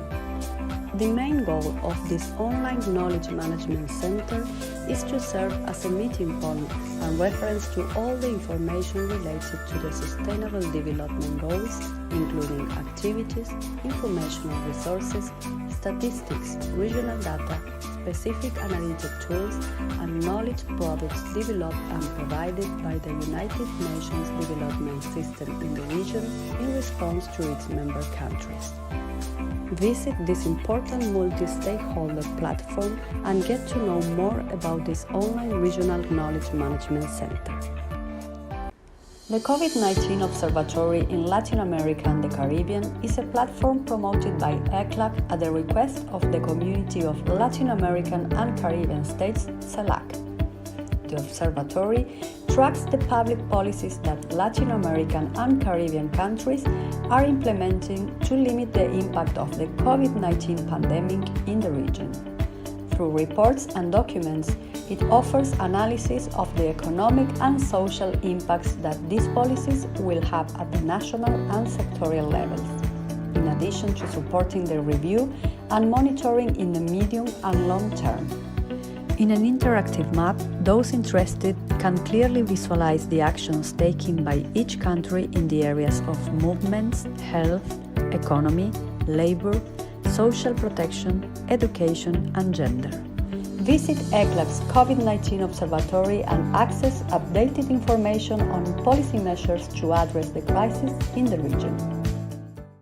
In the very year that the United Nations launched the Decade for Action to ignite a more purposeful understanding of the part of the international community towards advancing the 2030 Agenda for Sustainable Development, the world has confronted unprecedented change in the specter of COVID-19. The multi-dimensioned impact of this pandemic has served to dramatize the true scale of the vulnerability of the small, heavily indebted, undiversified economies of the Caribbean, and has forced creative exploration of every opportunity within the reach of our member states to secure urgent relief. The 2020 meetings of the Caribbean Development Roundtable and the Caribbean Development and Cooperation Committee will offer space for taking stock of the progress so far made in persuading the international community to extend this financial support needed, middle income status notwithstanding, and to dialogue on those strategies that will take you from vulnerability to resilient development, from economic peril to recovery and dynamic growth. It is an opportunity to consider how together we strengthen partnerships for action that is responsive to the unique vulnerabilities of the Caribbean, and that assures tangible progress through the application of innovative problem solving in these precarious times. To support countries in the follow-up and monitoring of the medium and long-term progress of the crisis caused by COVID-19, the Economic Commission for Latin America and the Caribbean has produced a series of documents on the evolution and the effects of the pandemic in the region. These publications have been included in the COVID-19 Observatory in Latin America and the Caribbean, which compiles and makes available public policies that the 33 countries of Latin America and Caribbean region are taking to limit the impact of the pandemic, as well as the analysis of the economic and social impacts that these policies will have at the national and sectorial levels. ECLAC studies include a collection of special reports COVID-19 that deal with the economic and social effects of the crisis, as well as sectorial publications on specific topics such as the production of statistics, the right to life and health of older people, people with disabilities, the region's food systems, digitization opportunities, the care system, the 2030 Agenda for Sustainable Development in the New Global Context, among other topics. This economic and social analysis will be updated as relevant information related to the COVID-19 pandemic emerges. Visit the ECLAC Observatory COVID-19 and access all these reports and updated information on policy measures to face the crisis in the region. The Escazú Agreement is the first regional environmental treaty of Latin America and the Caribbean and offers an unprecedented tool to tackle these challenges. The Escazú Agreement contributes to the right to a healthy environment and to sustainable development of present and future generations, guaranteeing access to environmental information, public participation in environmental decision-making, and access to justice in environmental matters. It is the first treaty in the world to protect human rights defenders in environmental matters.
The Regional Conference on Women in Latin America and the Caribbean is the main intergovernmental forum on women's rights and gender equality in the region.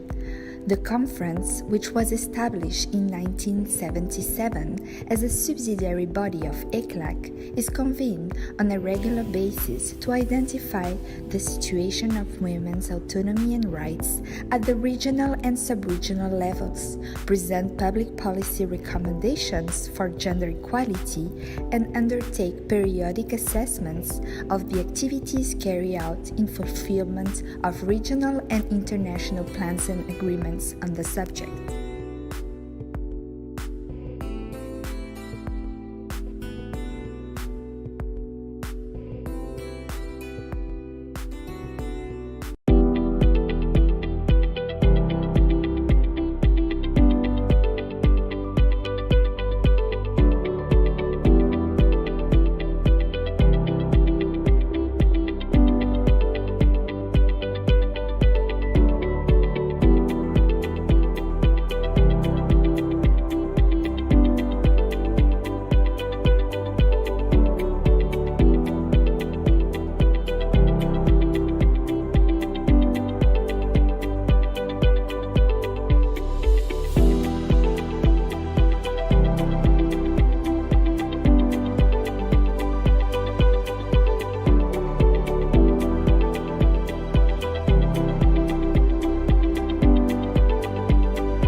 Ya pasa el señor Rolando. The Observatory of Social Development in Latin America and the Caribbean is one of ECLAC's regional knowledge tools. Its creation responds to a mandate of the second meeting of the Regional Conference on Social Development of Latin America and the Caribbean, when the member states requested that ECLAC establish an Observatory of Social Development to support the design and implementation of public policies and allow the monitoring of the trends. This way, the observatory promotes the integral development of Latin America and the Caribbean with a focus on rights and equality through the analysis of the social situation of the region, public policies, and technical assistance to the countries that request it. The observatory also integrates a set of digital platforms. The databases are social investment, non-contributory social protection programs, institutional frameworks for social policy, youth and social inclusion, and regional and sub-regional commitments in social development. Through its Social Development Division, ECLAC publishes, updates, and expands these bases, which are available to governments and the general public. Camilo Méndez, por favor, Rafa. The Statistical Conference of the Americas of ECLAC is a subsidiary body of the Commission, whose mandates include promoting the development and improvement of national statistics and their international comparability. Bear in mind the recommendations of the United Nations Statistical Commission, the specialized agencies, and other organizations. The mandates of the conference also include the promotion of international, regional, and bilateral cooperation between national offices and international and regional organizations, as well as the preparation of a biennial program of regional and international cooperation activities that, subject to the availability of resources, responds to the demands of the countries of the region. The Strategic Plan 2015-2025 of the conference establishes as main lines of action the institutional strengthening and leadership role of national statistical offices, the development of human resources and statistical production to ensure their quality, and regional and international coordination and cooperation for the development of official statistics in the region. ¿Me escuchan? The 10th meeting of the Statistical Conference of the Americas. ¿Alguien me Sí, escucha? Paula, la escuchamos. Will bring Fuerte y together claro. authorities and representatives of the national statistical offices and national statistical systems of ECLAC member countries to discuss the future of economic statistics in Latin America and the Caribbean, among other topics. Ahí está el señor Oviedo. Ya, un segundito. At present, Latin America is home to 826 Hola indigenous Luis, peoples, which gracias. by the year 2010 included nearly 45 million people, accounting for 8% of the están? region's population.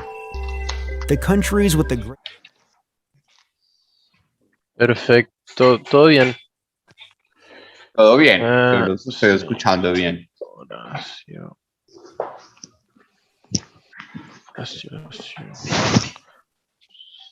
Rafa, por favor, ve tu Teams. Sí, ya estoy viendo, estoy pasando a la señora Sandra Quijada. Señora Sandra Quijada, ¿nos escucha?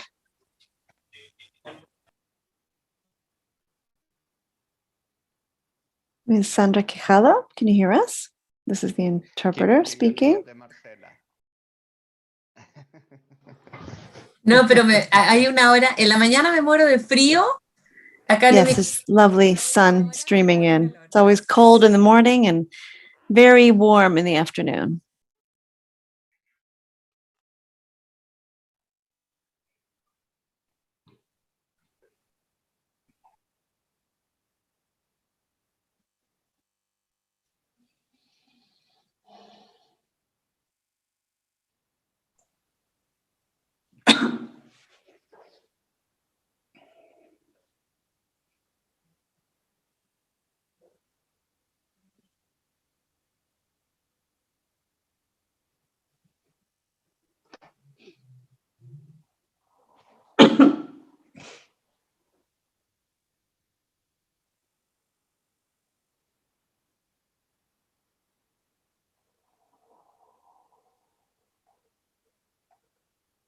Yo creo que estamos listos, Juan Daniel.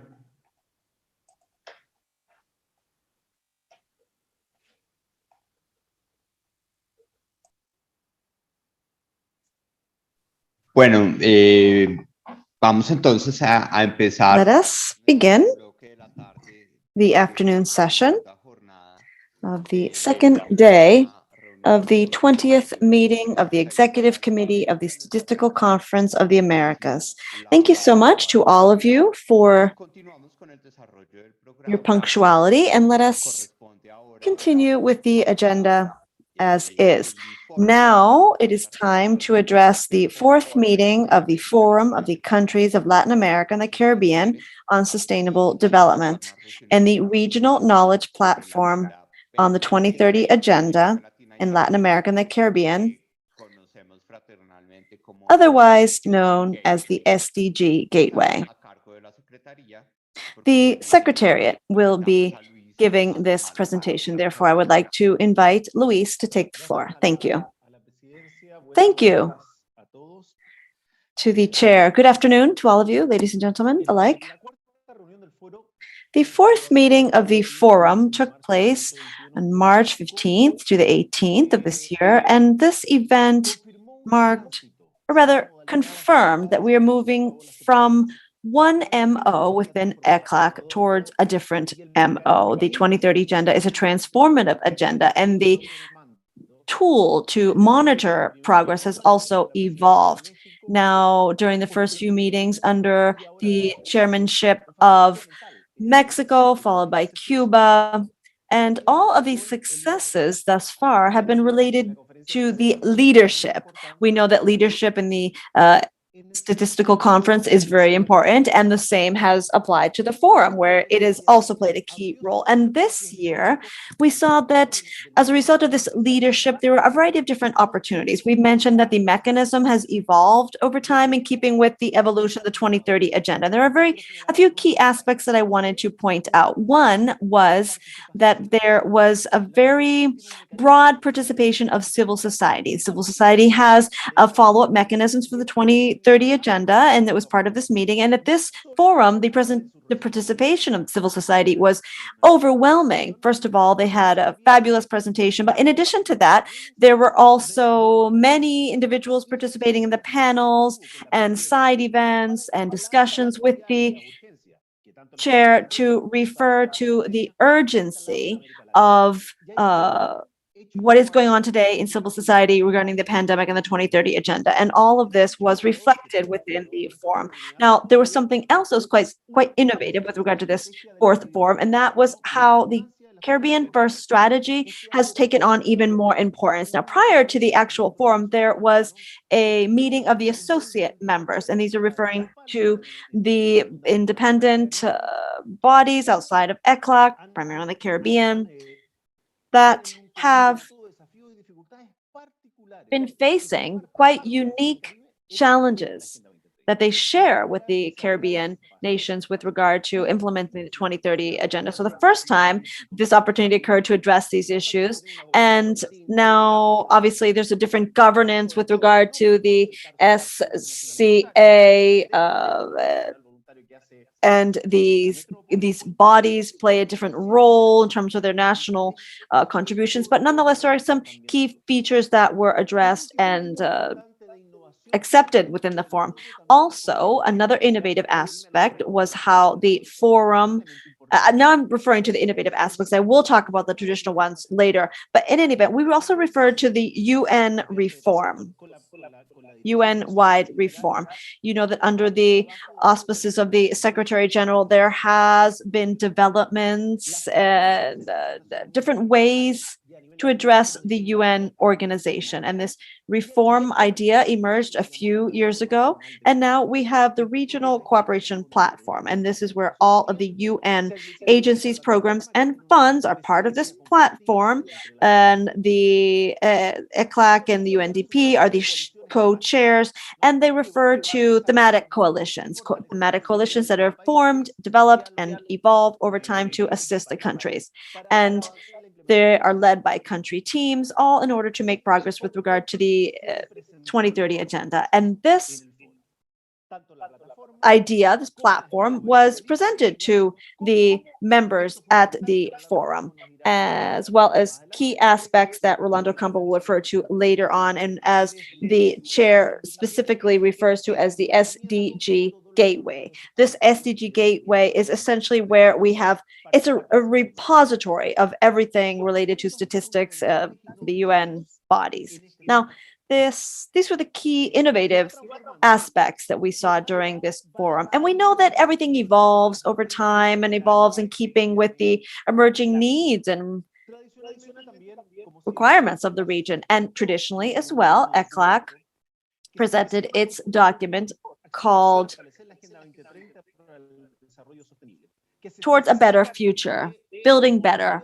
And this refers to the monitoring activities related to the 2030 agenda, as well as the major challenges we have all faced as a result of the pandemic. We know that the progress we have made has been halted by the pandemic, and the pandemic clearly has placed compliance with the agenda in jeopardy, and only a third of the objectives have been met thus far. And we also refer to the important work by the Statistics Department, the key efforts regarding data collection, and the willingness and openness to monitor actions and progress related to the 2030 agenda. And also there was mention of, and anyhow, I would like to invite you to read this document, obviously, and to focus on the specific risks that we are facing in terms of increased percentage of individuals living in poverty and other aspects that are jeopardizing achievement of the agenda.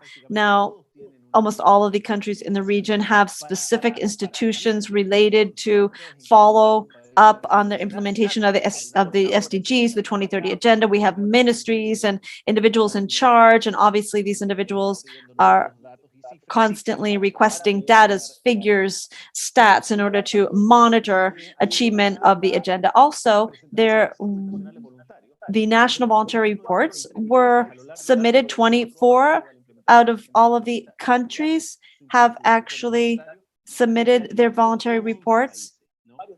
11 actually occurred this year. Some are doing this for the second time, some are doing this for the first time.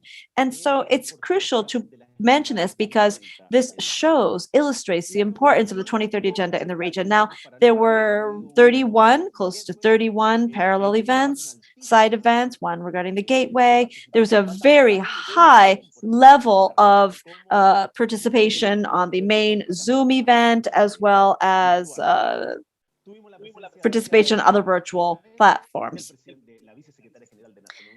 the Vice General Secretary of the UN was present, representatives from ECOSOC, the President of Costa Rica, and other representatives from the region. And the region adopted a declaration, which is what is customary. And this is actually ratifying the declaration that was adopted by the foreign trade ministers of Latin American and Caribbean countries within the period of sessions of ECLAC in October of last year. Essentially, this was anchored on or bound to the need to take all the necessary measures in order to foster multilateralism, to secure access to vaccination, to secure access to key care elements, and to respond to COVID, of course, without ignoring our path forward towards achieving the 2030 agenda. Now, this resolution and or declaration, if you will, stressed several aspects related to statistics. For example, follow-up on the 2030 agenda, the disaggregation of data by sex, ethnicity, you know that long list of descriptors better than I do, and the tasks involved therein. And the countries have recognized the importance of the SDG gateway as a key tool. And finally, I would like to mention that for ECLAC, heading up this mechanism is a very difficult task, extremely relevant, and something we do every year. And we know that multiple actors are involved, and we see that the number of stakeholders increases year by year. Parliamentarians, members from academia, civil society, members of various ethnicities, and the discussions that occurred during this forum were extremely helpful because we see that there was a great deal of peer-to-peer learning. This is not a meeting where countries are ranked, but rather this is a meeting where we sit down side by side to discuss and examine common challenges and how, of course, we can foster more South-South cooperation. Now, the transformative agenda that is part of the 2030 agenda is exactly how we have chosen to address this within ECLAC as something that will bring about change. And that is what we continue to do. And this is what we addressed during this forum. So thank you very much, Chair. Thank you, Luis. That was an excellent update, clearly revealing the significant progress. Now I would like to give the floor to Ronaldo Campo and Daniel Dakari from the Stats Division. Thank you, Juan Daniel. I would like to refer to two issues just quickly. One, Luis Yanez's comments regarding the SDG gateway and the information contained on said platform. I would like to mention that, well, you have already presented the SDG gateway. We have also done this within the SCA, but I would just like to mention that we have added some other features to the gateway. For example, this gateway has a linkage to the UN database. For other statistics, we also have linkages with the actions carried out by the UN agencies, funds, and programs with regard to capacity building. They provide a great deal of support for technical capacity, statistics, for following up on our progress toward the 2030 agenda, broken down by country, etc. So during the presentation on the SDG gateway provided by the Executive Secretary Alicia Bárcena, there were two special guest speakers. For example, the president of the UNDG for the Americas and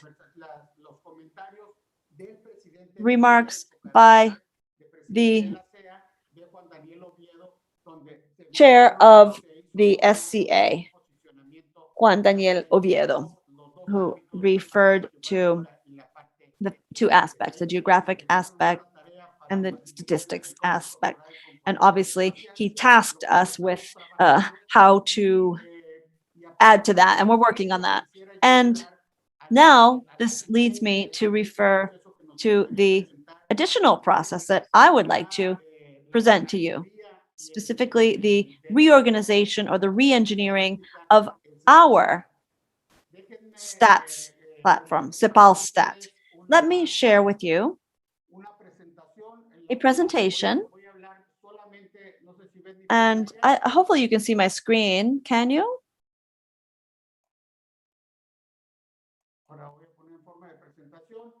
Yes, I believe you can.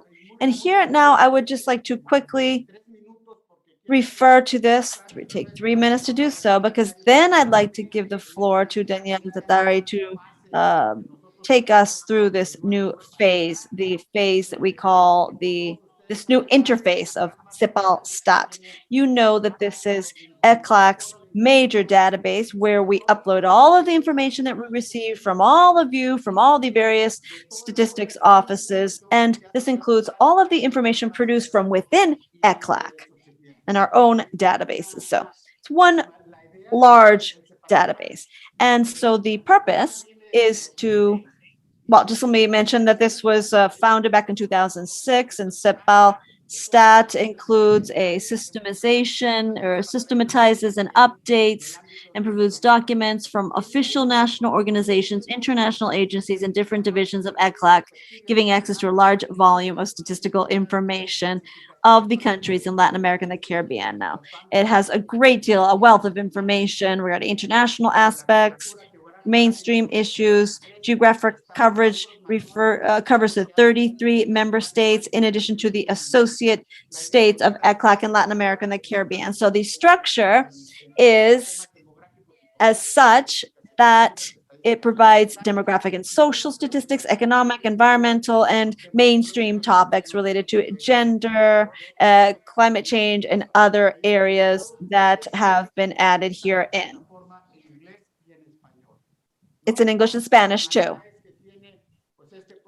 The functionalities of this process, well, they are the new platforming is being built, and the idea is to have consultations for each indicator depending on the definition of the users. It has an API, easy to use, and everything is built on open data APIs, open data with all the information available. Some indicators, we have more than 1,200 indicators, 6.5 million records, 6,000 nodes, 4,000 sources of 23,000 disaggregations, 700 themes and sub-themes, and it says more than 600,000 transactions per month in the platform. What's the idea? We started working last year, 2020, in this new interface that seeks to improve dissemination of socio-demographic, economic, environmental statistics available for the region. In a new design with open source, easy to do it in your mobile or desktop, to be shared with all open navigators. And the idea is that this new design will allow for a better navigation experience with more content, open data, and more functionalities. In terms of content, we have an information agenda on data, geographic statistics. Now we included also, and it's good we have Paloma with us. We included another portal with the geographical mapping of all these statistical bases we have, all these functionalities. But I want to stop here, and now I will recognize Daniel Takari for him to navigate in the platform, and you can see it, how it works live. Daniel, go ahead. Thank you very much, Rolando. Good afternoon, everyone. As Rolando was saying, it's still an ongoing development, but we are almost on the verge of launching it. It is very interesting because it is in the conference where we do a pseudo launch of almost the final product. The same thing happened in the SDG Gateway. In the first community with the colleagues in ECLAC and the region, it's like the premiere or avant-premiere. And now I will share my screen and give you my video. Please confirm if you can see my screen. Yes, we are seeing it. Perfect. The new CEPALSTAT portal is one that changes the front end of the development, is in open code, open source. Contents can be searched not only with the navigation bar, but also with the content you have on the front page. And then we'll go into the data banks, functionalities, integration, and what's most interesting, the territorial dimension of CEPALSTAT. It is one of the commitments that in the conference we propose to promote and drive this statistics with spatial data. There are some elements referring to the 2030 agenda, some statistical, regional, national profiles. With one single click, you can see what's the situation of each country, access to yearbooks and information system existing in CEPAL, and links with the different observatories for which ECLAC is the technical secretary. The whole number of links to the statistical databases of international agencies that could be of interest for the user of CEPALSTAT. In this portal, beyond a few new things, there are some relevant figures for the region, and this, of course, is linked to the database, a set of pre-selected graphs, and, of course, the access to the data bank. We have created a menu here with each one of the indicators for the region, and one first view of the type of information available in the database and definition of the selected indicator, for which countries is that information available, some years, notes, and with this you can interact with the user. One first possibility to graphically see the share or participation of the indicator, and also you can access to a table pre-selecting information and downloading it, not only on a flat sheet or spreadsheet that's it's defined as tidy files, which are specific for data science and big data, but also to play with the pivotal table where you have different countries, different years, different downloads. Also in the XML, which are the APIs we had in CEPALSTAT, and also we have included the JSON APIs. In addition to this access to information, you can add more than one indicator in the same search and go back to the dashboard or technical record.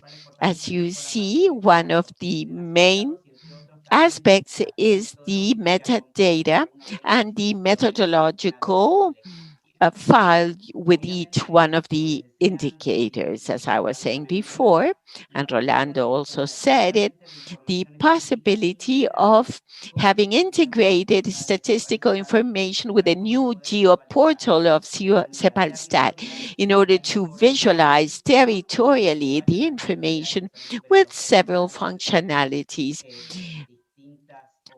where you have different options for this specific indicator or the possibility of adding more indicators in order to have, for example, a set of additional information, just to mention any one of this, and add the different layers and be able to move from one to the other and comparing one indicator with another in terms of the possibilities allowed for in these territorial tools.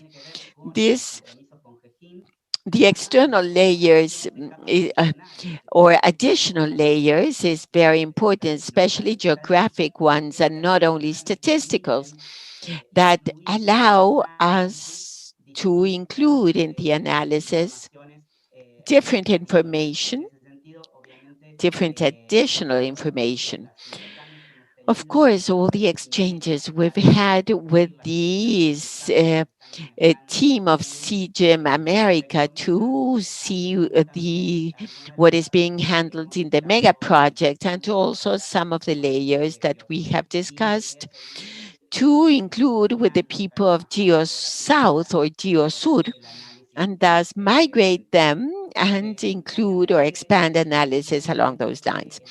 Of course, in the navigation, we can search the different profiles, national ones that are very dynamically integrated in the databases, in addition to the 3 profiles, which are demographic, socioeconomic, and environmental.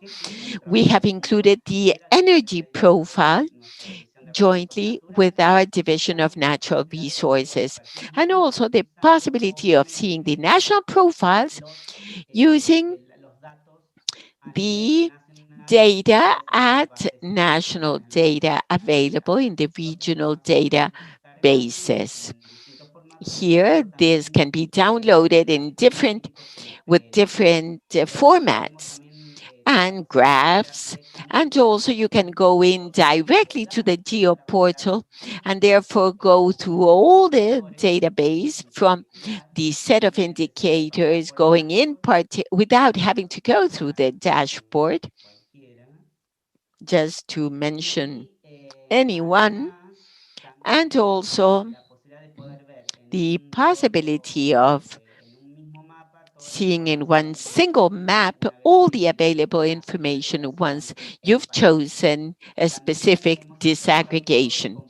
Also, we have updated the component of methods and classifications, that is, all the information on methodologies that accompanies publication of data of ECLAC.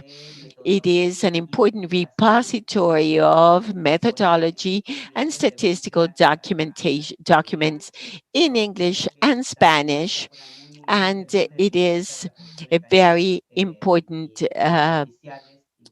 information of national, international statistics as well, and a series of links.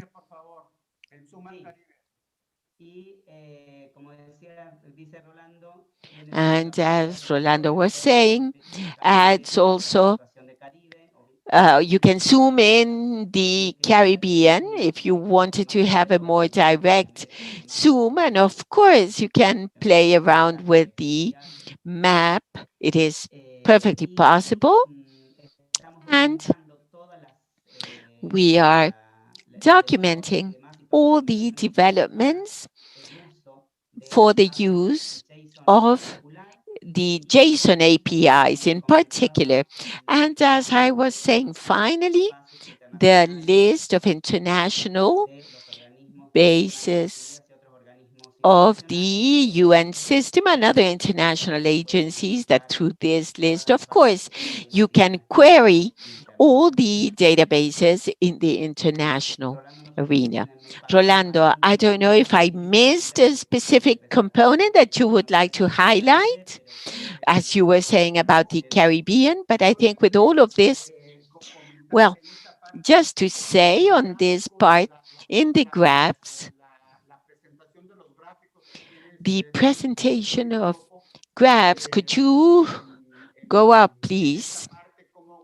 On this part, how can you have a much better view, and you can identify, of course, the different lines, and they can be downloaded, and you have a better view for the working issues, information. I mean, it's more friendly.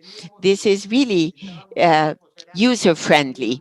And what we wanted was to provide you a clear idea of this platform, which Daniel is very humble, but the idea is to have it available for the public at the end of this month, and therefore be able to launch it. The idea of this initiative is linking geographic information with the statistical information. It is one of the key elements, and here you have all the information, and you can see all the statistical profiles of the Sustainable Development Goals and to be obtained, and this comes from the SDG Gateway and links back to the SDG Gateway. We are working in both areas with the same information, and you can address all of this work. Without further ado, I would like to conclude this presentation and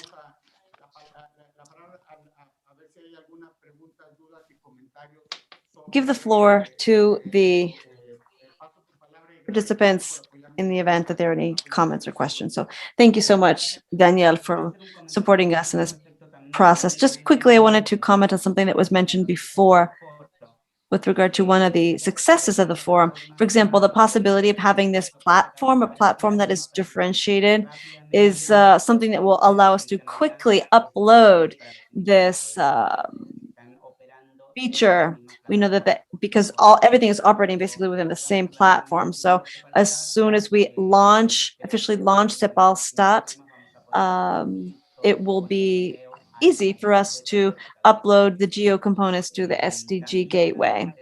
Also, another one of our goals, or we aim to include within the conference the need to adopt and foster online knowledge management systems using open data, and do this at a national level so that we can ensure that there's a significant level of interoperability between the systems, so that, of course, we can share information in a more user-friendly fashion and quicker, and of course in real time. And with this, I would like to conclude. Thank you so much, Chair. Thank you, Daniel and Rolando and Luis for this updated information for the colleagues from the UN System and Statistics offices joining us today. Now,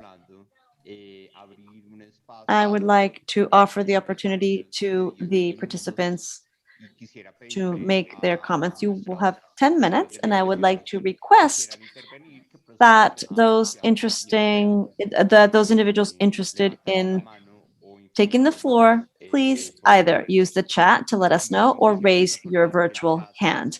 I would also like to mention that the chat has been inundated with recognition and acknowledgements and comments regarding the importance of CEPAL Stat under the leadership of ECLAC's Statistics Division. So just wondering, would anyone care to take the floor?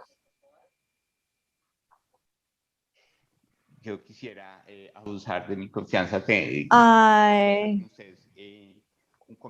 will take the floor. First of all, I would like to mention that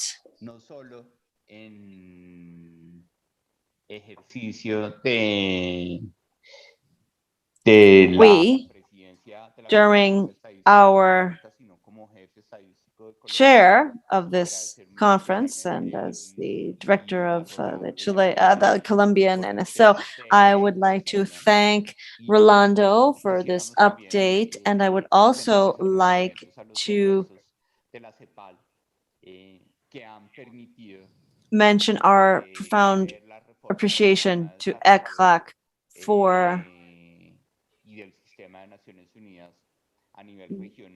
bringing this transformative change of the UN reform down to the regional level. I believe that the UN reform will allow the UN agencies' actions to gain greater importance, specifically with regard to closing gaps relative to statistics in our countries. And it's very likely that in keeping with this new working approach, we will closely with the UN, strengthen our capacity, build greater capacity so that we can at the same time make a contribution to the monitoring of our progress, the 2030 agenda and the SDGs and the suite of global and regional indicators and targets. Now, even more importantly, because the regional platform is aligned with the SCA's activities, this will allow us to create synergies and draw up collective lines of action. That is what I wanted to mention. Now, apparently, someone is asking a question here. Let me see. Timon Shah is asking if the new and improved CEPAL stat can disseminate information. Is it a collaborative platform? Can it serve that purpose? Perhaps Rolando would like to answer that question.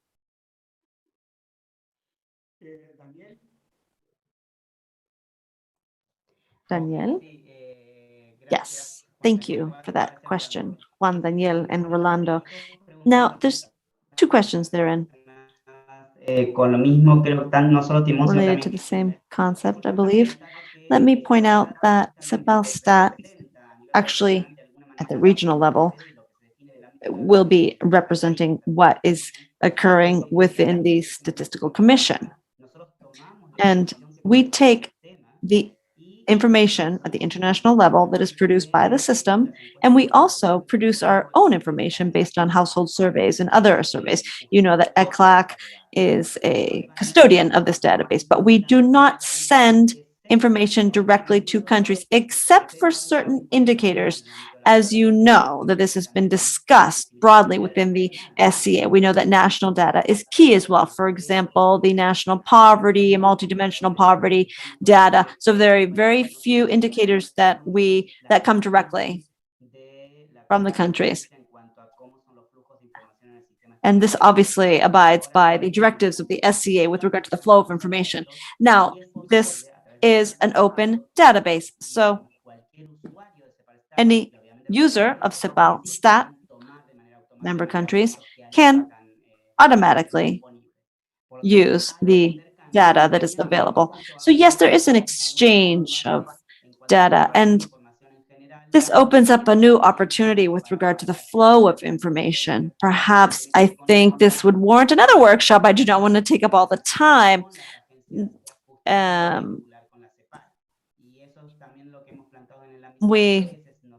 With regard to the SDGs, I'm sure you'll recall that we have the national platform information, and as soon as the countries produce open data with regard to SDGs, we can actually take those national data to add them to a larger database of national data.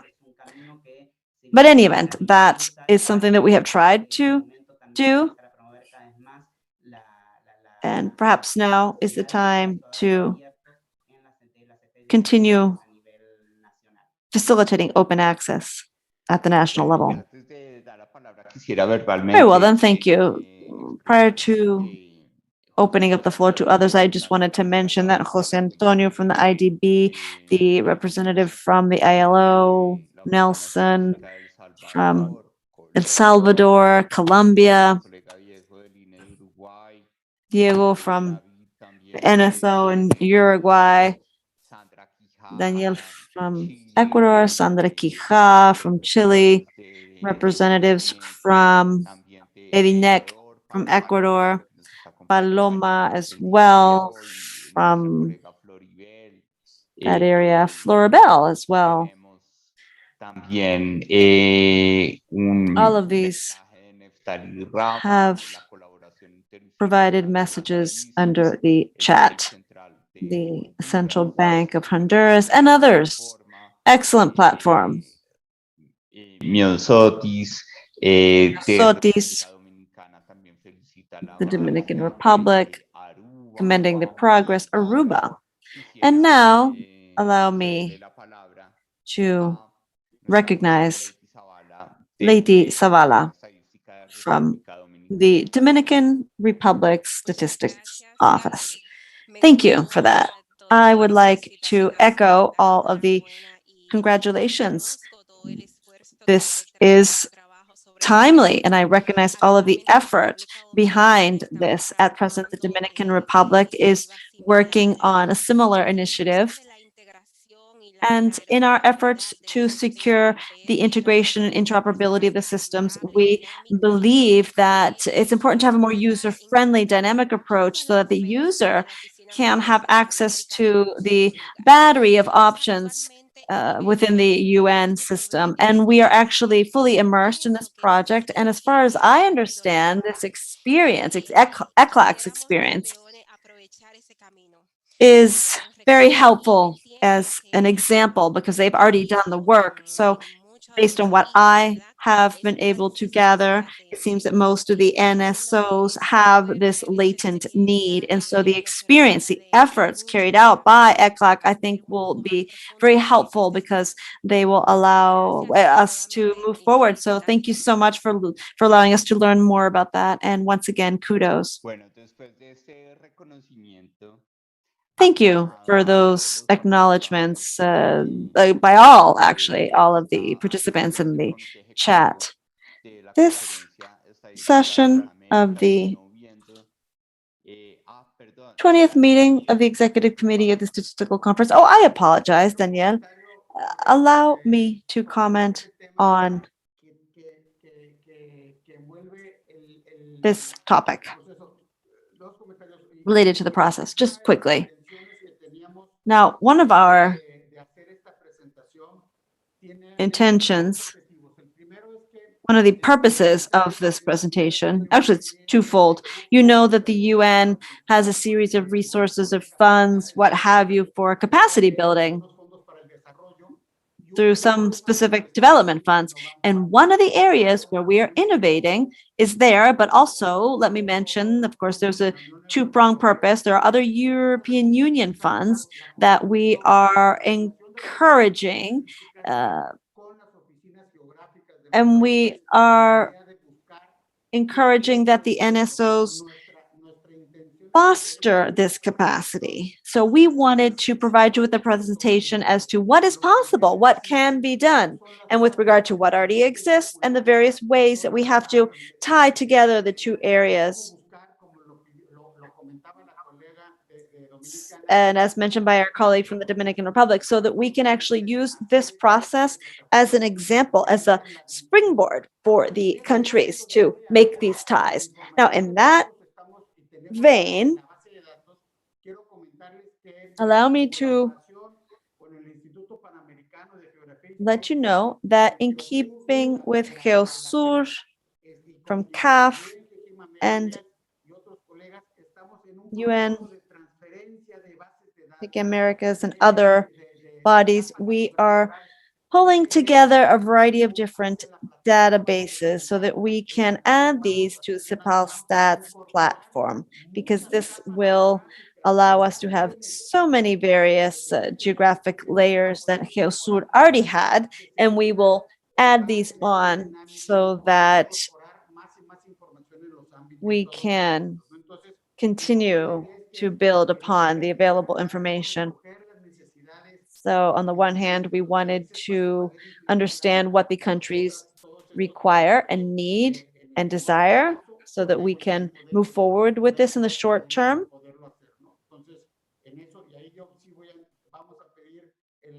So we will be requesting a great deal of support by Hekim Americas to do this.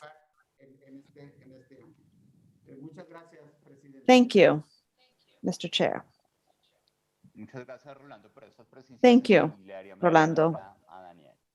Daniel.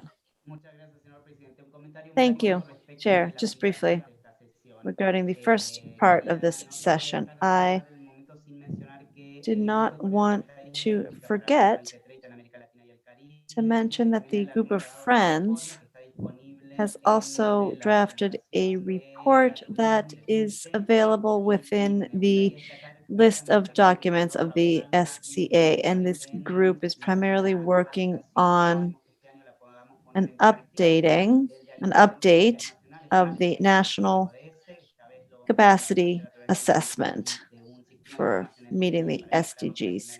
There will be online information, online tools.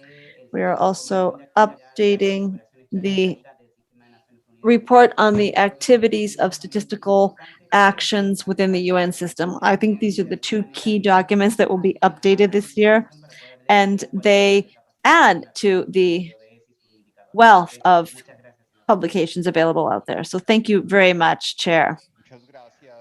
Thank you, Daniel. Thank you for that.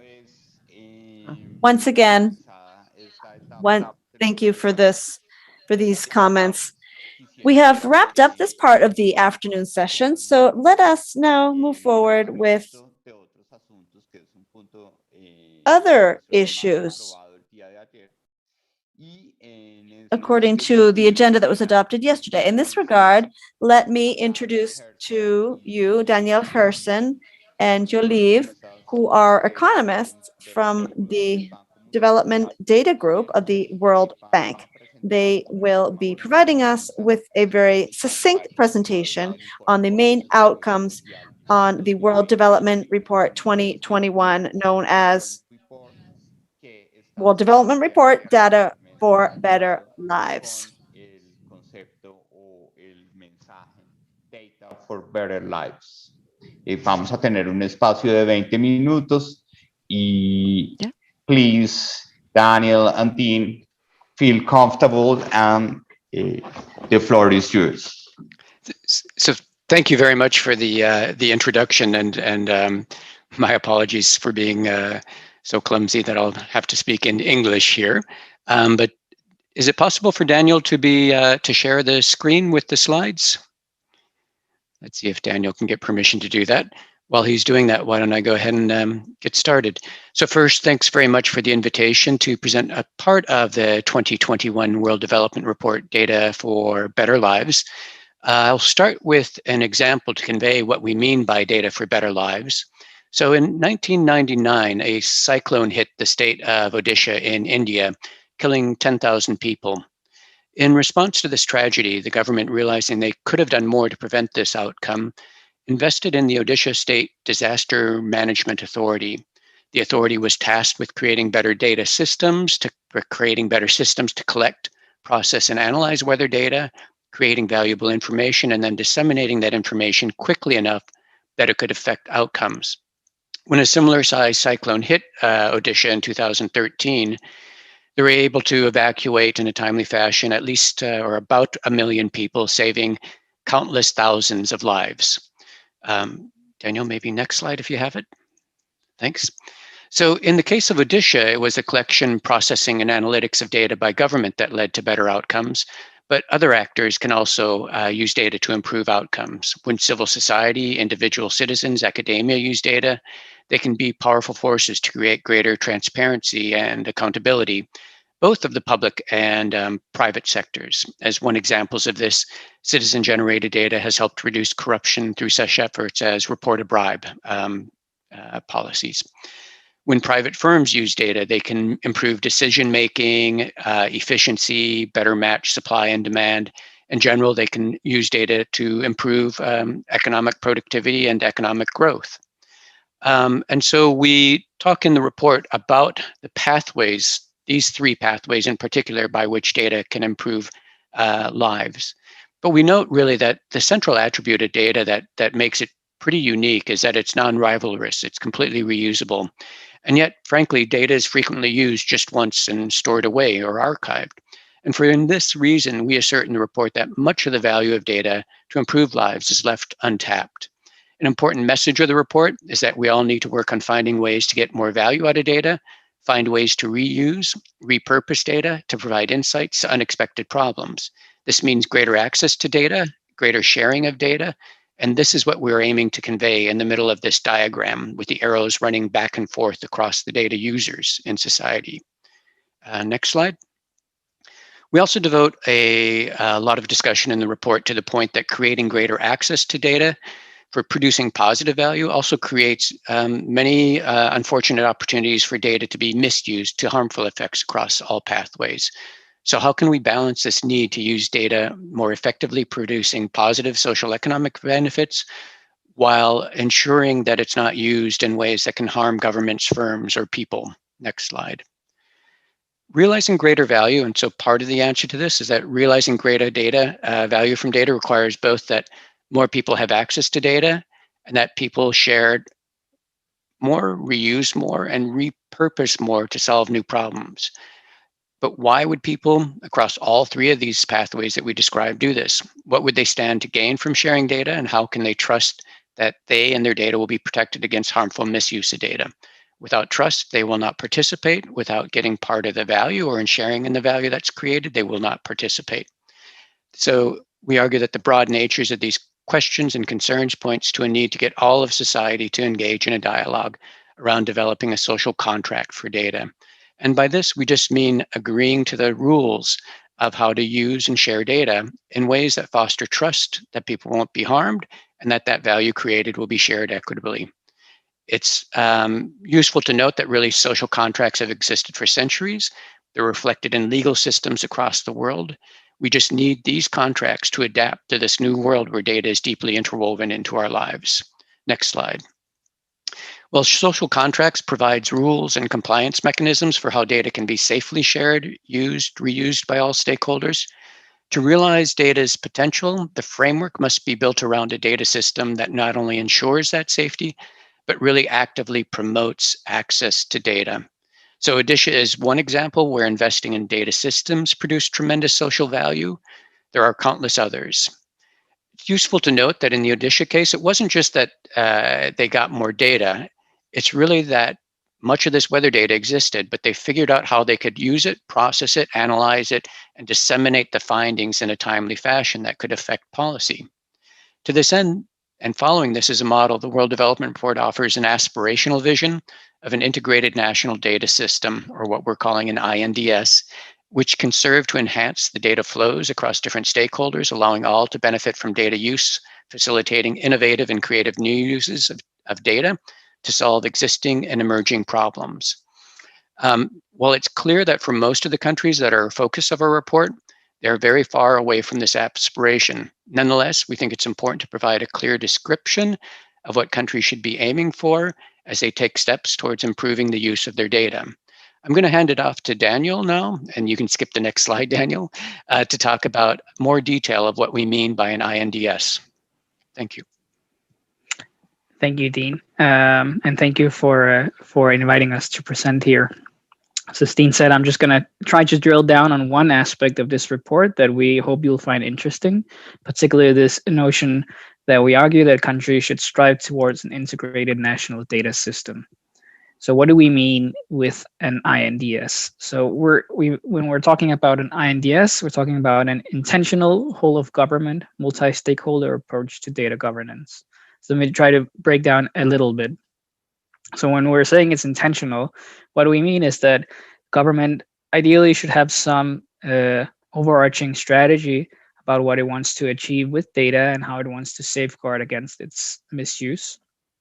When we're saying that it's whole of government, meaning that it's not that one branch of government will decide to create an integrated national data system. You really need all the different actors that produce and use data to come together. For that reason, it's also multi-stakeholder.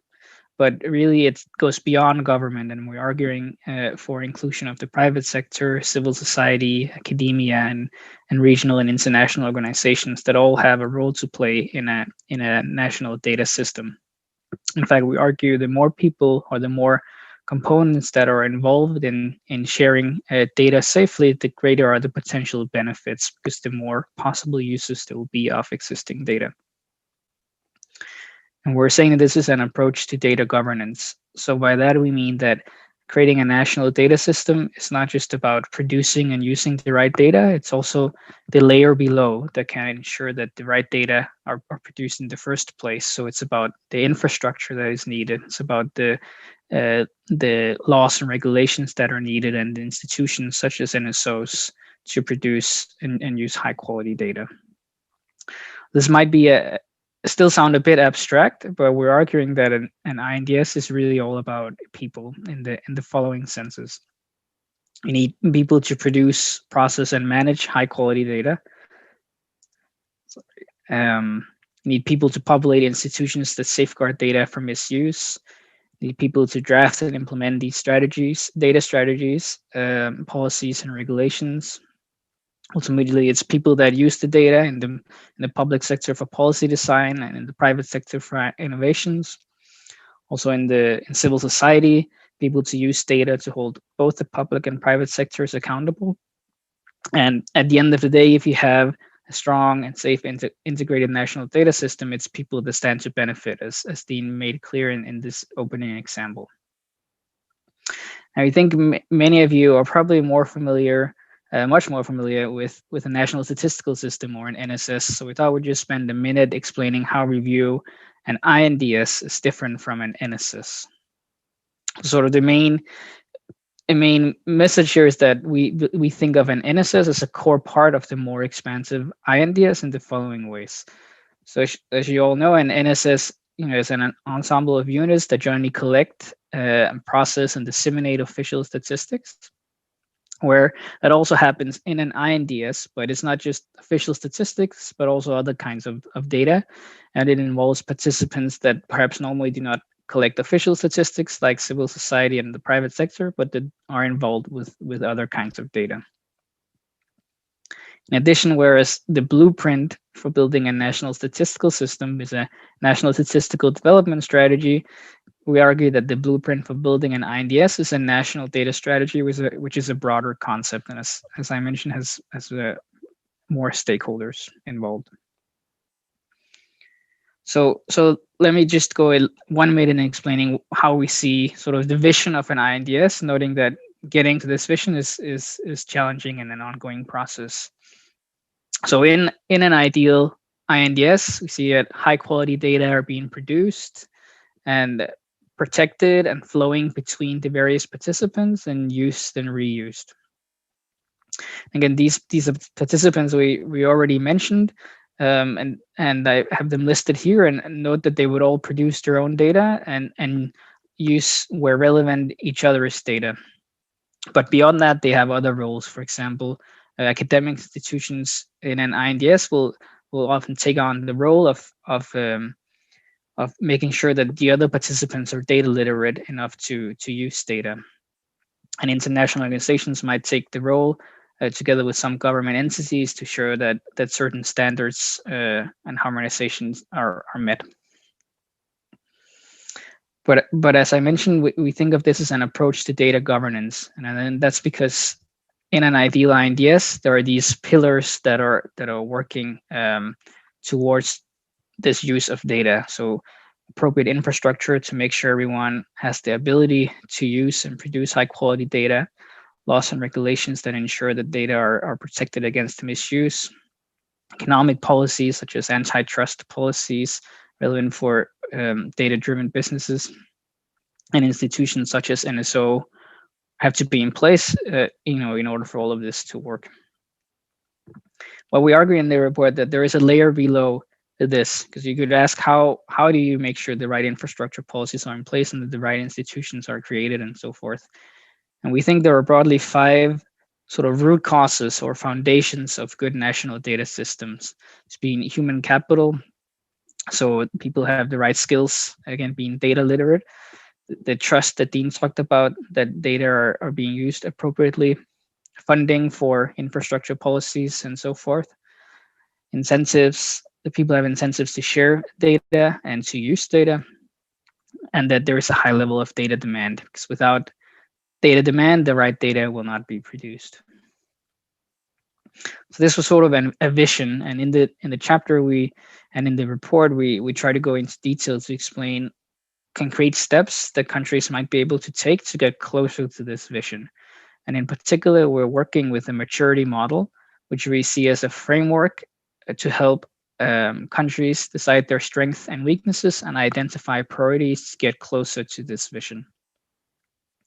In particular, in this maturity model, we're working with 3 layers, which you can see in this as 3 concentric circles in this figure. So we argue the first layer is about establishing fundamentals. So it's for countries to make sure they have the necessary financing and capacity to produce high quality data. Next level, we argue, is initiating data flows, making sure people have the incentives to use data and the skills to use data, incentives to share data with each other. And at the last stage, we argue the priority should be to optimize the system, which could be to make sure different participants have non-overlapping objectives in some ways at least, and to make sure the data flows seamlessly and safely. And what we're trying to show in this figure is that for these 5 participants, there could be concrete steps you could take to integrate them according to these levels. And in this particular figure, which is hypothetical, we just shaded some of them darker to sort of illustrate that could be the case that a certain country has integrated one participant very well, but less so others. In that sense, countries could be at different stages at the same time in this framework. It's important to highlight that it's not the case that we think the same policies apply to all countries. They will be different depending on political economy context and the strength of existing institutions, how federalized the country is, and so forth. So it's not meant to say that these are the things you must do, but more as a framework to help guide possible policies that could be implemented. And also, as the data landscape continues changing, obviously, some steps will have to be revisited and refined. So that's sort of broad overview. So we're hoping this is a teaser to go and look in the report where we're going much more concretely into steps the countries could take. Just want to leave you with a slide with some of these policies that we then explain in more detail in the report. And this is particularly policies related to an NSO in an integrated national data system. I'll just leave this here for a few seconds. Thank you for listening, and any comments or questions are more than welcome. Thank you. Thank you very much, Dean and Daniel. I would like to suggest to my fellow colleagues, if we have some comments or questions that we would like to address to both Dean and Daniel, to raise your hand or to inform that on the chat platform that we have available for you.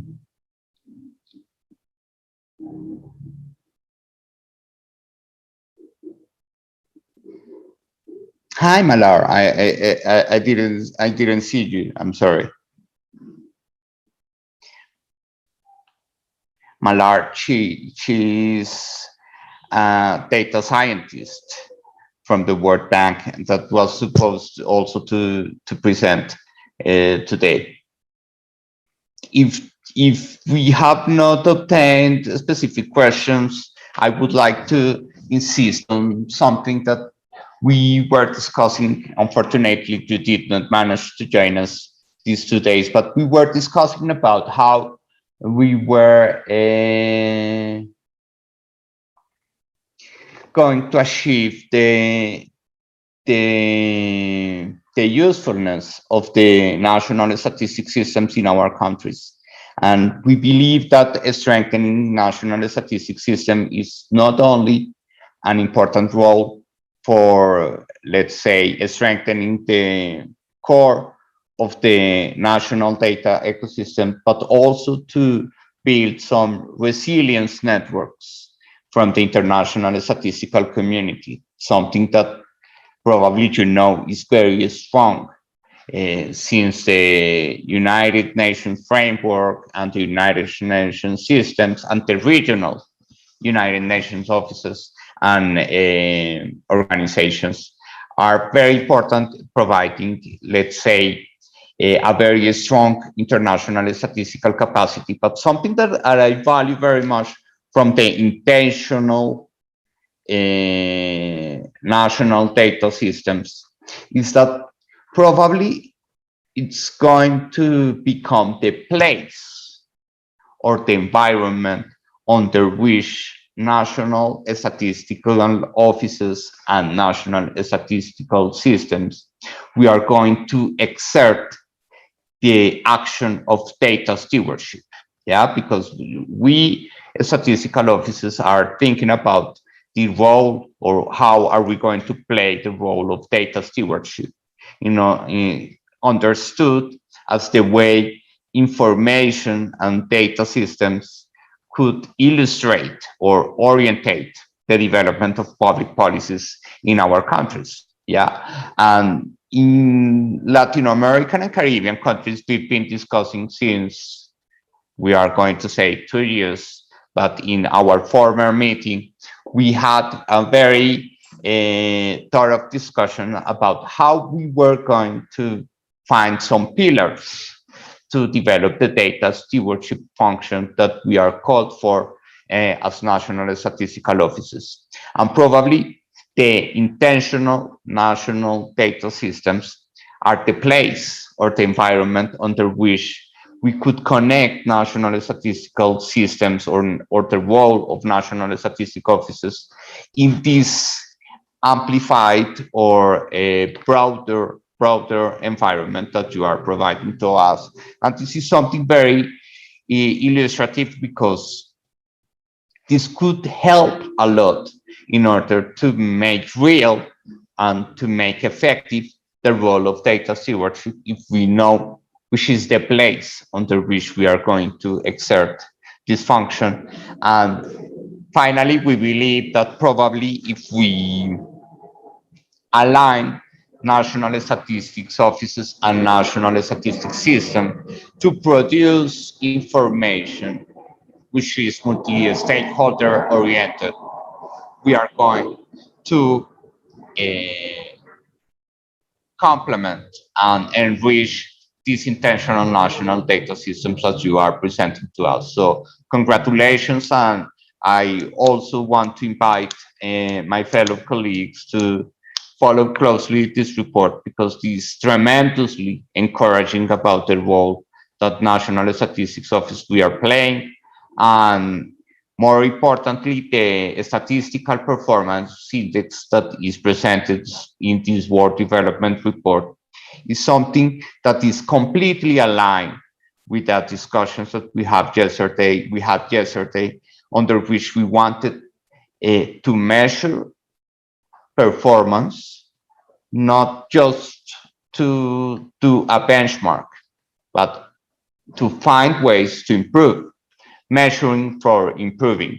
And we believe that the dimensions and the methodology that has been deployed in the statistical performance index is going to complement several tools that we are developing in the Latin American and Caribbean statistical community. So thank you very much. And that was the main comment that I wanted to share with you.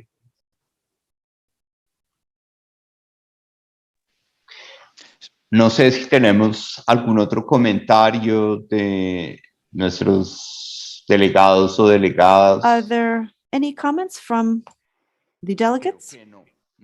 It seems as though no one has requested the floor, so.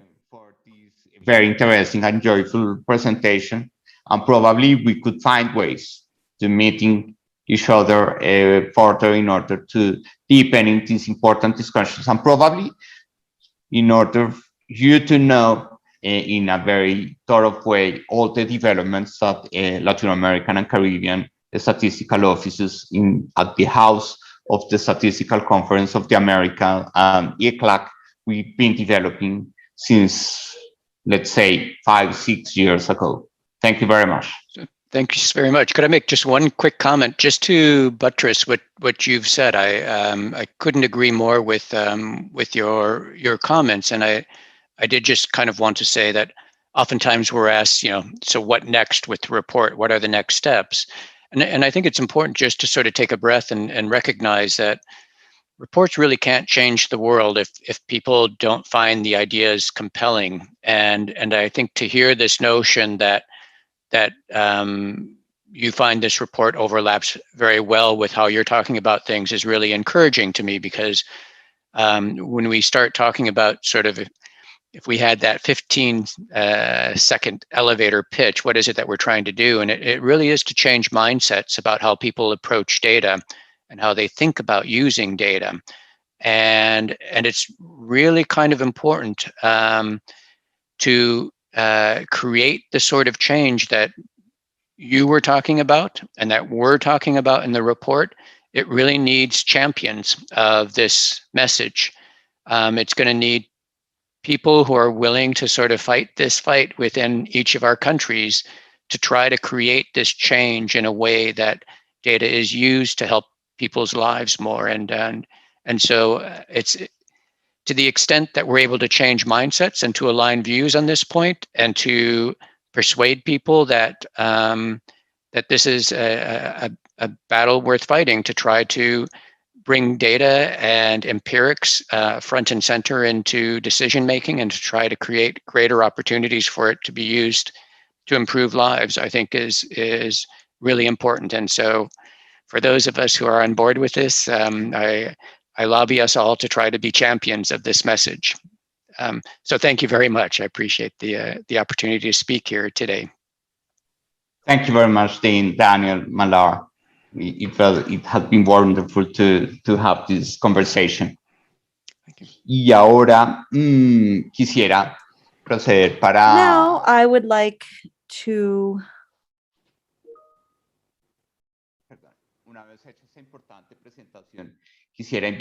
mention that it is time to invite Rolando Ocampo once again back to the center stage, and Pauline Stockings from ECLAC, who will be providing us with a very interesting presentation on the involvement of national statistics offices in the production and dissemination of statistics on cities, a recent study on urban mobility surveys. I'm sure this will be very useful, because these urban areas are the most affected by the pandemic that we have been experiencing over the last 12 to 13 months. Thank you, Chair. I just have a few brief remarks, and then I will give the floor to my colleague. She has a presentation. Pauline has a presentation. Essentially, we're trying to follow up on a topic that we have very carefully inserted into the meetings of the SCA related to cities, urban statistics, or human settlement statistics. We know that more than 80% or roughly 80% of the global population lives in cities. And obviously there's a great deal of inequality here and informal zoning, urban zoning. And so there's disparate access to infrastructure, to public transportation, other aspects. So these studies, well, as a result of this, on the 2030 agenda and the new urban agenda, we have seen that there's been an appeal, a call to better planning cities and human settlements so that they are resilient and sustainable. Now, the pandemic has exacerbated this need to better plan our cities and ensure that our cities are more efficient. A great deal of pressure has been exerted on the national statistics system to provide official, reliable, and timely statistics to come up with good impact assessments on policy so that we can project forward, have a forward-looking approach to sustainable, resilient cities. In order to do so, we need to assess the current situation, the dynamic in the urban setting, and work with appropriate indicators so that we can come up with public policies that are well-informed and based on urban planning. Now, as we know, all cities are unique, and they are a very interesting cosmo. They're dynamic, multidimensional, and they call for applying multiple factors to their development. This is a critical aspect of measuring urban development, and so it's necessary to come up with the right institutions to coordinate actors, stakeholders. We need the necessary technical capacity to address the statistics and integrate these at different levels. They must be top quality. There are privacy issues concerned as well. And of course, it's important to understand development from a multidimensional approach when addressing this issue. And that is why today we have an opportunity. And oh, by the way, several of the challenges that we have been facing over the years have made it difficult to move forward. But nonetheless, we do know that we have an opportunity here. And within the NSOs, there are opportunities as well to take up these tasks. Allow me to specify a few key aspects. Certain areas have comparative advantages with regard to gathering statistics information, designing, implementing surveys, obviously with an integrated statistics approach in the countries. In addition to the national level regulations, the NSOs often are participate or provided accessory services to the different surveys. Mexico City, for example, came up with some interesting surveys. It's not by chance that in a statistical instance, the UN Statistical Commission is where the Bergen methodology was tested. The national statistical offices were strategic players for this methodology. Number two, several national offices are already working or have on or implemented territorial statistical plans identifying information with statistical purposes and have raised strategies to strengthen these statistical capacities and have estimated indices and indicators for development plans and urban development. We can mention the case of Ecuador, that they have conducted a synergistic effort with multi-stakeholders.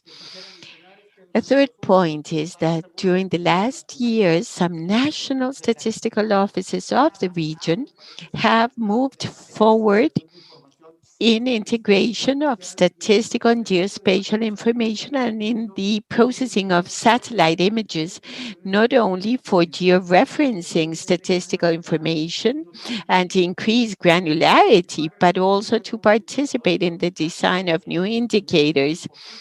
And that would have been impossible to develop if we didn't have that.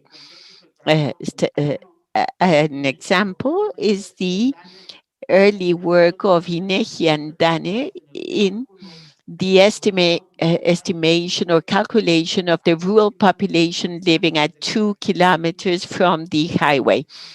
That is an SDG indicator. Also, geospatial data in order to estimate small areas. These activities are essential in the development of these methods. Four, we have clear examples in the national statistical offices of the region that not only maintain or disseminate urban indicators, but also calculate urban indicators for other public agencies. That is why that we consider from the Division of Statistics of ECLAC, we believe that it is important to consolidate a space that will allow for sharing and moving forward and have available and the creation of a possible working group for the to be implemented in the next conference of statistical conference of the Americas, the Executive Committee of High-Level Authorities of Housing, which is and of urban development in Latin America and the Caribbean. This need was already raised there. In fact, some countries like Chile already had an initiative to include some ideas in this process and try to get closer with the statistical offices so as to create a working group in the Statistical Conference of the Americas. We are working in ECLAC on this initiative. We have a project with German cooperation that has to do with the urban mobility and also the work with the French cooperation for this development. This is all I wanted to say, and now I would like to give the floor to Pauline Stockings so as to make a brief presentation of what we are to do. Thank you, Rolando. Very briefly, I will tell you about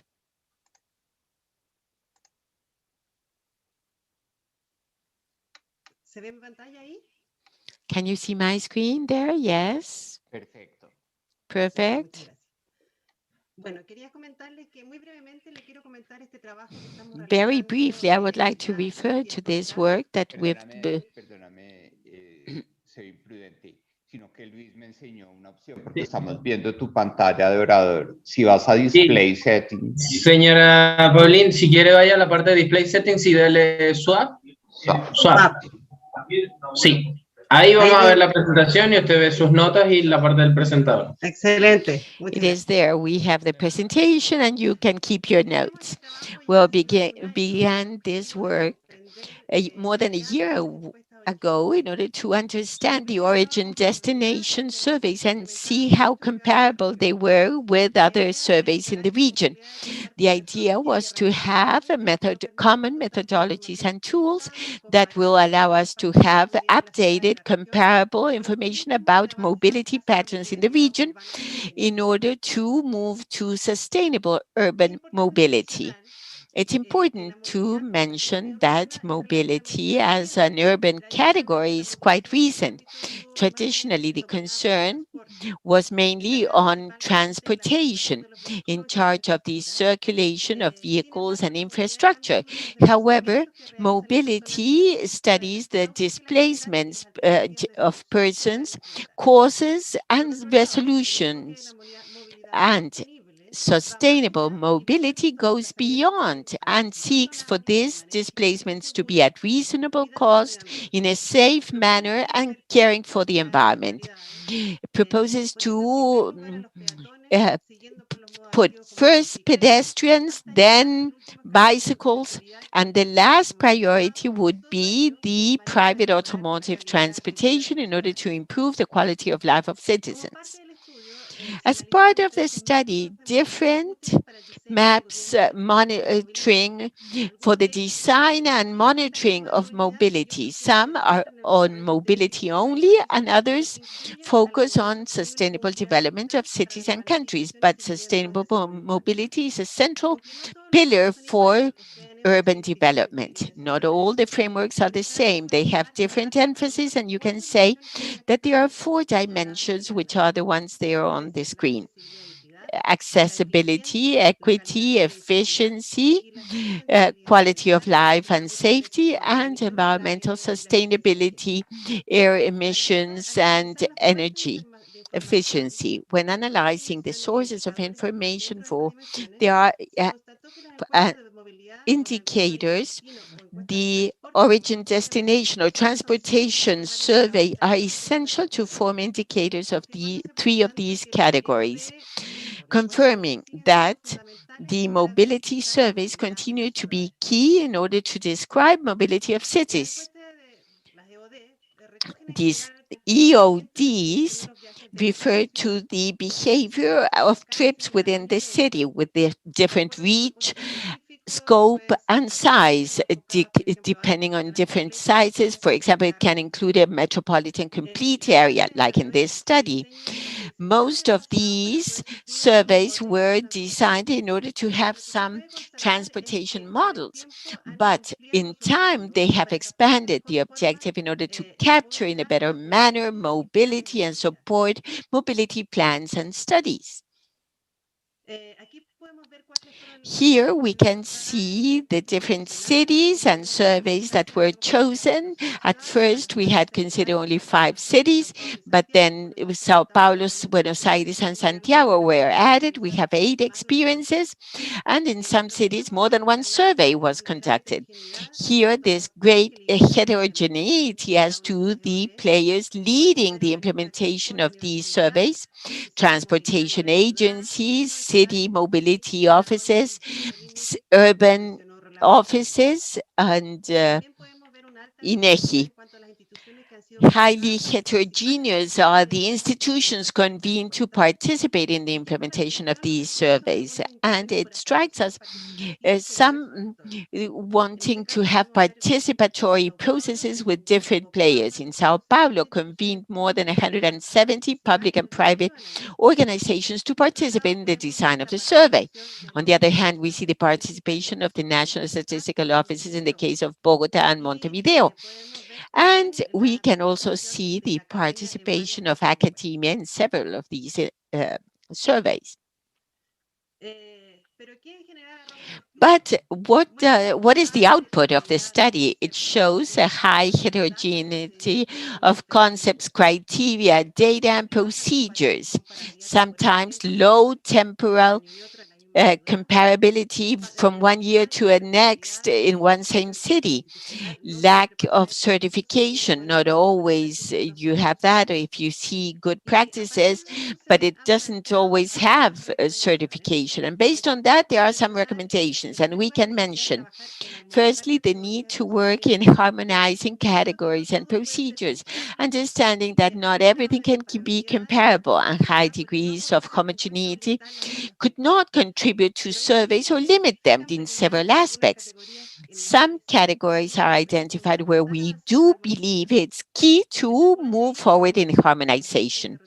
Territorial boundaries or limits of mobility, zoning, metropolitan zoning criteria, lots of heterogeneity, large cities with very few zones. That is a difficulty in the origin destination surveys. The subjects of mobility, some say those over 6 years, others the whole population over 3. Here, the idea is to measure who moves in the city. What is the concept of the trip, and how do we define the pedestrian displacement? And the study says that it would be desirable to capture the non-vehicle trips, understand why people do not move from one place to other, and capture certain gender inequities. And to ensure regularity and frequency of surveys, we need to include new methodologies in Mexico, Brazil. But to see financial patterns in order to have regular, timely surveys, and that could even be worked at regional level.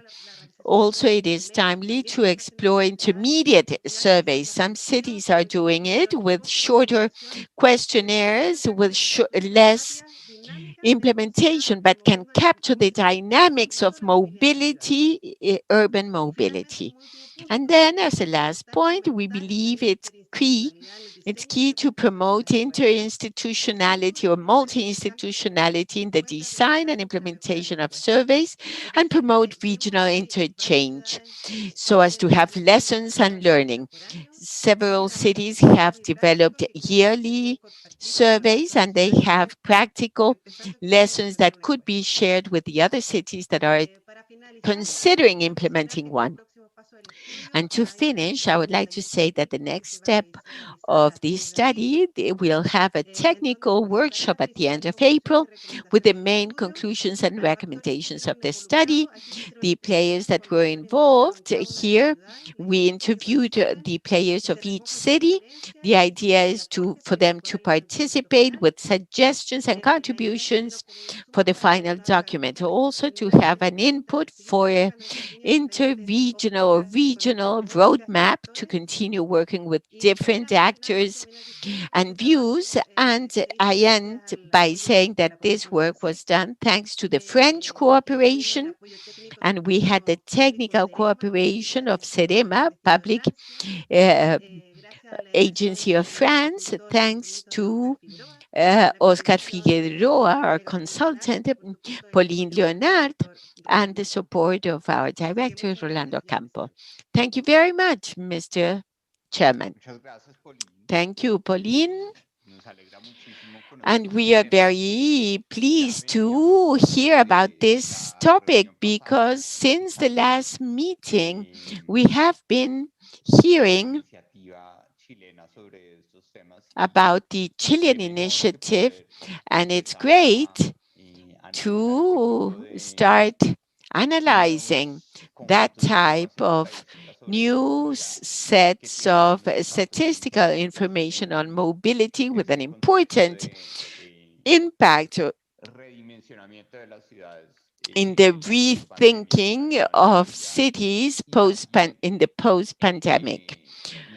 And that major cities of Latin America, particularly of Latin America, not so much of the Caribbean, have a population concentration that is enormous. So these mobility surveys can shed light about the coexistence of labor markets even within one same city. We can find heterogeneous labor market dynamics in different areas. Very interesting, and surely all of our colleagues will be very much in agreement with the invitation made by Rolando of considering this subject as one for the next biennium. And so through our working group methodology, we may build and contribute to that requirement that you are sharing of seeking harmonization to guarantee comparability in the region.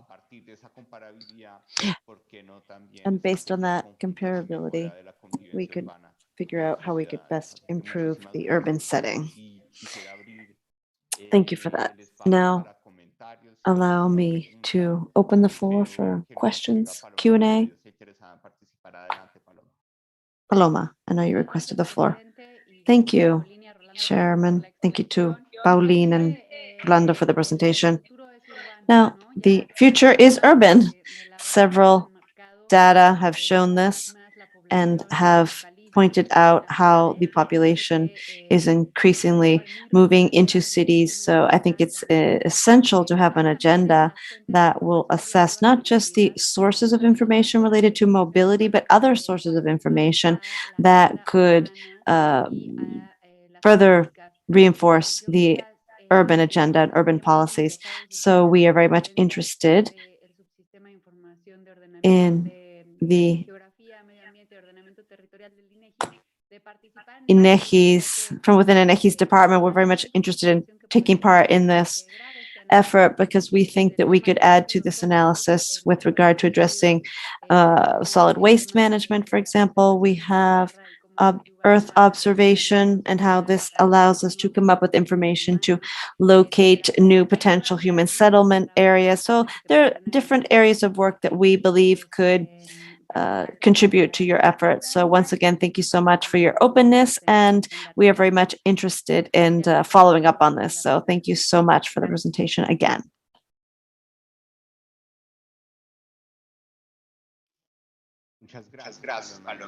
Thank you, Paloma. Indeed.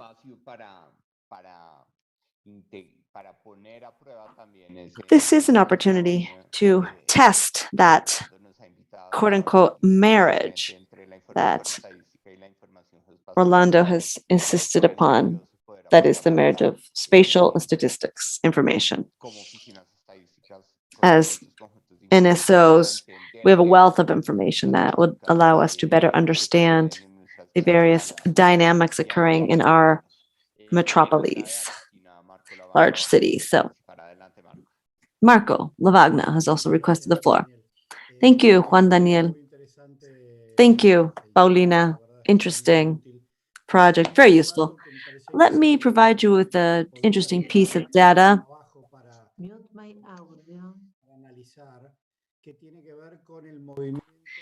related to movement within cities. One may tend to have population records based on administrative records that will allow us to come up with demographic estimates regarding population growth, and that would allow us to better understand what's going on. But if we understand what's going on in terms of movements within cities, that would be helpful. These surveys would allow us to come up with better region-based estimates. So I think that is something worth including, of course, linked to what we've mentioned in previous sessions in terms of using administrative records. I think there's a great deal of work that could be carried out there. And of course, it's extremely interesting. Thank you, Marco. Would anyone else care to take the floor?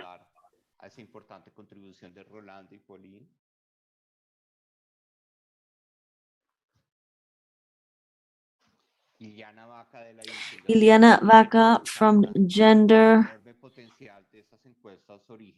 Division says, I just wanted to point out the significant potential of destination origin surveys for analyzing gender gaps with regard to trips related or commute related to care giving jobs.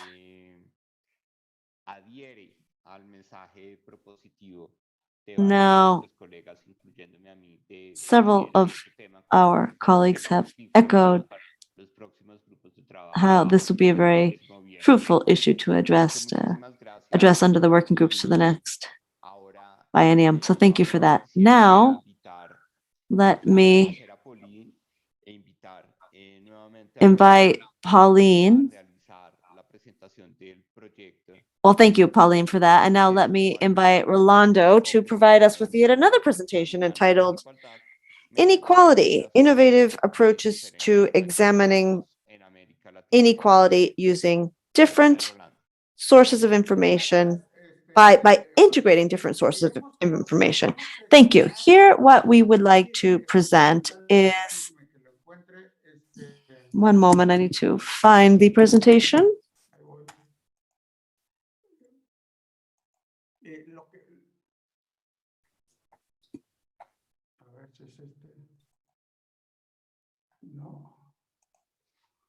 Permítanme. Lo que queremos presentar es en esta es un poco no sé si están viendo mi pantalla. Can you see my screen? Estamos viendo. Lo que queremos es presentar un proyecto que estamos llevando a cabo. I would like to present to you a project that, as I mentioned, is the result of funds that we received for funding for development within the UN to address the development. Well, these are development accounts, basically. And we are including in this We came up with a proposal, three projects were included under the proposal. So as far as background information is concerned, I just wanted to mention that the implementation of SDGs emphasizes, of course, leaving no one behind to overcome the inequalities that the region is known for.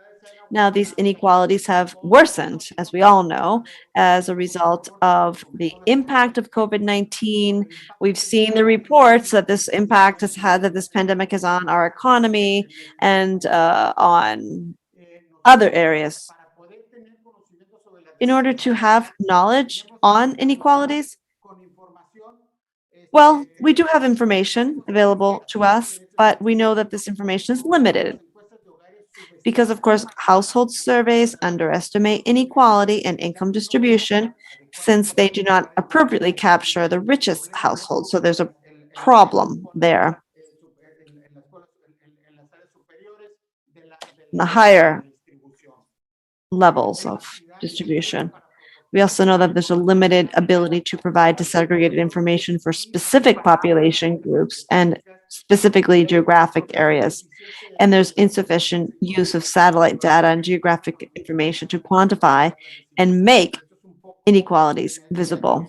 So essentially, this is the backdrop of our plan. And so we want to address the possibilities to combine uses, to have a combined use of information sources. So we have recent methodological developments to combine information from different data sources such as household surveys, population censuses, administrative records, or national accounts. And it would also be appropriate to use satellite data and geographic information to produce statistics and representation of information through maps. And then, of course, ensure that there's greater availability of more and better information on inequalities. That would be a valuable input for public policies that aim to correct these inequalities. So there are three key components included under this project. One is related to measuring income inequality using data from household surveys, tax records, and national accounts. And here, that brings me to this key point. We are all looking to integrate tax records. It's very difficult, by the way, in some cases to secure this information. But anyhow, integrating statistical and geospatial information is key. We've already talked about that during the stat presentation. And this is one of the areas where we do have some funds available for building capacity with the NSOs. And add to all of this with disaggregated information using methodologies of small area estimation as an example of some of the new methodologies available out there. So what are our expected results? Well, first of all, we would like to contribute to measuring income inequality. We know that the income and expense accounts have had issues, and we would like to use this information to contribute to measuring income inequality and promote agreements between the producers of national statistical systems for the access and use of the necessary data sources. And here, what we're really trying to do is figure out how, with the NSOs and banks, national banks as well, find the way to create these linkages so we can have access to tax records and thus include information this way. A few years ago, an interesting exercise was presented in Mexico because there it was possible to obtain information from tax records to better disaggregate and better identify inequality as it stands and the right indices and the changes therein. So we are also working, we expect to develop methodological guidelines on measuring income inequality by integrating sources, and of course apply these methodologies and publish the results.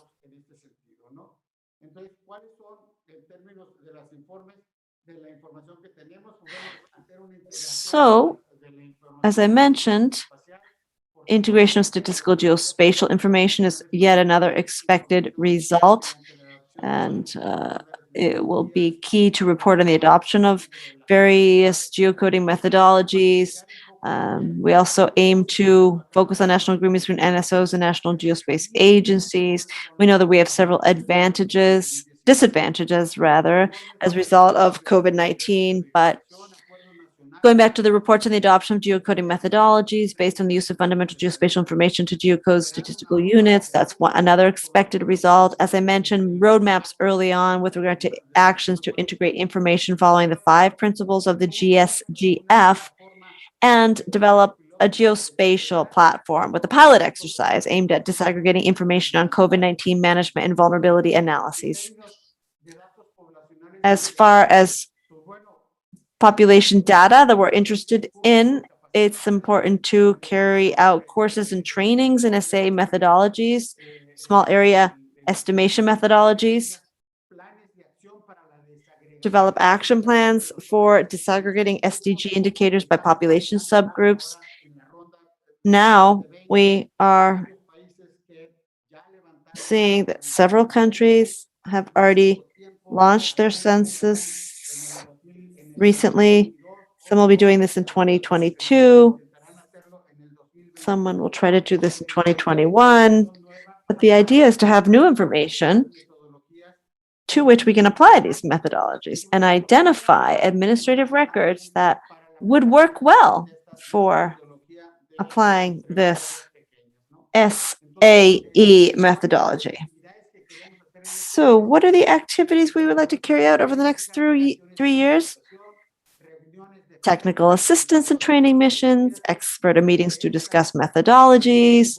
Actually, many of these will be held virtually, obviously, in order to streamline resources and boost participation. For example, right now, we are participating in a virtual meeting that has been so enriching. Also, national workshops with multiple actors to identify needs and generate roadmaps, to hold regional workshops to share experiences and best practices, and training and education materials, online courses, publication of results, etc. So this is, in short, what we aim to do. And that's what we aim to do with the resources available to us. Boost capacity within the statistics division under these 3 key areas that I mentioned: how we can better disaggregate income inequality, use other sources, and use combined geospatial information and statistical data, and work with other methodologies such as SAE for other aspects. For example, we just talked about urban cities, urban mobility. We could use that for that area. So we're open to your support, suggestion. We will be looking to use some of these novel methodologies, and together as a group, we will further build this capacity in these new methodologies. So thank you, Chairman, and we're open to questions. Thank you, Rolando. Indeed, it's a subject completely aligned with global discussions we've had.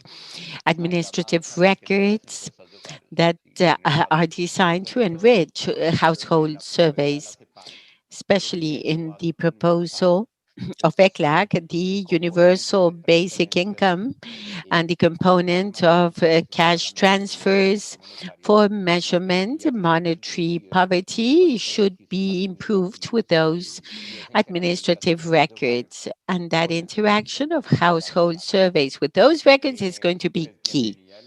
So welcome for that initiative.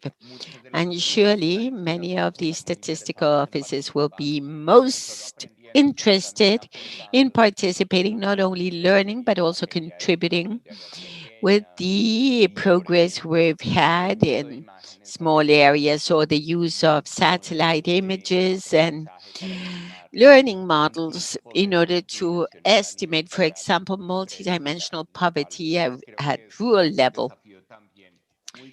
It is a very valuable challenge. You've always said to look for alternative information sources, and one of that is the geospatial information. Thank you.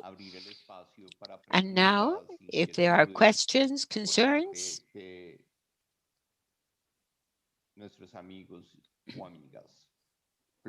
from our friends. Floribel, you have the floor. It's a general comment. The initiative is most interesting. I think we need to comply with the schemes of how do we do analysis or how we use information sources. Sometimes we try to have one information source providing everything. I think we've seen that's important, that's impossible. Demands are ever greater, disaggregate information, populations to be reached out. So we need to integrate different sources with important data. When we integrate sources, there are sometimes we find situations with discrepancies, and therefore an important component mentioned by Rolando insofar as capacity building, training in new techniques of integration and analysis of information. I think it's most relevant, and we are all walking towards that future. Integration of different information sources to enrich analysis and thus understand the needs and demands for information in each country. Your message is very important, Floribel. José Antonio has shared a link in the chat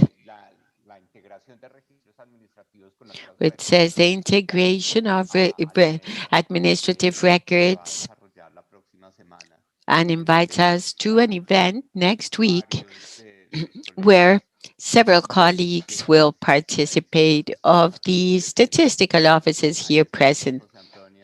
Yes, we will be there, José Antonio. Remember, it's on the 14th of April between 10 and 11:30 a.m. Washington time zone. I don't see any other comment. Thank you very much, Rolando, for this initiative. And we will be highly committed to enrich that initiative and especially learn and build collaboratively. Thank you. Thank you. And ECLAC's statistical division has as a pillar the capacity building, and therefore we are trying to obtain resources in order to implement these projects for the region. Thank you. And very much on the agenda, we will now consider the subject regarding the high-level renewal of the mandate of the member countries of the Interagency and Expert Group on Sustainable Development Goal Indicators and the High-Level Group for Partnership Coordination Capacity Building for Statistics for the 2030 Agenda for Sustainable Development. In order to know the process, we've all been informed and we've seen many emails on that. So in order to know about the results of the regional councils, please, Rolando, could you share with us the results or the outcome of that process? Thanks. As you well know, the renewal of the Interagency and Expert Group on Sustainable Development Goal indicators, and the second group is the high-level group for partnership coordination and capacity building for statistics for the 2030 Agenda for Sustainable Development.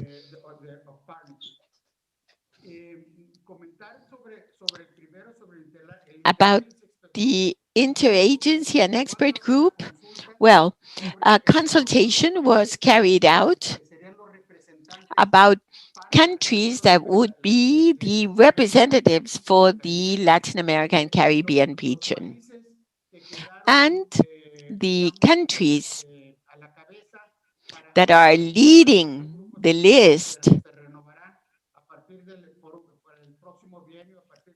that will this group will be renewed for the next biennium. I will say Brazil, Colombia, Grenada, Dominican Republic, and Trinidad and Tobago in alphabetical order as representatives of the region before the interinstitutional expert group on the indicators for sustainable development goal for the next biennium starting in June 2021. As to the high-level group countries, after an ample consultation with all the colleagues, we still need to appoint one representative, and we'll have to do that very soon. But the countries that have been already elected and also in alphabetical order are Argentina, Belize, Mexico, and St. Vincent and the Grenadines. As representatives of the region before the high-level group for partnership coordination and capacity building for statistics for the 2030 Agenda for Sustainable Development for the next biennium, starting in June 2021. That's I can say, Mr. Chairman, and the appointment of one representative is pending in this group. That is all. I give back the floor to you, Mr. Chairman. Thank you, Rolando, for really promoting the feedback and interest of all countries. This process was very transparent, and it was really excellent. We congratulate all the countries that will represent us in those two very important groups. And now, countries present here need to approve the agreements of the 20th meeting of the Executive Committee of the Statistical Conference of the Americas. And I will give the floor to the team of the Secretariat. So, Jimena, go ahead. Thank you,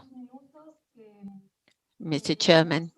A few minutes ago, we sent everyone an email with the agreements that were introduced previously with all the comments from Secretariat. We have circulated a total of 24 agreements, and the suggestion of Secretariat is that it be submitted to a vote as one whole agreement.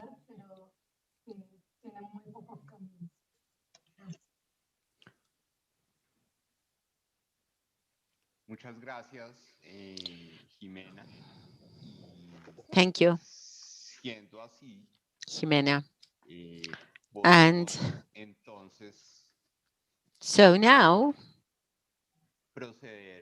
we can proceed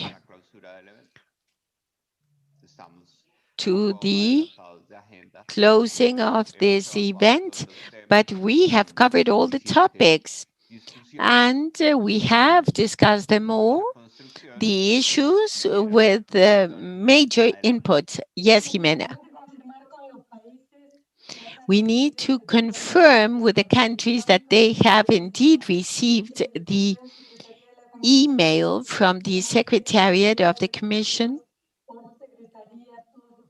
and that to see if the comments are included by the Secretariat. And so it could be adopted with an applause if you can check that the comments were already included in the agreement.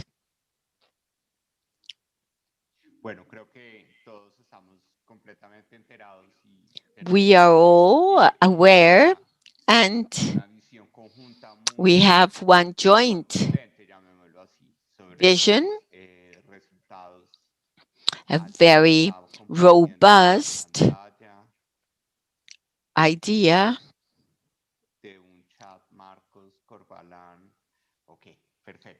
Yes, please. So we can consider the agreements of this 20th meeting of the Executive Committee of the Statistical Conference of the Americas approved by consensus by all the member countries of the conference. Congratulations, and it's a matter of great joy. And so now I would like to give the floor to our colleague and friend, Rolando Campo, Director of the Statistical Division of ECLAC, so that he will share a few closing words for this meeting.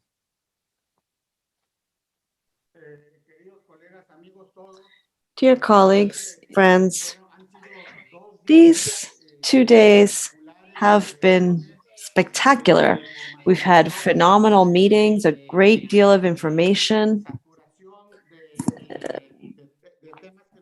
We've been inundated with issues that will provide us with food for thought going forward.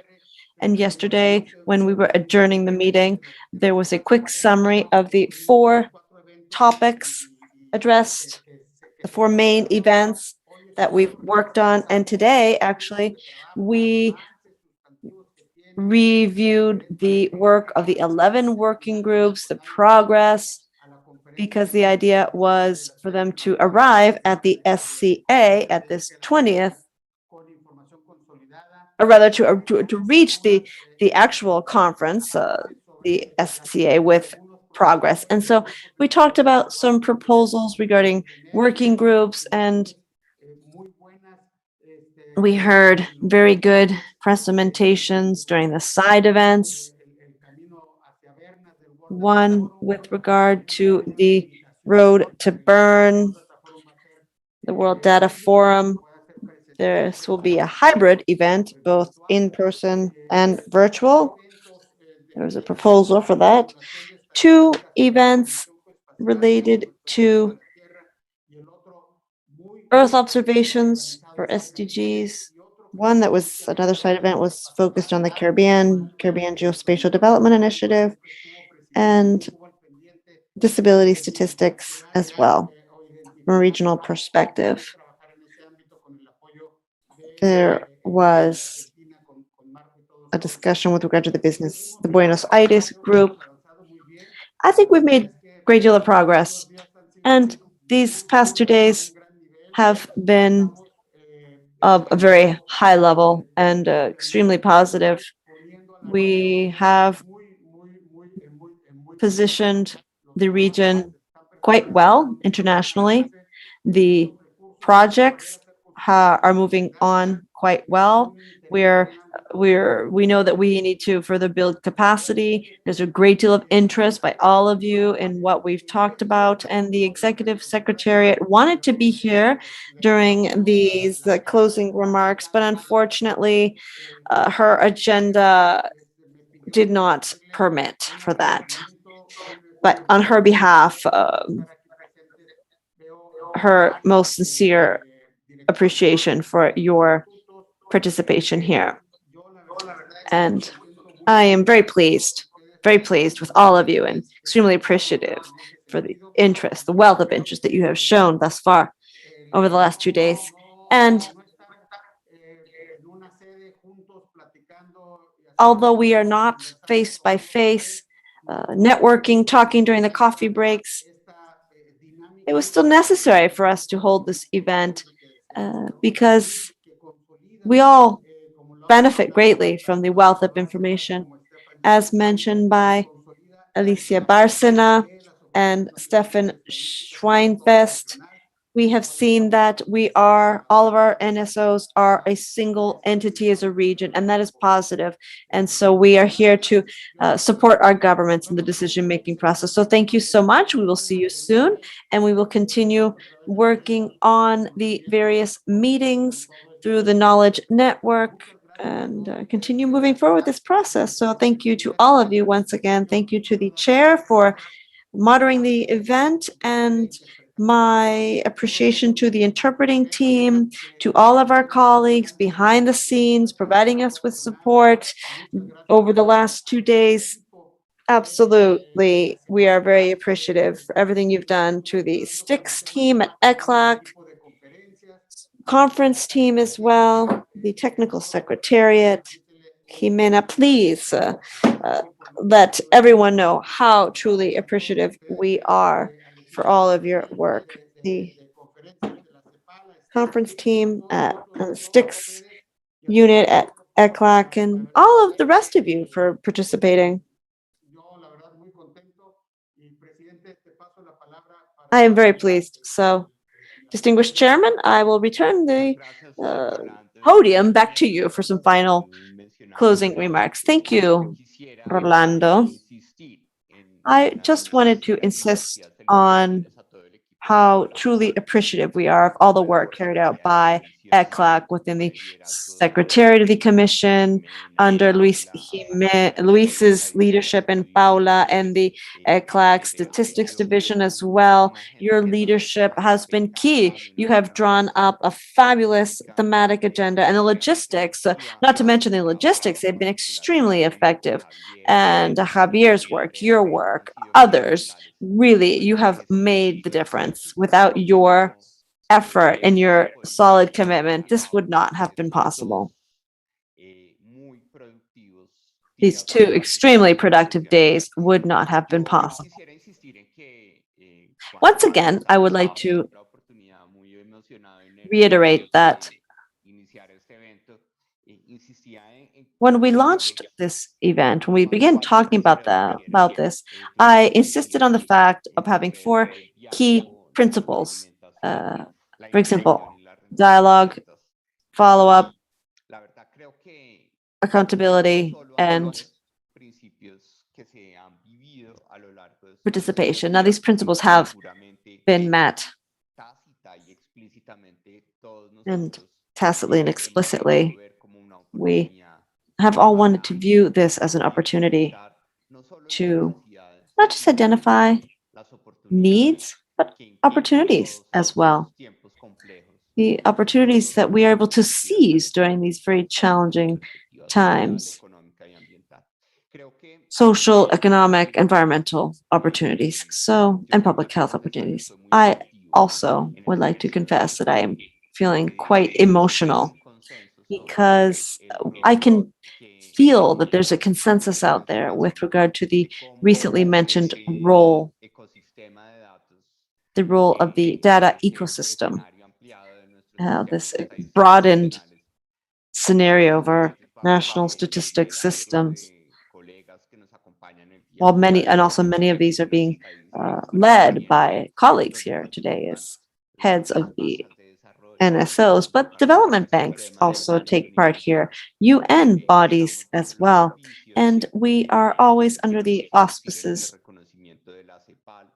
of ECLAC. And thank you once again to ECLAC for the leadership and the loud and resounding voice buoying us along. So with these principles, allow me to go back to something that I've already mentioned and steal some words as well from others, from Mario Piscini.